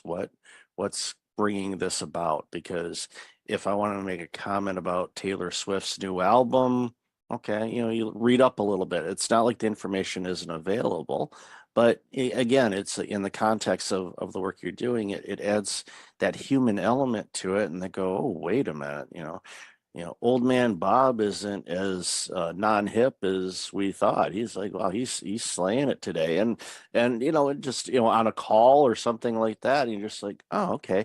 Yeah, and I think back even in the early days of my career when I talked about earlier about just kind of observing people and the way they approach things, and it made such a huge difference in my life both ways. Because there were people obviously younger than me that were working that I was observing and going, okay, what's motivating you? And especially when I hired people after they'd been there a while, I'll ask them, and sometimes they had to check because I tend to be sarcastic sometimes. I say, why do you work here? And I had to frame it and use a tone that it sounded like I was curious and not Mhm. being sarcastic. And why, you have so many options, why do you choose to work here? What about this place? And often, they would blow sunshine up my backside and tell me it was me and all that, which was nice to hear, but I knew there was other elements too. But for me, it was like, okay, I'm creating an environment where people want to be here and they can thrive and shine and do things and interact with each other and grow. And when you have 100%. that, you navigate through all these stressors, you navigate through all the ups and downs, you navigate through pandemics, you navigate through all the challenges that the world throws at us because you've got each other's backs. Yeah, And and it you're in makes the a big right kind difference. of environment. I started my businesses in 2000. People were like, "Oh, you can do so well," and blah blah blah. And I was like, "I'm not really driven by money." I said, "I'm driven by experience. I'm driven by controlling my own destiny." I created a workplace that I wanted to be in, and then I tried to fill it with people that thought like I did in that regard, where people are treated with courtesy and respect. Different opinions are encouraged and not thrown to the wayside. They're discussed. And I've told many an employee of all ages about why something was a great idea or something was not a great idea. And the fact that we addressed it is what they appreciated. You create that kind of environment. And now I tell my candidates, and it doesn't matter if it's a lateral partner with a multi-million-dollar book of business or down through the ranks, we now live in a time where you get to decide a little bit, more so than the market. If you have a book of business and you're a lateral partner and you're mid-career and you're missing your kids growing up and you want to change that, you can make a move. If you're a younger associate who's not getting the kind of training and mentoring you want, you can make a move. You owe to yourself, and you talk about including people in the workplace and like, why do you like working here? And questions like that. It's really about giving people a stake in things. It's giving them a say.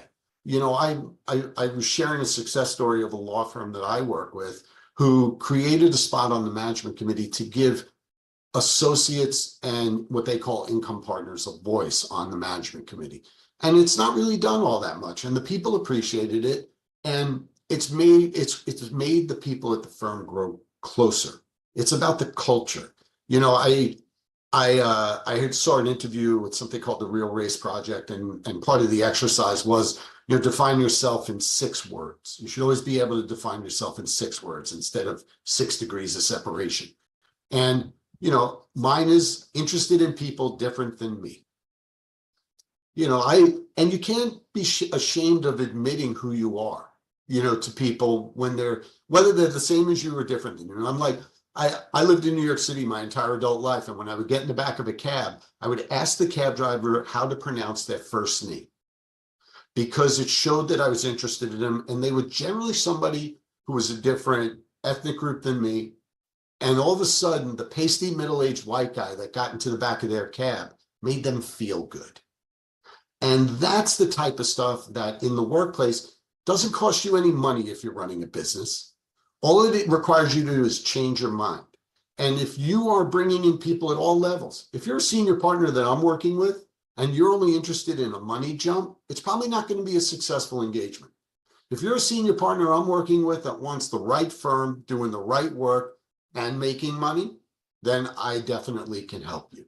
And it's really interesting to see how people are now redefining themselves, redefining their lives. And, you know, for my purposes, it's an ongoing conversation. It requires two things, and it's very simple: communication and accountability. And that includes self-accountability. You know, I talk to younger people, I'm like, you spent all this money on law school, and you're sitting in your living room in your sweatpants, and you think you have it great, and you're making X dollars working in big law. But here's what's happening. You're being given the same work over and over. You're getting siloed. You're not really learning a lot.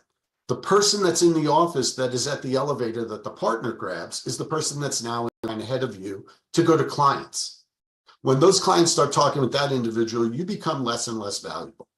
On the flip side, if you're a partner with a book of business, you need to be in to lead, to service your clients, and to interact with others in the firm. And if you do those things, you'll make more money in the long run. You'll get easier engagement. And what I mean by easier engagement is your people getting to you in the time frame you want, communication and accountability, but it's got to also be self-accountability. I wanted to tell about the road ahead a little bit, you know, and I say this is an ongoing conversation. And a little funny anecdote happened to me a couple of months ago. My wife and I had our master bathroom redone, and the contractor had subcontractors, and one of them was the plumber, and the base of the toilet leaked when they finished the bathroom. So the plumber came back, and he's like, you know, I tell these kids, like, don't just put the silicone on the base. You have to take your finger and put it around to create the seal, and they don't listen, they don't listen, they don't listen. I'm like, how old are you? He goes, 28. I'm like, and you're complaining about the 19-year-old? And he goes, you betcha. And that, Michael, made me realize that the generational conversation with Gen Alpha coming, it's not changing. It's not going away. And the people that can navigate the conversation the best to run businesses, because that's what everybody's trying to do, are going to be the most profitable in the long run, are going to feel better in the long run about the businesses they've created, and their people are going to end up staying with them because they feel like they're a part of something. Yeah, the more things change, the more they stay the same. And it reminds me real quick of a story. A colleague of mine does some after school robotics coaching and you know, some coding types of stuff. And, you know, some of their students are, you know, either from first grade all the way up to 12th grade. And this little first grader, he was working with them on coding and designing a little, you know, computerized game kind of thing. And at the end of it, this little kid, you know, was leaving, and the coach was working with another student. So this 5-year-old pats the coach on the back a couple of times, says, "Good job today." And he leaves, and he's laughing about it because here's this little 5-year-old that just gave me this attaboy type of thing. He's like, he's 5, you know, how in the world is he doing that? It's like, yeah, he might be 5, but he's, you know, in his late 50s in real life or something. I'm not sure which. Make that kid the CEO. You got it. I looked, yeah, I heard that story. I said, okay. I said, all right, That's great. keep an eye on that one, because they're going to do amazing things in this world. And that's what it's all about, whether it's a law firm, accounting firm, education, whatever. Create that environment where everybody can thrive in the way that they define thriving, to serve your clientele, your customers, whomever. And it's when the magic happens. You light up. You're like, it's Sunday and you're dying to get in the office because you want to see that, you know, partner or that associate that you're mentoring because they crushed it last week, and you want to congratulate them in person for really stepping up, because people want to learn. You know, there Yeah. most people are coachable, and the self accountability. I'm glad you mentioned that. I think that's something that I see as absent, but there's reasons why it's absent. You know, the more accountable you are to yourself and what's your role in this game, the better you're going to be short term and long term. Yeah, I agree with you 100%. You know, that's a whole nother podcast, you know, that the accountability and self-accountability thing. And, you know, we talk about it through the lens, you know, of the generations. We talk about it running better businesses and everything like that. But these are human skills. These are skills that help you in every walk of life. You know, and I think that's the thing that's lost on a lot of people. You know, you say, you know, you crushed it last week, you know, you're fired up to go into the office on Monday. But we also live in the real world that you're not going to feel that way all the time. Right. And a lot of people talk to people like us and they're like, oh, you know, it's easy to be gung ho and rah, rah, and all that. That's not what this is about. What this is about is positioning yourself. And if you're running a business, positioning your business the best way possible, but being realistic about it. And wouldn't you rather go to work fired up more times than not? I mean, I would settle for that if I were in the corporate space. I think I said to you on our initial call. You know, I work for myself. I'm very much, you know, doing my thing and everything. And I always joke with people, my boss sucks. He just makes me work when other people don't, you know, but he also does approve my expenses, you know, and he does let me go do some fun things. But what he does is he lets me be me. And, you know, I'm fortunate that I work for myself, and not everybody lives in that world, especially if you're in corporate America, whether it's a law firm or another kind of business. We get that. But you could set yourself up to be as close to what you want. And that is occurring for the first time in 2 generations. It really is. People in the 50s really had the kind of opportunity that the generations coming up have now. Everybody from there to now, a lot of the boomer generation, and I hear it all the time, the boomers are hanging on too long. But the boomers who consider themselves, as I consider myself, and I'm sure you know, even though you're a little younger than me, you consider yourself this kind of person, is we're empowerers. We want to tell people, listen, you bring a lot to the table. And I do it with people that are way older than me down to way younger than me. And, you know, I've had more than one candidate at each end of the age range say, boy, you get me. And I said, I'm not trying to be you. Again, it's communication and accountability. If you keep that in mind, and then courtesy and respect yourself, but respect others, you know, be humble, you know, extend yourself a little bit, be surprised, you know, how people react to you, like the guy driving that cab in New York City. Yeah, it's important. And I tell you, if everybody followed that, boy, the world would look a lot different and workplaces would be a lot better. So, John, I've loved this conversation. I could talk to you for hours on this. You know that already. So, where can people find out more about you and all this amazing work? Well, you could certainly reach out to me individually at Jay Shepard, spelled JSHEPPARD at jshephardassociates.com. You can go to our website. You can find us on Instagram and on LinkedIn at Jay Shepard Associates. And you know, I really want to thank you for the opportunity to talk with you today, Mike. I could talk to you for hours as well, and I'm sure we'll be talking offline again. Of course. And I'll definitely have that information in the show notes. So, John, thank you for being you and making this world a much better place. Really appreciate your time today. Thanks so much, Michael. Have a great day.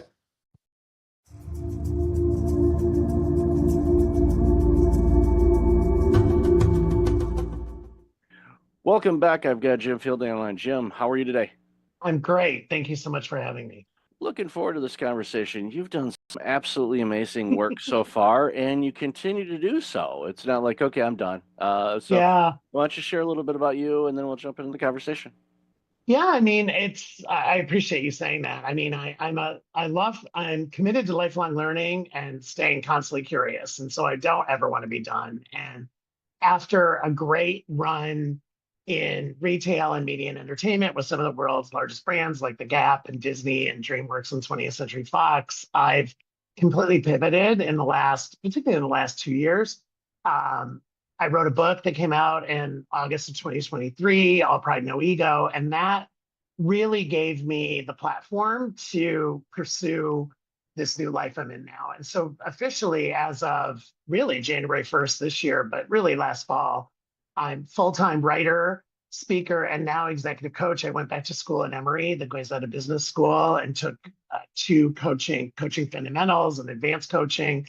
And now I have coaching clients and consulting clients, and I'm writing another book and doing speaking opportunities at conferences and corporations and nonprofit groups. So it's the first time in my life. I mean, I remember talking to my sister and my mom about this. Like, I basically have had a paycheck from someone else since I was 13. My parents believed that we needed to go to work and that my allowance was never going to keep up with my lifestyle.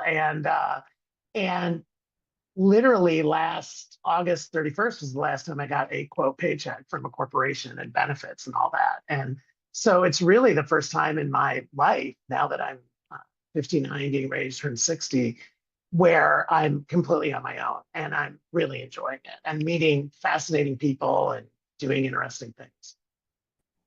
So you're bold to do it, and I commend you for doing it, because there's something energetic and refreshing about it. It's like you're going out there, and you don't necessarily have a safety net. You do, but you don't. It's like, okay, for me to generate revenue, so I have some currency units in my bank account, it's up to me. It was before too, but it's a little different now, where you're basically working multiple departments instead of just the sales and consulting side of things or whatever else.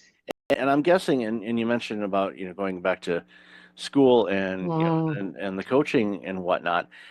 My hunch, and correct me if I'm wrong, is when you're in the class and they're going over some things, did you have that aha moment going, wait, I've been doing this all along anyway, but now I'm getting the education component afterwards. So usually it's like, usually you learn how to do it, then you do it.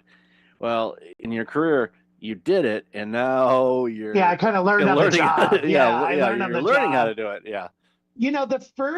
I give my professors and mentors in that program credit, because like literally the first module when I started was, part of it was the difference between coaching, consulting, therapy, and mentoring. And I realized that I'd been doing all of that. Like, I had gone to therapy. I wasn't a therapist, but I had mentored, I had consulted, and I had coached. But they were really good about putting the boundary walls in between what a good coach was versus a good consultant. And so for me, that honestly was the hardest learning, because as a consultant, you're paid to solve a problem. I mean, you're literally hired for a project or to solve an issue a company has, and 90 days, 6 months, whatever it is, and you have a deliverable. In coaching, it's much more client driven, and it's much more iterative, and it kind of takes a lot of different paths. And I had to learn not to be a problem solver, because in my first couple of practice coaching, and we practiced all the time in the class, I would be like offering solutions immediately, because that's how I was programmed. And my coach would be like, no, right? Like my professor would be like, help your client get to the solutions, help your client transform, help your client unblock. And I love that. And it's actually made me, I think, frankly, a better partner and son and brother and uncle, because I'm not just running around solving. And listen, I was in the C-suite and I was a consultant. That's what I was paid for, to your point. I was paid to solve problems. I was paid to drive business. And so I was like making decisions on the fly and going. And in coaching, it's a much different process. It's a much different timeline. And I have a very diverse set of clients, which I love. And so each coaching assignment is very different. Each client is different in what they want to accomplish in the assignment. So, but yes, I would have said a year ago, I've been coaching forever, until I got the academic foundation and was like, oh, I need to learn some new things. And it was really important to me, because to your point, I could have just gone on LinkedIn and announced I was a coach and started booking people and put up my website. I wanted to do the academic underpinning first. Well, it speaks volumes to your character too, because Mm. most people say, "Yeah, I got this. I've been doing Yeah. this. I worked at this consulting firm or whomever, forever. I know what I'm doing, Right. and you would serve your clients well by Mhm. doing that. But the analogy a lot of times, for me, when I think about consulting an organization or coaching, the big thing for me to help remind myself of the same situation is, Mhm. okay, what did they hire me to do? Okay, they hired me to coach them. All right, well, that means I'm on the sidelines. I'm going over some plays. I'm like, okay, what do you think about this? Very Right. collaborative. Get them, like you said, to come up with their solutions Solutions. instead Right. of, what do you think about this? And, being, a reformed people pleaser and a problem solver. The great book by the late Dr. Harriet Breaker, Disease to Please. I highly recommend it. That is brilliant. I love the title. Yeah, I'm writing that. I'm yeah, writing that down. I'm yeah, looking at you, but I'm writing that down yeah. because I It love is that title. that book came out, I think, in the year 2000, so it's a quarter century old, but it's timeless and Yeah. quite convicting. If you are a people pleaser, because it calls you out really good. And there's different types of people pleasers, and I thought, well, I'm this, and then after reading that book and Mhm. picking myself up off the floor after it knocked me down, I was, Yeah. oh wow, I'm actually different. And I reread it every few years just Mm. as a not not so much as a reminder, but Mhm. more of a where am I at now? Yeah. Because Almost like a self-assessment. I love yeah, that. yeah. So it's definitely a good book that I recommend to anybody and everybody, because Well, we it all do takes it. it takes a people pleaser to know a people pleaser, right? Like Um, I definitely listen. I'm a firstborn, the first one in my family to go to 4-year college. Like I had a lot of expectations on me, and I was pleasing a lot. I was pleasing parents and grandparents and extended family. And you're right. So I had not heard of that book, so I love that you gave that to me, and I will pick up yeah, that pearl. yeah. I'll share a real quick family story. A late uncle of mine was in our family, the first uh, family member to go to college, and Mm. he made some questionable choices and did some crazy things in his life, to the point where when my brother and I, because we were next to go, Yeah. and we saw some of the annex he pulled, I told my parents, I said, I'm kind of afraid to go to college. Why? Is it going to be hard? I said, no, because I don't want to do the crazy stuff that Uncle Joe has done. And Yeah. they're like, they said, don't worry. I said, that has nothing to do with academic. So it was like, okay, good, good. Phew. Yeah, But exactly. No, doesn't that's mean I haven't funny. done some crazy things, but hey, it Yeah, happens. right. No, for But sure.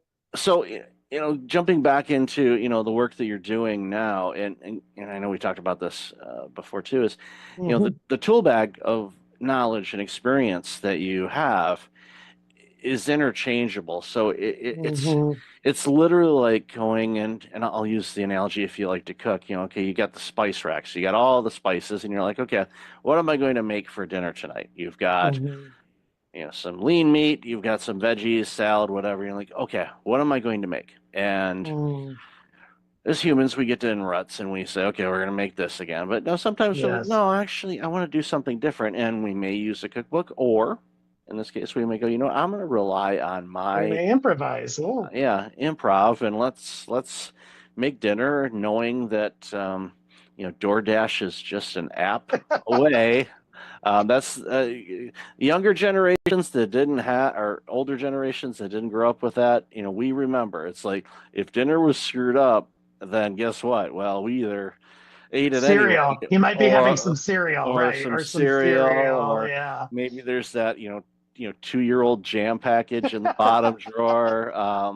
Is there a piece of bread? Yeah. Oh, Some for some buttered reason toast. Some buttered yeah, yeah, toast. exactly. Yeah. We're like, We're gonna literally, get something. But yeah. yeah, we're literally, Yeah. thinking about going down the street. It's a great analogy. No, it's a Yeah, great story. I mean, that is, yeah. I mean, there's a certain amount of, and that's part of what I like, what you and I are talking about. It's part of what I like about coaching is of course I prepare for my client meetings, and I review previous notes, and I write myself some notes that I might want to ask, some certain questions I want to ask. I still have my list of go-to questions, but you are kind of improvising during the coaching, because you really, to be a good coach, you have to be a very active listener and a very good question asker. And you're really riffing off of what your client comes to, right? And as you know, because you do this, like, my first questions are always, what's top of mind for you today? Or, what issue really is something you want to talk about today? Because as you know, each session, 45 or 50 minutes, you can't boil the ocean. And I think getting the client to focus on what really is the core issue that's affecting them at that moment, right? And that they really want to talk about. And you can't prepare for that. It doesn't matter if you review all your notes and you think you know your client super well, they can surprise you each time. And to your point, I fall back on my 35 plus years of corporate experience and my own coaching. Like, I was coached. I had a coach at Disney for 4 years. When I was president of Disney Store, I had a coach. He was amazing. And I was the one, when my boss at Disney told me I was getting a coach, I thought I had done something wrong, honestly, Michael. Like, I was like, oh my gosh, like, did I offend somebody, or my number's not good? Like, I saw it as a negative. And my boss was like, no, we're investing in you because we want you to be a better leader. We want you to grow with us.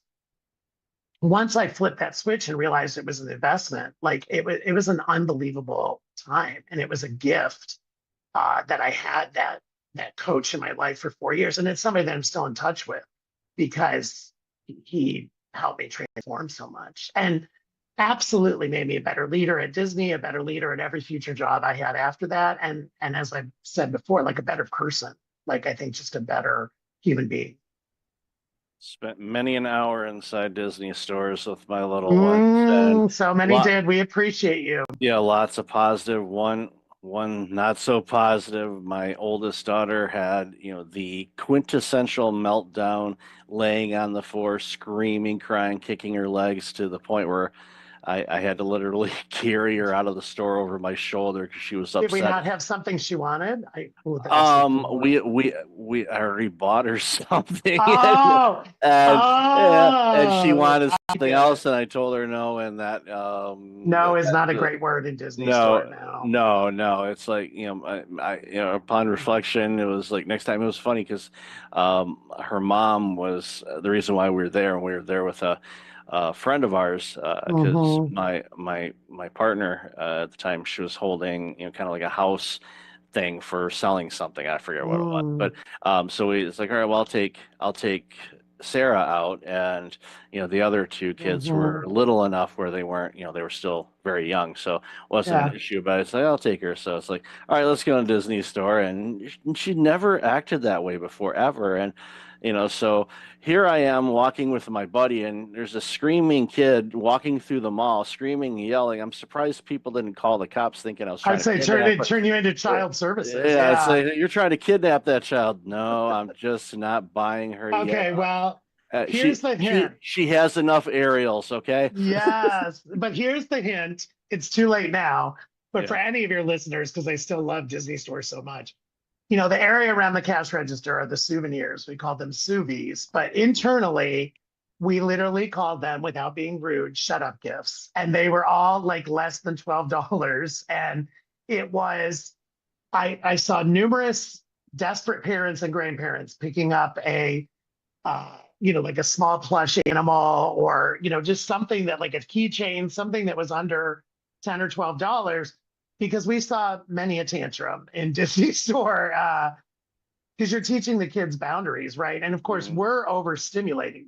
Like, our job was to give them the best 30 minutes of their day. And so we were like overstimulating them, and there's something everywhere that they look. So we weren't always a parent's best friend. No, I get that, but no, I was thinking as you're mentioning that, I remember, in the back of the stores, they always had a Disney movie playing on. It used to be on the smaller televisions, Always, and yes. then the bigger screens and stuff like that. And I often thought, it's like, it'd be nice if they had the, the funding and the staffing to say, this is kind of like a kid drop off at IKEA where basically, and I'll use this pen, it's like, this is the thing that pages you to let you know it's time to pick up your Yes. kid. I was one of those parents that probably ignored the page and like I didn't feel anything. Yeah, I'm gonna squeeze another something's 15 wrong. minutes out of this. Yeah. Meanwhile, the poor staff's like, it's like, I don't know. For some reason, it wasn't working. Yeah. No, it was You're working quite well. You're ignoring quite it. smart, Michael. Yeah. We thought about it. And it's funny because on Disney Cruise Line, they have that. I mean, Disney Yep. Cruise Line, they have Kids Club.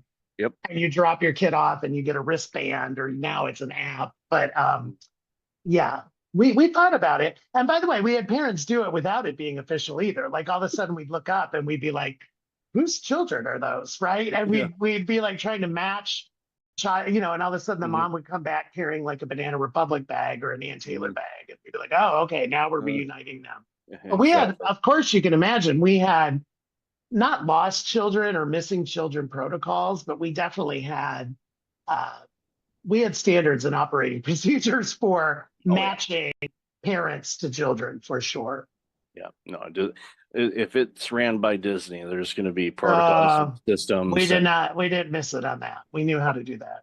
Exactly. So going forward, what I always ask people, and I don't ask the 5-year plan because the last 5 years, who the heck could have planned any Who of could have that? planned those? Yeah. But so now that you both feed in and you're working with people, what are some of the things that is there any like common, if anything, common things that businesses are looking for help on? For I know. sure. Okay, so I'd love to hear what your thoughts are on that.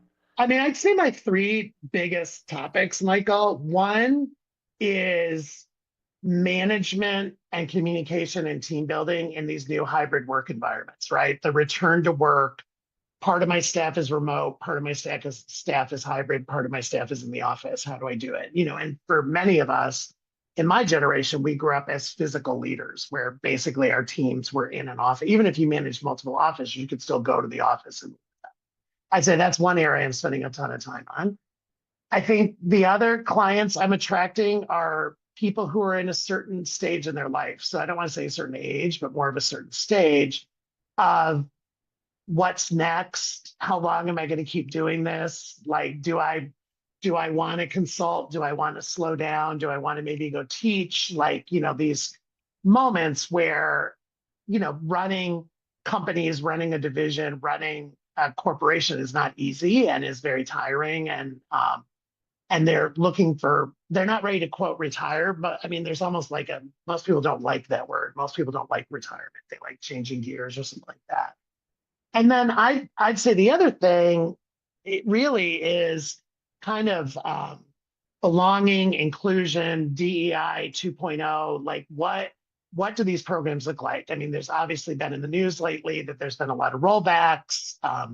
President Trump announced that we're rolling it back at a federal level in the federal government. However, the reality is there's a business imperative to manage situationally and manage diversity because our teams. I mean, you look at the demographics of the United States in particular in 5 years, to your point, or 10 years, we're becoming a more diverse population. We're not becoming less diverse. And so regardless of what is legally required or mandated or directed, most executives I'm working with see the business imperative to manage diversity and manage situationally. And also, I'm spending a lot of time on the generational differences. I hear a lot about, oh, Gen Z is so hard to manage, or Gen L, whatever's after Gen Z, or Gen Y, or, these millennials. And I'm like, okay, but that's, again, managing diversity because each generation is different. And I guess the fourth one, if I had to throw one in, is the impact of AI. I mean, we're in an AI age, and where is it going to help your business? Is it going to hurt your business? How do you harness it for efficiency and effectiveness? How do you not be afraid of it in some cases? So I'd say those are pretty much the themes that I'm working. Yeah, and definitely plenty of work in all of those arenas. Yeah. And, I saw the headline this morning. I forgot where it was, what article it was, or what resource it was from, but it touched on DEI and diversity. And to your point, yeah, 5 to 10 years, our country will be more diverse, and even to the point where they said it, because of the diversity, everybody thinks, okay, well, you've got people from this background or this faith or LGBTQ, whatever. Right. Yeah, so any of those things, but the thing that it hammered home, and I hadn't seen this, at least across to me as before, is in many of these situations, the new immigrants and new citizens to our country and all of that stuff are not coming from Western civilization. So what that does, and this is my perspective, and why I was such a big fan of the internet when it first showed up, and why I'm a fan of AI and everything else, is the world is becoming more global, which means we can look and experience different skill sets, learn new things, adapt things in a different way to see benefits that we wouldn't think of, because we've been spending all our time on Comfort Avenue doing the same things over and over again, expecting a different result. Remember the insanity? Right. Insanity. Yeah. So I am a huge advocate for new experiences, whether it's coming from eating at a different restaurant to working with different people. My last role for going full in on this one was running a multiple site healthcare clinic. We had 16 different nations represented in my clinic. Yes. The potluck lunch was off the charts. Yeah. I was gonna say, I used to love the this? holiday celebrations. Yeah, I love because it's like where everybody brought their version of cookies, right? And yeah, or it was different thing. I'm like, what's this? It's like you go in there and your senses are just going crazy. You're smelling all these combinations of foods, and you're like, crap. I said, I can eat maybe a plate, and there's like 10 plates worth of food here. It's I know. Yeah, we had to retool it because there was so much leftover food. Thankfully, there was a place, a charity just down the street, so they were able to take all the food, and they were fed amazingly, and it was like, so it worked out well. But all of these things opens things up, and for those companies that are looking at that going, I know 5 years down the road things may look a little different, it's perfect that they're doing that now instead of, for sure, I'm a big proactive person. I'd rather be proactive than reactive,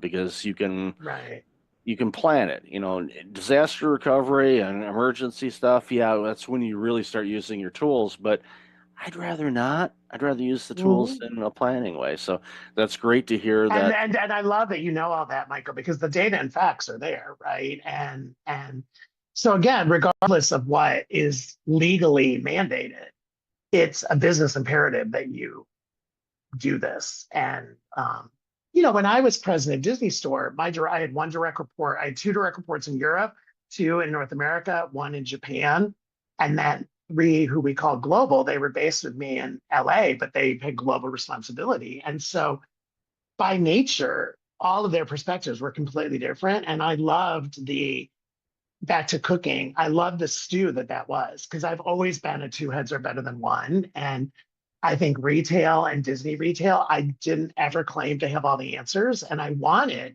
well, what do you think, Japan? What do you think from a European perspective? And we would try, and we use the word global, that word.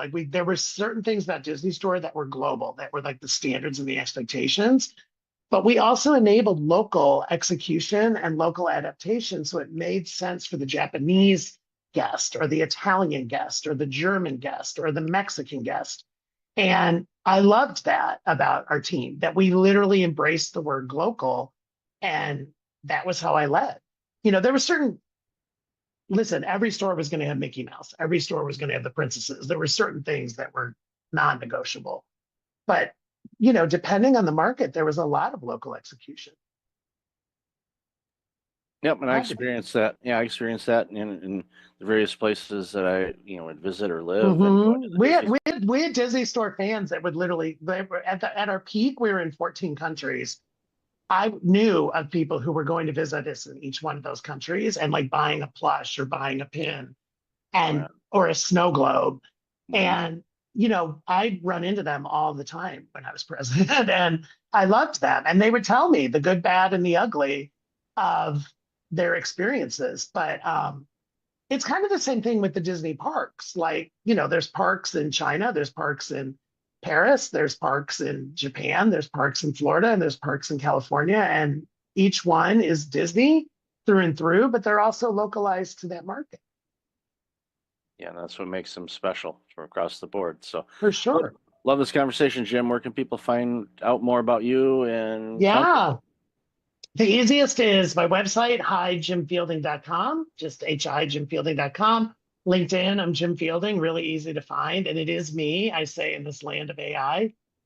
If you contact me, DM me, it's going to be me. It's not a bot that's answering you. And those are the two best places, LinkedIn and the website. And then the book, All Pride, No Ego.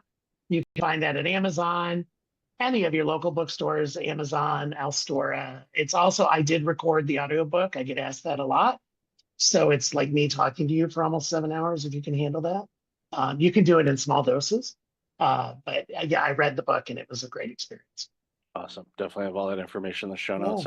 And I listen to audiobooks at 2x speed, so it'd only be 3.5 hours. So, I'd sound like Jiminy Cricket, but okay. There are some voices you can do that, and there are some voices where I don't know if mine is. I'm gonna try that now. That's on my to-do list. Yeah, there's some that for some reason I can't hear it, but my dog is going nuts for some reason. So I'm afraid I might be setting off your dog. I'll have to try. There you go. We'll give it a shot and let you know. So thanks again, Jim, for your time today. Really appreciate it. Such a pleasure. Thank you. Welcome back. I've got Katie Truss on the line. Katie, how are you? I'm doing great. Thanks for having me. I'm excited for this chat. Yeah, I've been looking forward to this one for a while now. So for those that aren't familiar with you, why don't you share a little bit about you and the work you're doing, and then we'll jump into the conversation. Happy to. I'm an advisor in the tech ecosystem. I mainly work with CEOs and their executive team, sometimes the board as well, and pretty much 360 around the CEO, everything from their leadership, internal, external brand, how they show up in the ecosystem, what's their brand, but then also just the whole internal operations and implementing operating systems and scaling organizations. Mainly, as I said, tech, so usually around 100 to about 500 employees. And as they scale their engineering teams and their sales teams, usually they have quite similar challenges, and I work with them on that and do the whole strategic planning and internal structure. Because I'm German after all, so I like structure. But then also scaling culture and working on the executive team dynamics and the team building. So really everything the CEO touches. And yeah, I advise about 10 to 12 at a time and having a good time doing it. I enjoy it a lot. Well, it's amazing. And, the work that you do, and especially the deep understanding that you have about every angle of an organization is so critically important, because nothing against our fellow advisors that are out there, but sometimes they can be a bit narrow focused when it comes to the work they do, their own understanding. But going back to your comment about systems and being German, I have a little bit of German heritage on my dad's side, and I blame/thank that, because I am very structured. I have to have order, otherwise chaos drives me absolutely bonkers. And when I go into an organization to look around, I'm just trained to see, oh, that's a mess. Oh, that's a mess. And I just want to go clean it up. And sometimes they're not ready for that. And when it comes to IT, and it's getting, and I'm going to change, obviously correct me if I'm wrong here, but in the early days of IT, going into organizations and things like that, it was definitely a bolt-on type of approach, and it was never really part of the DNA of an organization. It was like, okay, we're adding this on type of thing, like you would add on an expansion to a building or something like that. But now it should be, but I'm guessing it may not be as much as it should be, a crucial integration with how everything flows. And I think, again, going back to what I said a moment ago, I think that's where your skill set really shines because you can help people connect the dots and have it part and just kind of flow through the organization instead of being this add-on or outside source or resource or Yeah. whatnot. Yeah, I think that's the massive difference between being a consultant and an advisor, because I need to create the whole buy-in, not only from the CEO, but also from the executive team, from the VP level, director level, across the whole org. You really need to get the buy-in. They need to see the pain point. They need to see how the solution actually, almost getting them to the solution themselves. And then I'm like, oh, by the way, I have this very convenient tool for you. And they think they basically got there themselves, because then they really push it and they really want to integrate it. Where a consultant would go in and assess and identify and put together a plan, and it's never executed, or you feel like you have to go uphill. It's a complete battle to integrate or change anything. This whole change management, I mean, it's just a complete train crash. So yeah, I think that's where advisors and consultants are very different. I also have a coaching background. I was an executive coach for a while in corporate America. So lots of my advisory work is based on has, you know, their roots in coaching and in that methodology. And it really works a lot with buy-in, and you just get so much better and faster change accomplished than just going in and pushing things that you think are right. Yeah, I agree. And I think it a lot of times too, you know, the quicker you can convince the client it's their idea, the better. And Yeah. they'll say, look what we came up with. And like, yes, that was great job. Proud of you. Yeah. You know, and it makes such a big difference. But I'd love to hear your thoughts on, and I don't ask too much about this anymore, about what we saw, during the pandemic, because I know there were changes, and we've talked about that on the show quite a bit. But as you and I were chatting in the pre-show a little bit, people behave and act the same. Yeah, there might be some differences out in what's going on in the world right now, but when it comes down to it, CEOs and leadership and the challenges they face continue to be the same. And what are some things that you see just are some tough habits for CEOs to break in the work that you're doing? Interesting question. I think in general, the whole ecosystem behaved very, on one hand, very similarly, where we had obviously the big tech spike, and the valuations went through the roof, and people were just fundraising like crazy and scaling like crazy, and there was not a lot of substance behind it. So a lot of companies then had this empty shell, no revenue, very little revenue, no real product to show, no real product market fit. And then obviously they have to cut after, and they have to let people go. And I think that is something that people and that CEOs deal with on a daily basis and outside of the pandemic as well. But this was just very accelerated and very much, just top of mind. So I think seeing the behavior of, hey, we have some money and we put it into marketing and into hiring, and there's what happened in the pandemic. People overhiring, people staffing companies with products that don't necessarily have product market fit yet. I think is a big lesson that CEOs can take away. And also post-pandemic, and when the ecosystem has now slowed down and there's not that much funding, to just really, really bootstrap as much as you possibly can, and only use money that you really need, and only use marketing channels that really work. Don't scale before you haven't validated marketing channels, before you haven't validated your product market fit, etc. So that's obviously one of the learnings from COVID.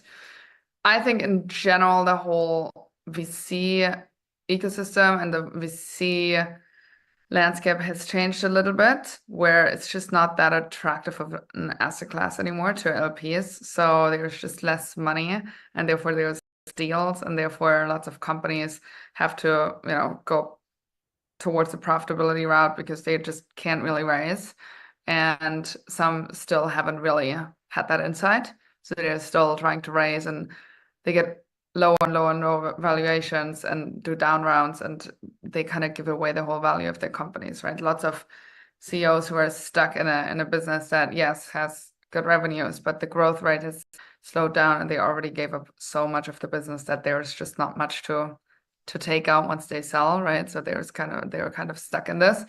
And how do you lead through that, right? How do you keep your team motivated who really is just there for the equity? Because otherwise, why wouldn't you work for Google or Facebook where you have like the best benefits you can think of, right? So how do you keep your team motivated? How do you keep yourself motivated if there's not, the big gold bucket at the end of the race?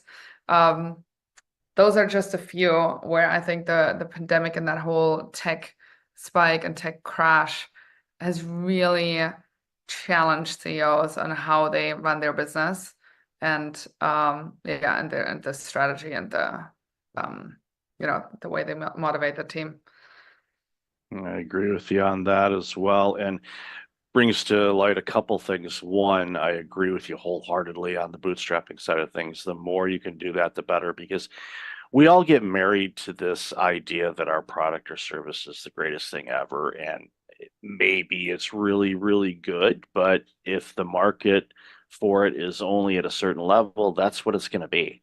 And the second thing you said really is an interesting challenge, I think, is as the founder of an organization, you've basically sold off your company before you sold it off with all of the venture capital funds and things like that. And now you've hit this plateau and where you need that additional round. And as you said, it's not easy to find that anymore. So you're kind of capped at where you're at. And you're just, here we are, nice company. We're just doing what we're doing and not able to grow it at the rate that you want to.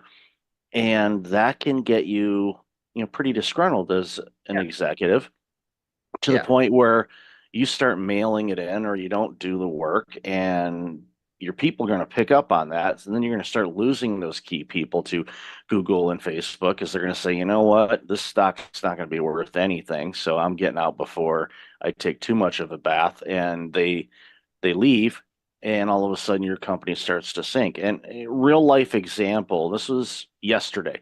I was going through some old emails, and I was looking for a particular message, and I came across one that was from 4 years ago. It was just before the pandemic, from a company that was like, we're going to partner up, we're going to do this, and we're going to have this, and we're going to partner with me on some things. And we did some early things, and we kind of stopped, and I was like, okay, well, let's see where they're at with that. I don't know, maybe this is a better time for that. I don't know. Let's kind of see what they're doing. I click on it, and of course the domain's gone. And you can go through old emails 5 years ago, look at those companies. The majority of them, in all likelihood, aren't around anymore because it was this flash type of thing. And I saw it during the .com era too. I'm that old. So I was through that, and thankfully I went through and was working for a company that's still around, publicly traded. But most of the companies in that space did not survive. But when they were getting all the VC money and growing like mad, that the parties were off the hook, and it was like the booze was flowing and everybody was having a great time, and they actually had a product that they were selling. It wasn't smoke and mirrors like unfortunately so many organizations today are trying to push out. So with AI as well, that's going to be a really interesting dynamic, because I'm sure you're seeing it too. We're getting inundated every day with all of these new companies that have had this great product that's created that's going to do this and this and this. And, I see it and it's like, okay, going back to our history repeats itself commentary earlier, I know the majority of these companies are not going to be here in a couple of years. They're just not. That's just the nature of it. So as an executive, when you're looking at ideas and different tools and things, especially in the tech space, to figure out, okay, is there anything out there that can improve efficiency, return our, the better ROI rates, bring in new talent, all these things, it's hard to wade through all that noise to figure out, okay, this is what it is. So when you're advising organizations that are facing too many options, how do you help them kind of navigate through that? Yeah, very good question. I think it's whenever I work on certain topics, usually top 20%, like what's most painful. So sometimes that's on the people side, sometimes because you cannot possibly solve it all, right? There is just no way. Like as a CEO, you scale your company to, let's say you start with 10 people, right? And then eventually you have 100 people. It doesn't mean that you have 10 extra time to spend, right? It's not that you work 10x more when you have 100 people. So your whole approach needs to change. It's you just with every time the company doubles, there's new things that need to be in place, and there's things that are gonna fall through the cracks, and that's okay. Not everything can be taken care of. There's always so many products to launch. You can have so much additional revenue if you just launch in this country, and this product and that product. But then your team is getting completely, scattered in all different kinds of directions and loses focus. So you cannot do it all. And if you can do it all, you probably need the money that you don't want, right? So you probably need to have multiple organizations within your different organization, have business units, and just run them as separate organizations, basically, right? And then you rather have a different kind of portfolio in terms of having different kind of companies that they are at least separated. So in case there's any legal issues, right? But I think knowing that you cannot do it all necessarily.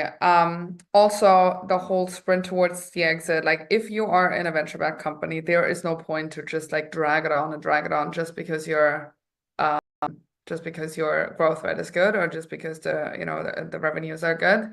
It's not going to go forever. You have 1 or 2 bumpy years, and your valuation is already going to go down, right? And with every year, you put more money into the business. So just the moment you're crossing Series B, you go Series C, D, E, and then you just want out. This whole dragging it and, oh, maybe later on I can get a better valuation, take money off the table, and just make sure that you cover yourself and that you sell when you don't have to sell, but when others buy you. That's the VC game. And I think some founders don't really understand that. They just like keep going and going. And even the best companies that have bad quarters, and that's okay if it was all your company, right? But not if you have to sell it, or if you have investors and they're going to be in your neck.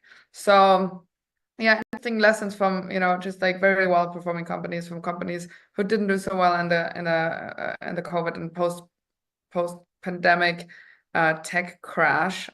And you just have to navigate every single situation a little bit differently. How much have you raised? Is there any potential for exit? I've seen term sheets with people basically having an exit next week, and then it all crashed, and then complete bankruptcy. I mean, I've seen it all in the pandemic, post-pandemic, etc. So you're basically on a gambling table, right? And there was some control you have, and there was obviously some levers you can pull, and having a great team is one of them. But you're in the middle of this, have to juggle all of the balls, and I think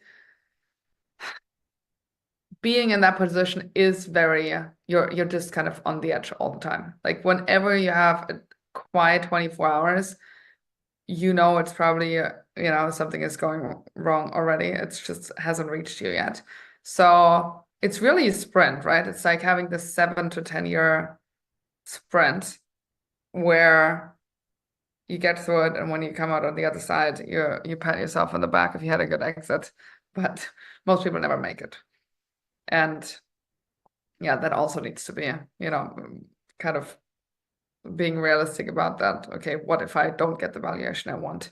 Like, then what? Can I buy out my investors and make it profitable and just run it as a cash flow business? Or, can I get more secondaries? Whatever it is, but there's not this one thing of you exit for 700 million and that's the only strategy. There has to be a little bit more wiggle room, I guess, in order to make it a successful exit for yourself, no matter if it's, if the timing in the market is great and the product is perfect and everything is perfect. One of the things that I've found with executives that are able to navigate those crazy waters is, while they focus obviously on the end goal and the results and the direction that they're going, they tend to focus a lot of their effort on the actual journey and the process itself. Yeah. And I have found, even in my own organization, that is where I've had the most growth, is just being present in, okay, here's a challenge. All right, how do we navigate through this? What can we do? Do we need to ride it out? Do we need to adjust? How should we go about this? Obviously, you have an end goal in mind, whether it's an exit strategy or to hit, a certain percentage of the market or raise this type of revenue on an annual basis, whatever that happens to be. Those are great targets. You got to set targets, because if you don't set a target, you're guaranteed to hit it, because you don't know what it is. But Yeah. for a lot of people, it's the ones that I find that stick around, not only just the companies, but the executives themselves, are the ones that are, basically having the time of their life in this. And it's sad that so many aren't, because it's an amazing opportunity. And think Well, about it. I But get yeah, I go get it ahead. both completely. Yeah. Yeah, it's so it's amazing to see this. So a long time ago, you used to ask, okay, where do you see things going? But in this world, it's hard to, it's impossible to. But you've kind of mentioned it already, where the VC funds are a whole lot harder to gain. So, what are some easy, quote unquote, easy things that some executives can do to navigate whatever the world throws at us over these next couple of years, which I anticipate it's going to be bumpy. Not trying to predict anything, but I anticipate we may see some real choppy waters for a bit. So I'd love to hear your thoughts on that. Very good question. I think take it one day at a time. As you already said, the execs that are the best, they're usually, hey, I want another challenge. I'm really excited about this. I just love problem solving, and every day there's a new set of problem that we haven't seen before, and I'm using my expertise and my ways of thinking and my ways of problem solving to come to the other side, to get to the other side, right, and find a solution. And if you approach it that way, then every day is a new challenge, and every day you find new solutions to that. And it's exciting, right? That's something that's engaging, where you feel like you can motivate the team as well. If it's a drag, obviously, and you feel like, oh my God, another problem, not the right way to look at this, and not the right way to approach your job as an exec. I think for CEOs especially, you're really on the hot seat. And what I find pretty interesting, and again, I'm not giving advice here at all on how to necessarily approach this, but if we are politically or economically, you have to lay off people, you have certain, political views, etc. I've seen a lot of CEOs who get backlash on it, right? Because you make one little comment and you're kind of a celebrity, you don't necessarily know the ripple effect and the impact that you have, not only on your employees, but also, externally, and that, that personal brand and how you're perceived externally. If you're a CEO, especially in the tech world, there is a certain kind of celebrity status to it, especially if you have a certain size company. So, I mean, laying low, I would say, is probably the best advice, to not be hyper, obviously Elon Musk is a little bit different here, but to not be a hyper, opinionated on certain things. And when you have layoffs, just in a very human way. I remember Airbnb did it very well when they laid off people, and they had an amazing strategy around that. And so nobody walked away with resentment, and they could totally understand why, and they obviously saw reasons, and etc. But yeah, I think a human way to leadership, a very human approach to leadership, and internal and externally building your brand around that, and trying to have people understand your decision-making process and why you came to certain conclusions and why you have certain strategy and why you change certain things in that strategy, and being relatively transparent, not too transparent, but relatively transparent with that. You usually, again, coming back to the buy-in, you get people's buy-in, and they usually understand why things have to happen the way they need to happen. And I would say, I mean, the biggest nightmare is always for your CEO to let go of people, right? It's always I have to do a RIF, and I have to let go of 40% of people, and what's going to happen, and how, and that's the biggest pain. And I think once you do that once, and once you have the skill set to do that, and you have the experience to do that, many people say, well, it wasn't so bad, and actually it was almost good for the people who had to leave, because that was not the right thing for them, right? And they found something that's better. than what they had. So yeah, it's not a straightforward answer. But you just navigate your way through the waters, and every day is a new day, and you see the challenges and opportunity. I think it's a lot about the outlook and the mindset you have when you're sailing through that world. And get yourself the right support, have a good board, have good advisors, and make sure that your executive team is sound, and that you have a good pair of execs around you that can make a big difference. Otherwise, you kind of carry it all on your two shoulders. Yeah, and that's when you start seeing executives burning out, is if they got to carry all the weight and they don't have the strong board or the strong team. And those points you mentioned, there's so much to carve up there, but I want to highlight just one. I think that the transparency one is definitely a good one, and it can take years and years and years to build up a reputation, and literally a couple seconds to destroy it. Laying low, especially in a very public type of world that we're in right now with social media and stuff, is not easy, but you have to, I highly suggest it. And, I love that you mentioned Elon Musk. If he has a filter, it's not installed, which at least, if you understand that about him, then you get it. And sometimes you're like, oh, I totally agree with what he said, or it's like, okay, wow, that he needed a little more tact than that. And that's just who he is. And if you understand that, I think that goes a long, long way to figuring all this out. So, Katie, I've loved this conversation. Love the work you're doing. So let's share where people can find you and follow what you're doing. Of course, I would say easiest is my LinkedIn, Katie Trost, or my website, katietrost.com. I'm spelled with a Y. And you find all the information there and more about my work, etc. Yeah, it's great stuff on there, and I'll definitely have that in the show notes. So, Katie, thanks so much for taking some time out of your day to have a chat with us. Really appreciate it. Thanks for having me.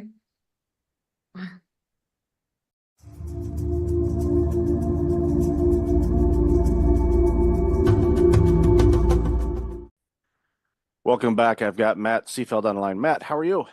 I'm doing great, Michael. Thanks for having me on today. Oh, thanks for being on the show. Really looking forward to this conversation. And even in the pre-show, we talked about all kinds of different things, and it's going to be a really good chat for the audience. So why don't you share a little bit about you, and then we're going to jump into this important conversation. Absolutely. Yeah. So Matt Seefeld, live in Del Mar, California, which is just about 20 minutes north of San Diego on the coast. I grew up in the Bay Area, identical twin. So spent most of my childhood and even into adulthood competing with somebody, which I'm sure some of those topics will come up on our show. Basically, sports was a big part of my life. Played sports all through college, and continue to coach, as part of giving back and being of service to others, and help motivating this next generation of athletes to create I call it the callous minds, to be able to take on this world, right? Not let the world take on them. So, a lot of things there. In my career, I've been in healthcare my entire career. After undergrad, went right into working for a couple of the big four consulting firms, PwC, Deloitte, trying to fix health systems problems financially. Fast forward 24 years, I'm still trying to fix health systems and provider group problem. I did start developing software. Early in my career, I left Deloitte in 2007 to start a company, healthcare software company. Eventually sold that to a public company, and pretty much have been an entrepreneur ever since, and really do enjoy it. And again, I think we'll talk a little bit about what it takes to be an entrepreneur, what it takes to lead a team, what it takes when you're trying to recruit people, and the types of personalities and the challenges that come apart with it. I would say the last big thing that's really why I'm here talking to you today is I did get sober almost 7 years ago.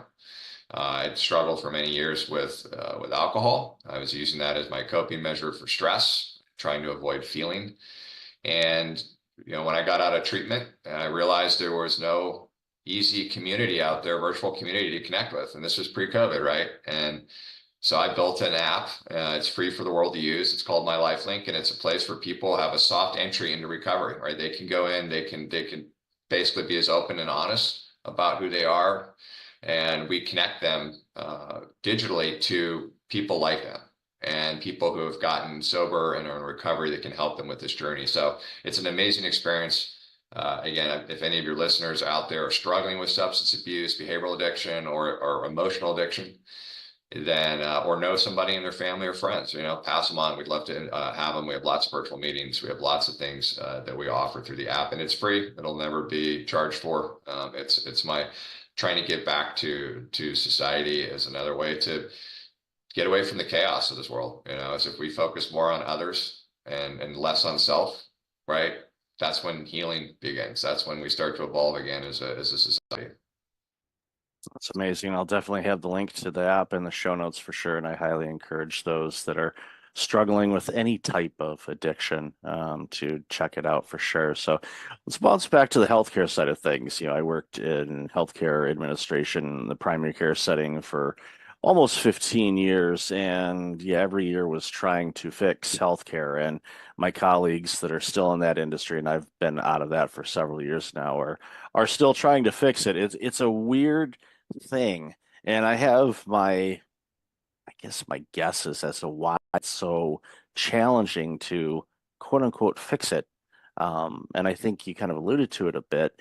And it just seems like that there is a combination of a reluctance to make adjustments because we've always done it this way, or people are afraid to take risks to say, well, let's try this, because from physicians closing down practices, which is downright scary because we know the population is getting older and we're going to need more healthcare providers, not less.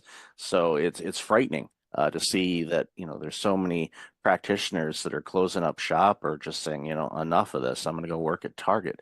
Nothing against working at Target, but when you're a medical provider and you've gone to school for as long as you have, and you're able to help humanity with their healthcare challenges and needs, and all of a sudden you just say, well, can't do it anymore, I'm walking away from it.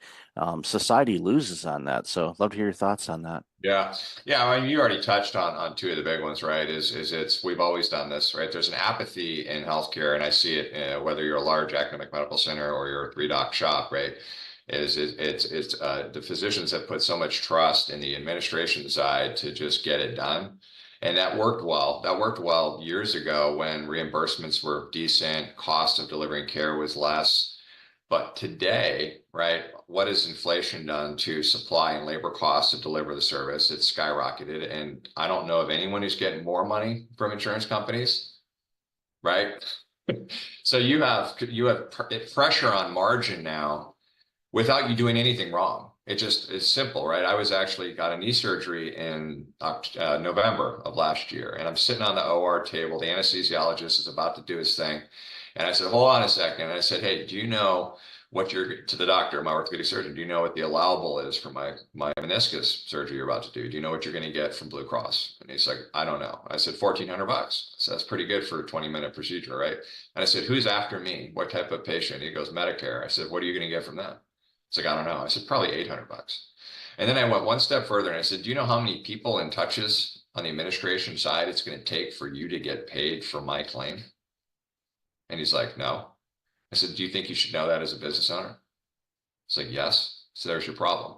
So the problem that I see now, and I've been pitching this for 20 years, right? And it's always been a kind of a nice to have concept, but now it's a required to have, is the fact that unlike Henry Ford figured this out in the early 1900s, and healthcare still hasn't gotten there, right? It's this principle of people, right? And it's how do you get a workforce in place that will move heaven and earth to do the right things for the jobs that they're in, right?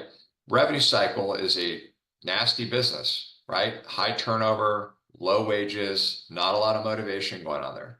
So when you start to think about touches to get outcomes, I mean, we looked at like our company, we have a services business as one part of our company. And I looked at all of the outstanding account receivable. Those are claims that are just sitting out there waiting to get paid. We had already touched those 27,000 times at $5.27 a touch. Is that a problem? Of course it's a problem. So I really think the only way for healthcare to get back on track, and this is still probably not good enough. I think healthcare is going to have a massive change over the next 5 to 10 years, probably some more government intervention there. We've got to reduce touches and humans to get payment for services that are already much more expensive to deliver, right? It's as simple as that, right? It's getting people in the right organization, and it's measuring them and holding them accountable. So if you think of like, I call it recognize, reward, and retain, right? How do you recognize people for the great work they do? How do you reward them? And there's lots of ways to create reward systems. And then how do you retain them, right? Ritz-Carlton, Walt Disney figured this out decades ago. They call it the internal service quality, right? I love my job. I know where I fit in the organization. I want to be here. I want to brag to everybody, including my family, about what work I do, right? So I'm not going to leave you and I'm going to perform, right? Healthcare, what the heck? Like, go into a business office and hey, everybody's motivated or nobody's raising their hands, right? So you have to get back to it. And the only way you can do that, though, is to be able to give them non-emotional, objective data on how they're doing. Because you're going to see two things. You're going to see the people that rise up and are like, finally, Michael sees what I do. And then you're going to see the people that select out. They're like, I don't want to be held accountable. I'm going to go work at another organization. Or I'm going to go work down at the Target or Starbucks or whatever, right? It's that piece. To me, revenue cycle management is you touched on this. Like, I live in a community where if you have Medi-Cal, you will not be getting seen by any surgical specialist in our area. If you have Medicare, good luck. If you have good commercial managed care and you have a net worth that allows you to pay cash for lots of it, I'll see you. So not only these communities are, you're not losing physician groups, but the communities, they're only now taking select patients. So so all of this is hurting our society. We're all being impacted because we can't get our arms around the fact that there's too many people and too many touches to get paid. And we can't hold these payers more accountable. Those payers make billions in profit, right? The supply companies make billions in profit. The drug companies make billions in profit, yet the providers are going out of business. Wait a minute.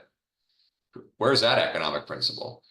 So I've done this for so many years. And so like the software we develop really sits on top of these billing platforms that measures every unit of work and provides that feedback to administration to say, hey, this is where all these humans are getting involved. Let's look at why.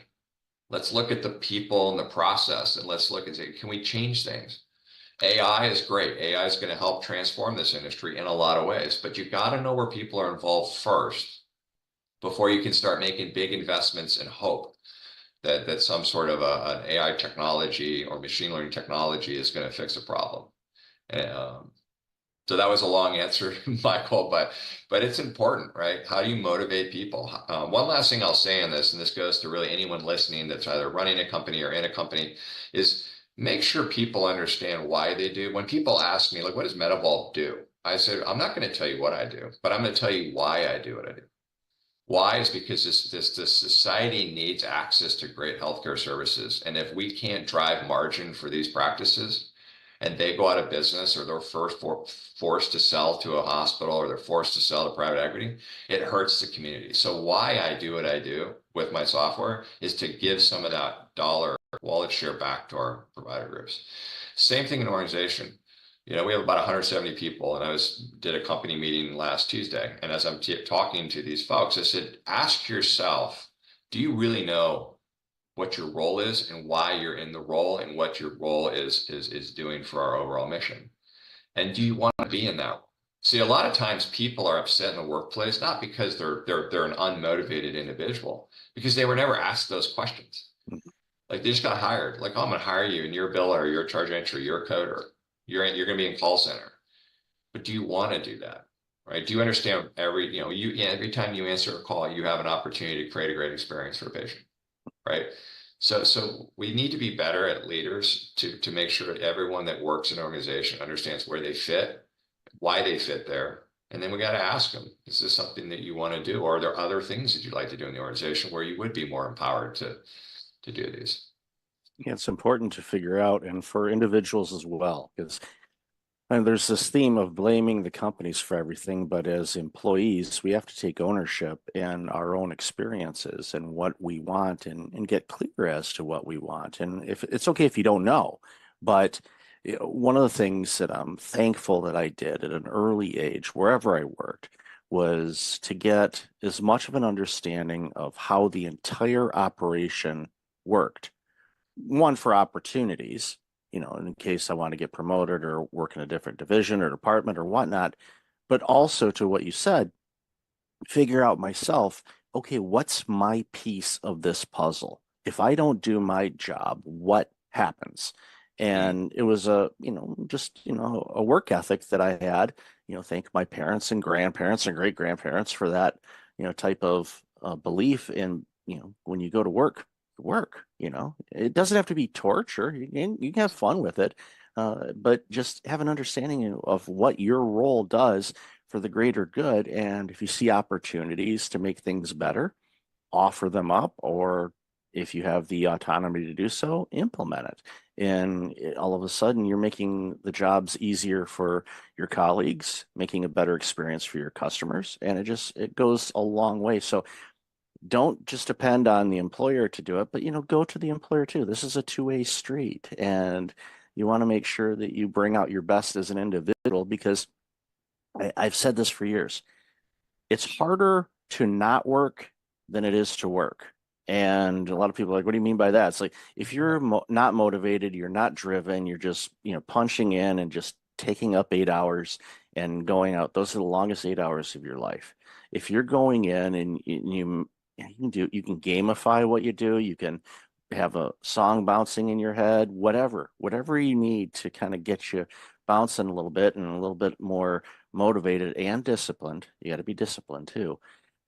You'll be shocked how quickly that clock goes, because you're in the zone, and you can do that every day. And when you have that mentality about it, I see it time and time again, because I work with people that are burned out, and I'll go into a company and I'll see two people doing the same job, same generation, age, gender, pretty much the same across the board. One of them burned out like you wouldn't believe. The other one is on top of the world and doing the same job, same workload. All the ingredients are the same. And like, okay, what's different here? Well, the individual and how they approach life, their mindset, their energy levels, what they're eating, external factors, and mostly internal factors, their mindset around things. And it impacts so many businesses, because we come to work with a bunch of baggage, and we get mad at our company when it's, in many cases, has nothing to do with the company.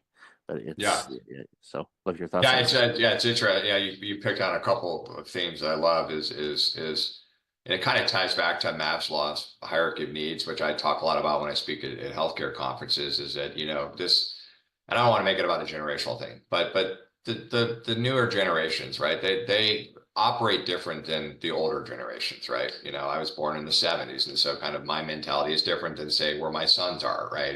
I got a 13-year-old and a 9-year-old. But you think about what's being lost, I think, in society is the top of that pyramid, which is self-actualization. I think that we've lost, not everybody, but I think the majority of folks, if you were to ask them, like, do you have a goal that you're willing to become so obsessed with that you'll do everything possible, every action possible to achieve it, knowing that you may not achieve it, but that's a heck of a journey along the way. It's just self-discovery. I think that applies to the workplace, and I think it applies outside of the workplace. Is that if I'm going to invest 8 hours a day going to a job, what do I want to just click a button? I mean, do you really just want to sit there, or do you want to be proud of the work that you do? Again, this goes back to, do I know where I fit in the organization? Is this where I should be? Is this the best use of me? Right? Is that if we can get some more folks back to this principle of self-actualization, and then you hit on discipline, right? Motivation is great, but motivation without discipline doesn't get you anywhere, right? And I love that you brought that up and made that connection, because I think people miss that. Like, I'm so motivated to lose weight. I'm so motivated to be a pro ball player. I'm so motivated to, really? But are you disciplined, meaning that you're going to do everything? You're going to be hyper obsessed with it. Obsession is often a term that people don't like, right? It's like, well, he's obsessed. But obsession is actually what it takes to be an achiever, right? I see that in sports, right? I have coached baseball, right? All these kids, I want to play in the pros. I want to be Manny Machado. I want to, do these. That's great. That's a great outcome. You don't control outcomes in life. Well, what do you mean? I said, well, you control actions. You never control outcomes. That doesn't make sense. No, it does make sense. You can say you want to be something or you want to achieve something. But again, this goes back to how obsessed are you willing to be? What actions are you willing to take every day? So you want to play pro ball, you come to practice twice a week and that's it. You're probably not playing pro ball. You go to practice twice a week, then you come home and you hit the tee 5-10 minutes a day, right? Then you throw pitch 5-10 minutes a day and you compound that every year. You're starting to do the work that gives you the better opportunity to play in high school, play in college, and then potentially pros, right? So it's really important, I think, for society, your listeners, you and me, to just recalibrate that if you want to be something that you're proud of, then you have to take ownership of that goal and you have to do everything you can. And this is workplace and this is outside workplace. I'll tell you, in recovery, it's all I talk about because it's like I hear this story every day. Oh, I can't stop drinking. I can't stop taking drugs. I can't stop watching porn. I can't stop having sex. I can't stop, this anxiety that I feel every day. All right. I can't stop this feeling of lack of self-worth, right? I'm not good enough. I don't feel good. Michael doesn't like me, right? All of those things come to me all the time. And I stop for a second and say, well, hold on a minute. Why are you trying to escape from that feeling? What's wrong with it? If Michael doesn't like me, that's on me. That's not on Michael. Michael says something to me, right? Sticks and stones break your bone. I say this to my kids all the time. Somebody says something to you and you let them, if you take that as truth, then you've lost, right? The only truth comes from within. That's your only truth. It doesn't come from what people say about you or act about you or how things happen. But we as humans, we take that and we create truth out of it. Right. And when we create truth, then we want to disassociate from that feeling, that where the maladaptive behavior comes in, right? It's like, well, Michael doesn't like me. It's making me feel bad about myself. So instead of addressing it, I just want to pick up a drink and numb myself to it. So again, this goes back to the principles of, are you willing to set goals that you really, truly want to achieve? You can't be everything, right? And I talk about when I do career coaching all the time, especially with my high school kids I coach, like, I don't know what college I'm going to go to, what job I'm going to have. I'm like, calm down. It's easier to figure out what you don't want to do first. Start there, right? I went into corporate America, full transparency. I love my dad to death, but I did it because that's what dad was. Dad was a successful businessman. He flew every week. We fly first class. We stay in nice hotels. And so I get out of college, all-American athlete. And I'm like, I don't know what I'm going to do. I go into consulting because, now I can fly. And honestly, what I probably should have done is followed my instincts. Firefighter, something out the military, something out there that's more in tune with my personality of hyperactive, aggressive, my personality, but I didn't, and so I spent all of those years and I built a life around it. I built a career around it, so I'm not disassociating the outcomes that I've achieved because of it, but it makes you wonder, what if I had gone down the path of where my instincts would have taken me, right? If we can get these younger generations to think like that more, and not try to be something else or something that they think somebody wants them to be, no matter what it is, I think it's healing for them, and I think people in this world, they build their lives to a point where they have to have certain income levels and things like that, and they're not happy, right? Whereas I think if folks could actually say, this is really what I want to be, this is the lifestyle that I want to have, and then you work from there. Instead, it's like you build a lifestyle that's so high value that it's like, well, if I don't make this, then you can't do that. And therefore, I'm going to stress myself out. I don't like my job. I'll stay in my job. Maybe my younger brother, maybe he'll be listening. He'll laugh about this. But that's where he is. I was talking to my mom the other day. I'm like 7 years younger than me, and he's never happy with his job. But he's built such a life for him up in the Bay Area that he can't. The fear of leaving, it's too much. It's too much, I left Deloitte & Touche when I was not married, no kids, and I was just kind of dumb. I was like, I'm going to start my own healthcare software company in 2007. Now, I didn't realize at 30 years old that a recession was about to happen. So, but it's different, and I made it successful only because I was relentless and not failing. I actually hate losing more than I like winning. That's just my personality type. And so it does go back to what you want to be. And this all ties back to what we were talking about earlier, which is, am I in the right role? Am I doing something that I'm passionate about? Do I want to brag to my friends and family about the work that I do? Why I do what I do? And if the answer is, I don't know, or no, look at that and set goals outside of work, right? I love it when people are like, I want to run a marathon, or I want to lose 10 pounds, or I want to swim, 3 miles, or I want to learn a foreign language, right? I love that. I'm like, sweet, those are all like awesome outcomes that you want to have. Well, now what are you going to do about it? Yeah, it's easy to write down the goals, but you have to live them. They have to be a living, breathing document. Like Brian Tracy says, write down your goals every day. Every day. And, yeah, and I love that guy. look, and Yeah. I know he's amazing. And you look at them and you look at the goals, and you just, and over time, you say, okay, if I had to pick 1 or 2 things today that I know if I stick to it, motivation there or not, but the discipline to do them, that will move things forward quicker, then what are those things? And sometimes those things are going to change. And, going back to what you said earlier too, and this is something that I picked up a while ago, was, when we have negative thoughts, or we're feeling bad, and we want to mask them, or, go run away from them, like so many of us do. The approach that, I was taught to take was welcome those feelings. They're there anyway. You could just welcome, like, hey, how are you? Glad to see you.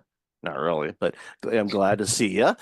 Have a seat. Why are you here? Why is this thought coming across my mind right now?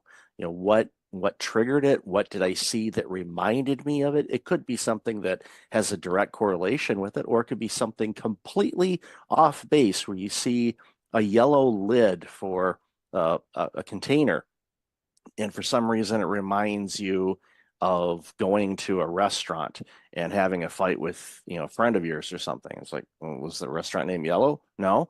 Right. I'm not sure where the correlation is, but there's something there that you subconsciously picked up on, and it brought it to light. It's like, then welcome and say, okay, what do you want me to learn from this feeling? What are you trying to teach me? And if it's not clear, then you just say, journal it and say, okay, this came to mind. I'm not sure why. Maybe it will come to me, but I'm not going to let it, interrupt me too long. I'm going to give it its moment and say, okay, thank you so much. I'm focusing on this now, and go that. And again, these techniques vary for people. Whatever helps that you can, change your mindset, or your thought pattern, your focus back to what you were working on. Even if it's simple breathing exercises, just to kind of center yourself. Sometimes that's all it takes. But to run away with it, like my wife says, it's like, yeah, try running away from your skeletons. You can move states, you can move countries. Guess what? You open up the closet, ta-da, hi. Yeah. So they're always going to do that. I love you brought that up. Yeah, in recovery, they always say, if you can move, but if nothing changes, nothing's going to change, right? It's still there. I think that one point on is that we as humans take our thoughts as reality, and there is no reality. There's no truth to thought. Thought is a thought, right? Yellow, restaurant, right? Whatever, it's a thought, right? But when we create that and say that's true, the only truth right now is you and me having this conversation at this exact moment. That is present moment. And that's what we're trying to do, right? We're trying to bring ourselves to present as often as we can. And the amount of time it takes you to bring yourself back to present when you have the thought about the yellow restaurant, that's where you start to be successful, right? Can I just flip that switch in a second and laugh it off? Right. We talk about, this too shall pass, right? How does somebody stay sober 30 days, 45 days, 60 days? It's like, oh my God, I'm having triggers. I got to drink. Give it 2 minutes and see what happens. 2 minutes. Think about your consequences if you do pick up, right? So how quickly can we send ourselves back to reality is really important. I think the other thing is that and I do this a lot, right? I grew up with anxiety. I could play for anxiety every day. I wake up at 6 a.m. in the morning. If you want me to just be like, let's just be anxious today, that's me. Right? I had the nervous tics as a kid. I was very unsettled as a kid. I always put myself in stressful. I was a quarterback, I was a pitcher. Like I always put myself in stressful positions, which was like subconsciously, I think, my attempt to try to get over this need to be anxious all the time. But what's interesting, and I say this to my kids too when I'm coaching them, is that if you don't stay in present moment and you let what just happened impact you to right now, you lose, right? You strike out, you miss a ball, right? You have a bad throw at the discus, right? If you carry that to the next moment, you might as well walk off the field because you've already disrupted your mindset. The same thing is don't create a future that hasn't happened yet. I do this all the time. I'm like, I can play for like what's about to happen. I'm like, well, I might lose a game tonight. Kid might not do as well as I want him to be, right? Those are futures that haven't even happened yet. If it impacts any minute of my day today, I'm just taken away from this moment of being present with you. So it's the whole thought addiction. We do it. My twin brother is it's ironic. He's a physician. He's an ER physician in recovery with me. We're about the same time frame, and he works with me on my LifeLink, the sober app, but he's actually taken the next step further, and he's created curriculum around thought addiction and emotional sobriety, which has been amazing to really see how he's evolved now in terms of these topics. But it's just amazing to me, the farther I get away from drinking and the more people that I meet who are struggling. The answer is so simple, yet it's so hard to get to that level of disparity that you're willing to do something about it, right? I think Eminem has a song where he's talking to his daughter. He said, you know, I got sober for me, but I actually got sober for you. And there's truth to that, right?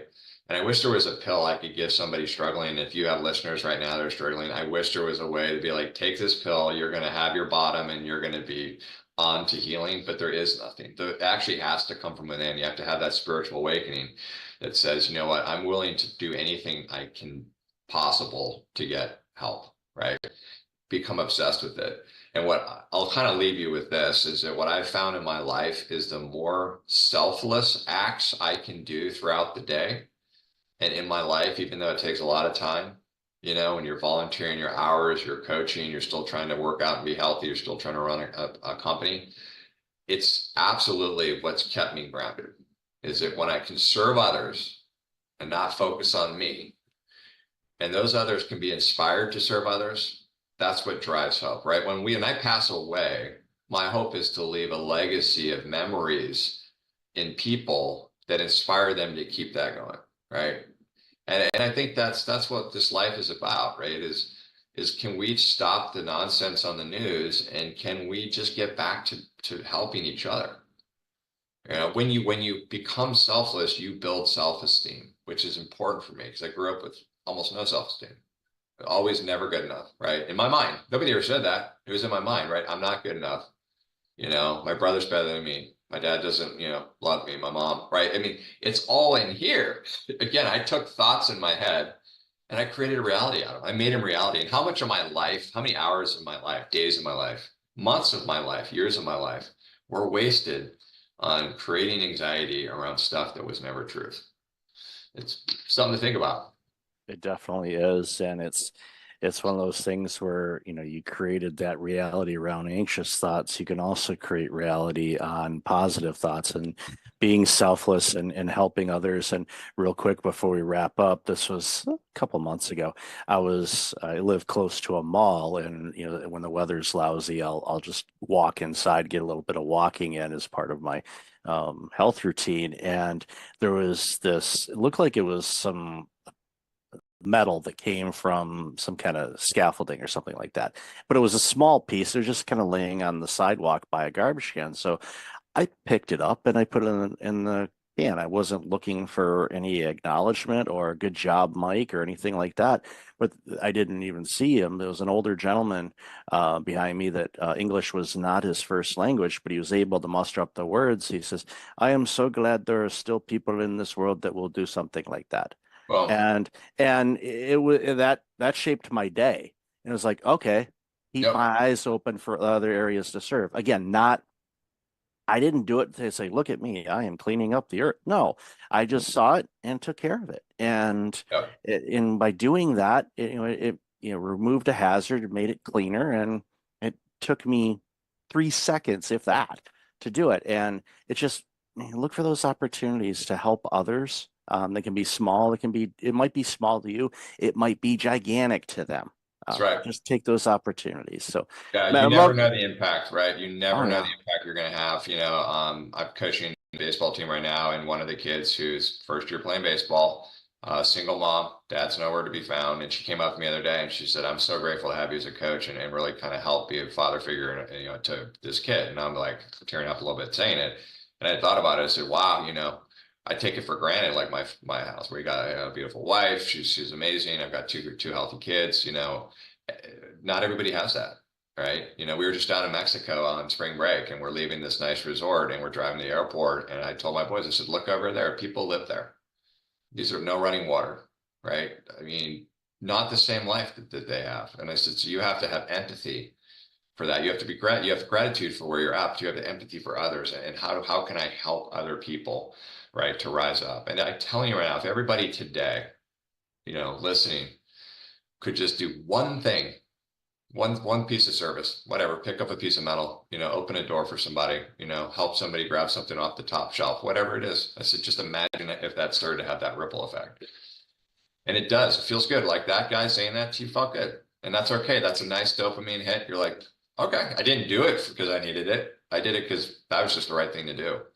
But it does start to build that self-esteem and confidence.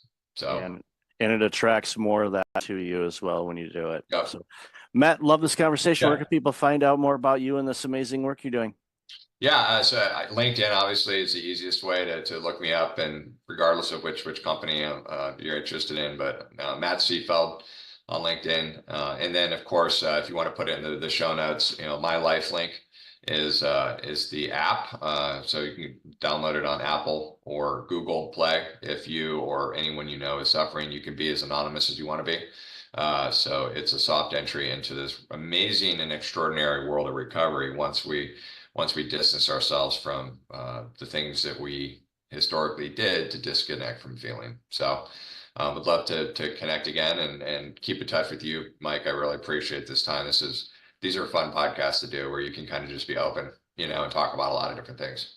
Yeah, no, I appreciate you and really enjoyed the conversation as well. And I'll definitely have all that information in the show notes. So Matt, again, be well, and hopefully you don't have nightmares about linebackers tackling you or. I still have a little bit of, it's funny. It's always like, I'm not prepared. I was a quarterback, so I wasn't prepared for the playbook. Like that's usually, it's not like a lot of people worry about school or they're not prepared for a test. I worry about, I show up to a game and I don't remember the playbook.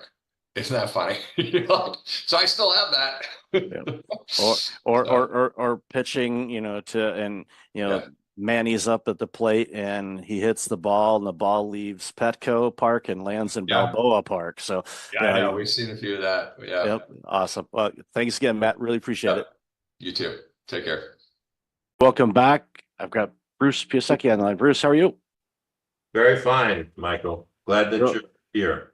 I'm glad that I'm here, and I'm glad you're here too. We've talked quite a bit in the pre-show, which we'll sprinkle into the episode as well. But you do some amazing work, and you're concerned about a lot of different things that impacts humanity. But one of the things that we discussed in the pre-show was the connection of fear of war and fear of climate change and how they intersect a lot more than people may think. So would love to hear your thoughts about that.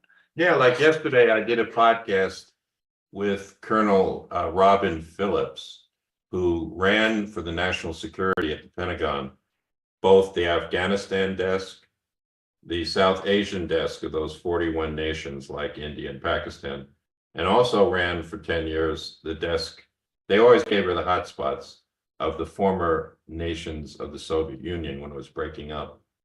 And what Colonel Robbins says, because she's honored me with a great review of my book, Wealth and Climate Competitiveness on Amazon, she's noticed as well that there's this coincidence between the new concerns about war and military resource conflict and climate change.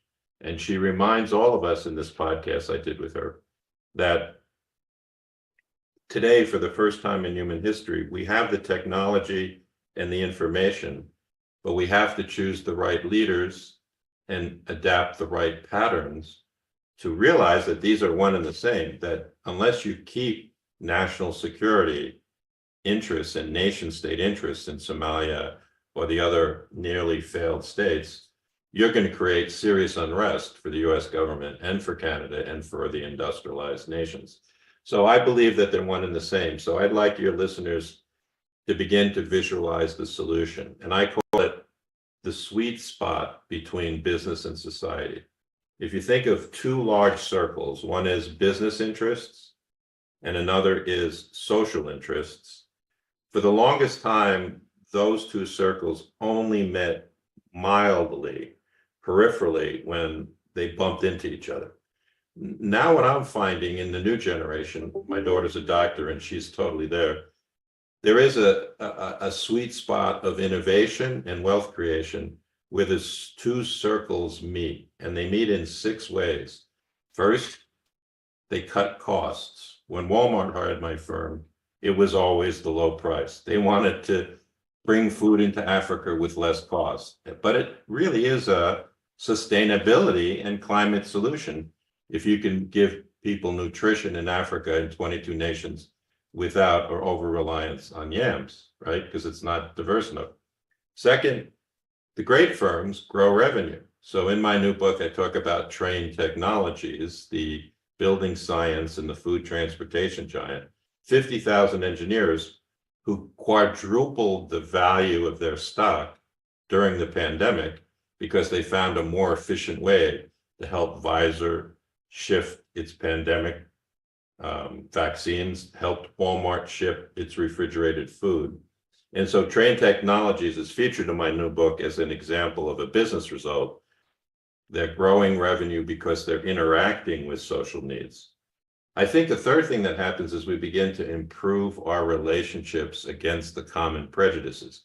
So many corporate leaders that I worked for, say 20 years ago, in their high rises where we take the private elevator up to the top of the firm, they had prejudices about social movements. They had prejudices against government, right? And I think that when you begin to think of the sweet spot that's shared between business interests and social interests, you get firms like Toyota, Patagonia, Unilever that operate. Unilever operates in 120 to 140 of the 190 nations in the world. And they see that in the attitude of most people that buy their products, there is this sharing of the sweet spot. The other 3 things that I worked on in my firm with our lawyers and our engineers is that you attract and retain better talent by thinking about the sweet spot. And that's clearly evident in firms like Trane, where I write about a man called Scott Tew, who's taken my company's leadership training for 15 years, twice a year, and as a result is one of their managing partners. I also think that you strengthen the brand, and too often the environmental movement is distracted by that. There's only saying it's greenwash, right? But it does actually, when a Toyota makes a hybrid powertrain car that goes twice as far at the same cost, you're improving the brand of Toyota in contrast to the gas guzzlers. Now, I'm not willing to say that we won the battle at Toyota because it was at the same time trucks were very dominant. So although we launched 8 million hybrid powertrain cars, the Prius and onward, we didn't change the entire market. But the sixth and last thing it does is it reduces risk, right? So all those financial concerns about capital exposure. So cut costs, grow revenue, reduce risk, strengthen brand, improve social relationships, and attract talent. That's what we focused our company on for 40 years. And you recognized early on, how intertwined everything is. And when you get all of those pillars, as I like to look at them, working together, you create this system and this organization that is doing amazing work. It's addressing needs. It's fulfilling. It's an organization. You go in there and like, okay, you have this opportunity to be creative because you're bringing in the best talent, because you're doing creative things to make a positive impact on the world, improving profitability. You can have both worlds or all worlds. I think you made a key point, Mike, so I'd like to build on it. I was trained as a classical financial literacy person, but you're talking about how today's generation and most people find satisfaction in purpose. And purpose at a firm is doing what you exactly described. So I go back in my work, my New York Times bestseller is called Doing More with Less, where I discovered this by writing about Ben Franklin. If you think about that American guy 300 years ago, he's neither Republican nor Democrat. He is creative in his force, and he thinks about social capital, not just financial literacy like I did. So, for example, he thinks about the bifocal because he notices he needs a bifocal to read better. It's self-interest, but he made it available to the people of Philadelphia. He's tired of moving his cart to the print shop through mud, so he helps the Public Works Department invent sidewalks. Once again, self-interest, but Philly becomes a mega place in America, early days, because of that. He's curious about lightning because he loves to swim and he's afraid, is this thing going to come down? So he thinks of the lightning rod. He's curious about efficiency, so he invents the Franklin stove, right? So in my work, I'm looking to liberate social capital in these firms, not just financial capital. And it benefits both. And we know when we analyze, and I've talked with people that do this for a living, the different generations and their motivators and what they want to bring to the table. And Gen Z, and we'll see what Gen Alpha comes up with, and the millennials, there's variances, but they want to do amazing work, but they want it to have a meaning to it because they get fulfilled from it. And not, obviously, the financial aspect of being compensated is a component of it. But I learned a long, long time ago, you can give your team raises, but they'll forget about it in a short order. order. Purpose, yeah. Yeah. They view so this is really where these new books of mine go. We want to create a competitive spirit in people in their relationship to their family and their friends and their firms, but that it be based on creative force rather than destructive, litigious force. So let me say this, I've come to conclude after running a capitalist organization for 40 years. Now, I'm happy to say, Michael, I could speak more freely about it because after having worked for a fifth of the Fortune 500, I haven't worked for these giants for the last 2 years. It was 41 years and now I'm retired. I do run a leadership workshop that's financed by some of these firms. But the fundamental of my newest book is that capitalism can become social response capitalism if it's about the smart realignment of money, people, and rules. Without a doubt, you made reference just now to how the people in a firm you learned want to be purposeful. So you have to realign for that, right? I use in a new piece I wrote for the American Association of Colleges, my daughter as an example. So my daughter's 28 years old. She's now a doctor in rehabilitation, brain and spinal injury. And I'm very proud of her. So is my wife. I think she's a doctor more because of the diligence of my wife than a bookish person like me. But to make a long story short, when I observed Colette and all of her doctor friends at Upstate Medical and all of the places in the hospitals she's now working at, it's almost they learned about the relationship to business and society osmotically. They didn't have to be told about it in graduate school, or they didn't have to be forced into it by policy. They live in a world in where there's so many people in the population, and they already are discerning that they have to play a role in reducing climate and pollution and making machines more efficient. To them, so I wrote about this in a piece about the beauty of global education, because she learned it osmotically. She didn't learn it by becoming a master's of environmental management. She learned it through medical school by bouncing across other intelligent, service-oriented people from around the world. So I've come to conclude that we are in a race to save the environment and save the planet, but I'm of the school that we're getting there. After 41 years of practice, I feel, Michael, we're getting there.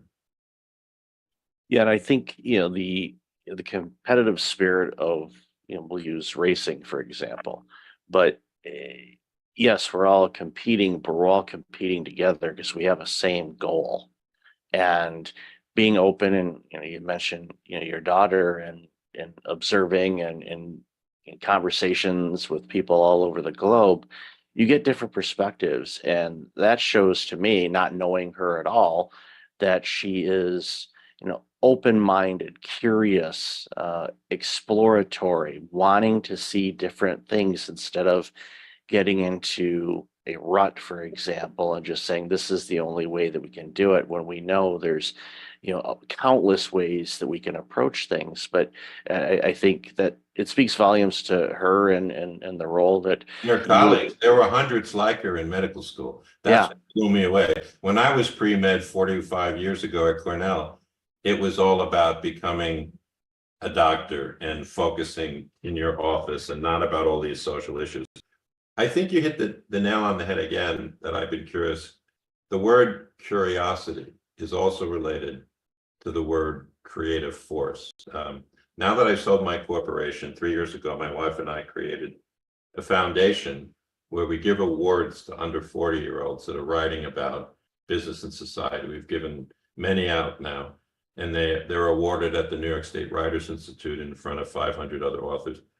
And we decided to call it Creative Force Foundation, because there is a difference between selfish, self-aggrandizing, competitive force, where you always feel like you have to win, and creative force, where you're watching the currents move in the direction of social needs. And so I don't believe that there will always be, Michael, speculative capitalists who are trying to get the 40% yield in two years, right? But my work is about the giants and the mid-sized firms and the leaders that are advancing history. They're almost like surfing at the top of the wave, as opposed to falling into the wave. So I do think that my new book, Wealth and Climate Competitiveness, constructs a new narrative that, so I want to talk about one of the concepts in the book as well. I've already mentioned to you, Michael, that money, people, and rules is the way we capitalists organize our staffs and the way we compete, often in a cooperative way, right, through partnerships, right? But I think the thing that I found myself surprising myself, Michael, in writing this new book, is I tried to think, what kind of 700-year-old tale exists out there that's going to prepare people of all different generations to think this way that we're talking about more easily. And I decided there's a whole chapter, a whole passage in the end of the book about Robin Hood and redistribution of wealth. Now, if you begin to think about Robin Hood, he's really celebrated in the British tales across the last 700 years as a social hero, as opposed to a criminal. It's taken society a while to accept the notion that a Nelson Mandela was heroic rather than a person in prison in South Africa. And so in the book, I write about why redistribution of wealth is a social good. I'm not talking about overtaxing the rich or draconian rules. I'm just talking about how there's things happening in the investment community at places like Calvert Investment or Trillium or my pension funds, where every day 10,000 clicks are redistributing wealth to more efficient companies like Toyota or Train. And that adjustment of capitalism is the social good. All right. So it's almost like an invisible Robin Hood. It's not Robin Hood. It's instead the merry pranksters exist in capitalism, and they're beginning to click the change. So my book is a reflection about that hope and that optimism in a time where it is easier for people to despair. Yeah, it's very easy for people to go down the negative rabbit hole. If you look for it, you're going to find it. But working with organizations like you have, you know, okay, these are the ones that are they're going to ignore the naysayers.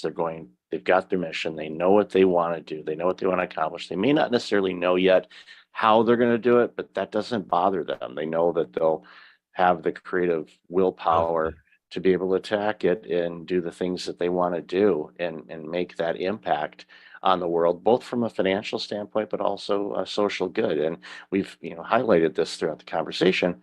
Both of those can coexist. They're not an either or, but I think sometimes people try to pigeonhole them as an either or, and they're not. And the more that we recognize that yes, your organization can actually be more profitable if you do things in a way that benefits humanity and social good and all of that, you'll find efficiencies. I'm a big fan of efficiencies. Believe me, if you can do it in 2 steps and still give out the great quality, by all means, because that frees you up to do other things that can make impact as well. So it makes a ton of sense. I would like to learn a little bit more before we leave about your Breakfast Leadership Network, because Yeah. I'm happy to be on it. So can you tell me a little bit about who you're reaching? Yeah, of course. Our organization, we launched it. Actually, the website was registered 8 years ago on Monday, so it's been around a bit. And the initial premise of the organization was I was working with organizations and C-suite executives on burnout recovery and prevention because I had my own. I noticed that. journey. Yeah. Yeah, I had a pretty bad case of burnout 15 years ago, and cost me nearly everything, including my life. And after recovering from all of that, I determined, well, I don't want to do that again. So what do I need to do? So I started researching burnout and went down that rabbit hole. And this was, 2011, 2012, when I still, I was, diving into it, and it started as I got more aware to it. I noticed a lot of my peers, and I was working in the healthcare industry at the time, were going down the same road that I did, and it scared the crap out of me. So I thought, okay, what can I do about this? So started writing about it, started talking about it. One thing led to another, started doing keynotes, writing books, doing consulting. You launched the podcast show a little over 7 years ago to talk about that, and then just bring awareness to entrepreneurs and small business owners Good for you. across the globe to share that yes, you can build a great organization. Yes, you can run a great organization, but you don't need to burn out doing it. You just have Well, to more power to you, because I do think that that's an important lived experience to share. And Yeah. good for your work on the website. One of the things I hope you do is Rob Nyson, my publicist who put me in touch with you, is a very classical, wonderful ex-publisher of a Big Ten firm. He doesn't share your contact information. It's his style to preserve the relationship to you. So if you emailed me your mailing address, I'd love to send you 2 or 3 of my books for your home library, so that I can Awesome. become sort of like a brain trust for you. Because I've now that I'm retired, it took me 17 years to finish this, but a publisher came out with a book about my life, but I could tell it fits your sensibility, because I chose not to write about myself, but the 77 short vignettes are about the people who shaped me, because you've used the key words that I'm very interested in: curiosity, creative, and cooperation, right? So, if you think about it, I'd love to send you that in case you want to do another follow-up. The book came out a month ago, Yeah. so it's still getting its legs.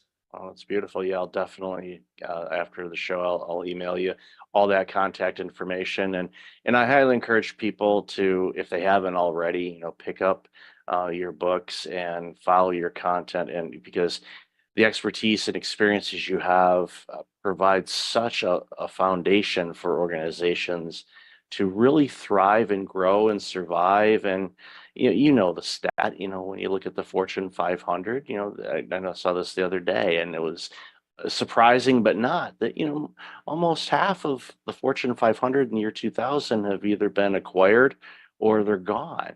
Isn't And you're that like, fascinating? it's like, you go, how in the world? Or even I saw a story the other day, one of the organizations in San Diego where I spent a bunch of time as well, called Q Health. They were valued during the pandemic, over $2 billion. They've shut up shop. They're closed. They're gone. Like from 2.3 billion to nothing in a couple of years. It's because, market changes. There was all kinds of other things that fell into place that created the situations that they were facing. But you can be top of the world and you can be underwater in a blink of an eye. And it's take for example, Enron in their own lifetime. I remember I used to go down to Enron because there were utilities that my firm was working for that wanted to use them as a model. And luckily the lawyer and I that would go down came back and said, there's something that doesn't smell right there. So, you just made the key point that even the global 500 changed. So in my books, I try and emphasize the lasting set of competitive principles that allow them to continue to innovate. Take, for example, Unilever. There are really 300 different small railroad trains on the same road. They're managed by the same vision and set of people, the most legendary one, Paul Pullman, but I've met many Unilever people. But each car is given a huge amount of innovative, creative freedom. So they buy Ben & Jerry's ice cream, but they have the capability of bringing it to Africa and Australia. And the formula doesn't change of the product or the vision. It's all attached to this huge, that's what the Lever brothers called the Unilever train. And I think there's a real genius to that, allowing innovation within the small units as opposed to homogenizing it all at the top. There's many different models of management success. And as you just mentioned, many examples of management failure, which is what kept my life so interesting, Michael. I bet. So I'll definitely have all your contact information in the show notes. So Bruce, really, really appreciate your time today and love this conversation. We could probably talk for 10 hours straight on this stuff because it's one of the things that, drives it home for me is I want organizations to just crush it and be really well because it benefits all of us when they do. And it's, I love celebrating companies and individuals and teams like yours that just, help these organizations do what's right and make things better for all of us because we all win when that happens. So again, Bruce, thank you so much for being on the show. I'm delighted to be part of your Breakfast Leadership Network. Thank you for your time, Michael.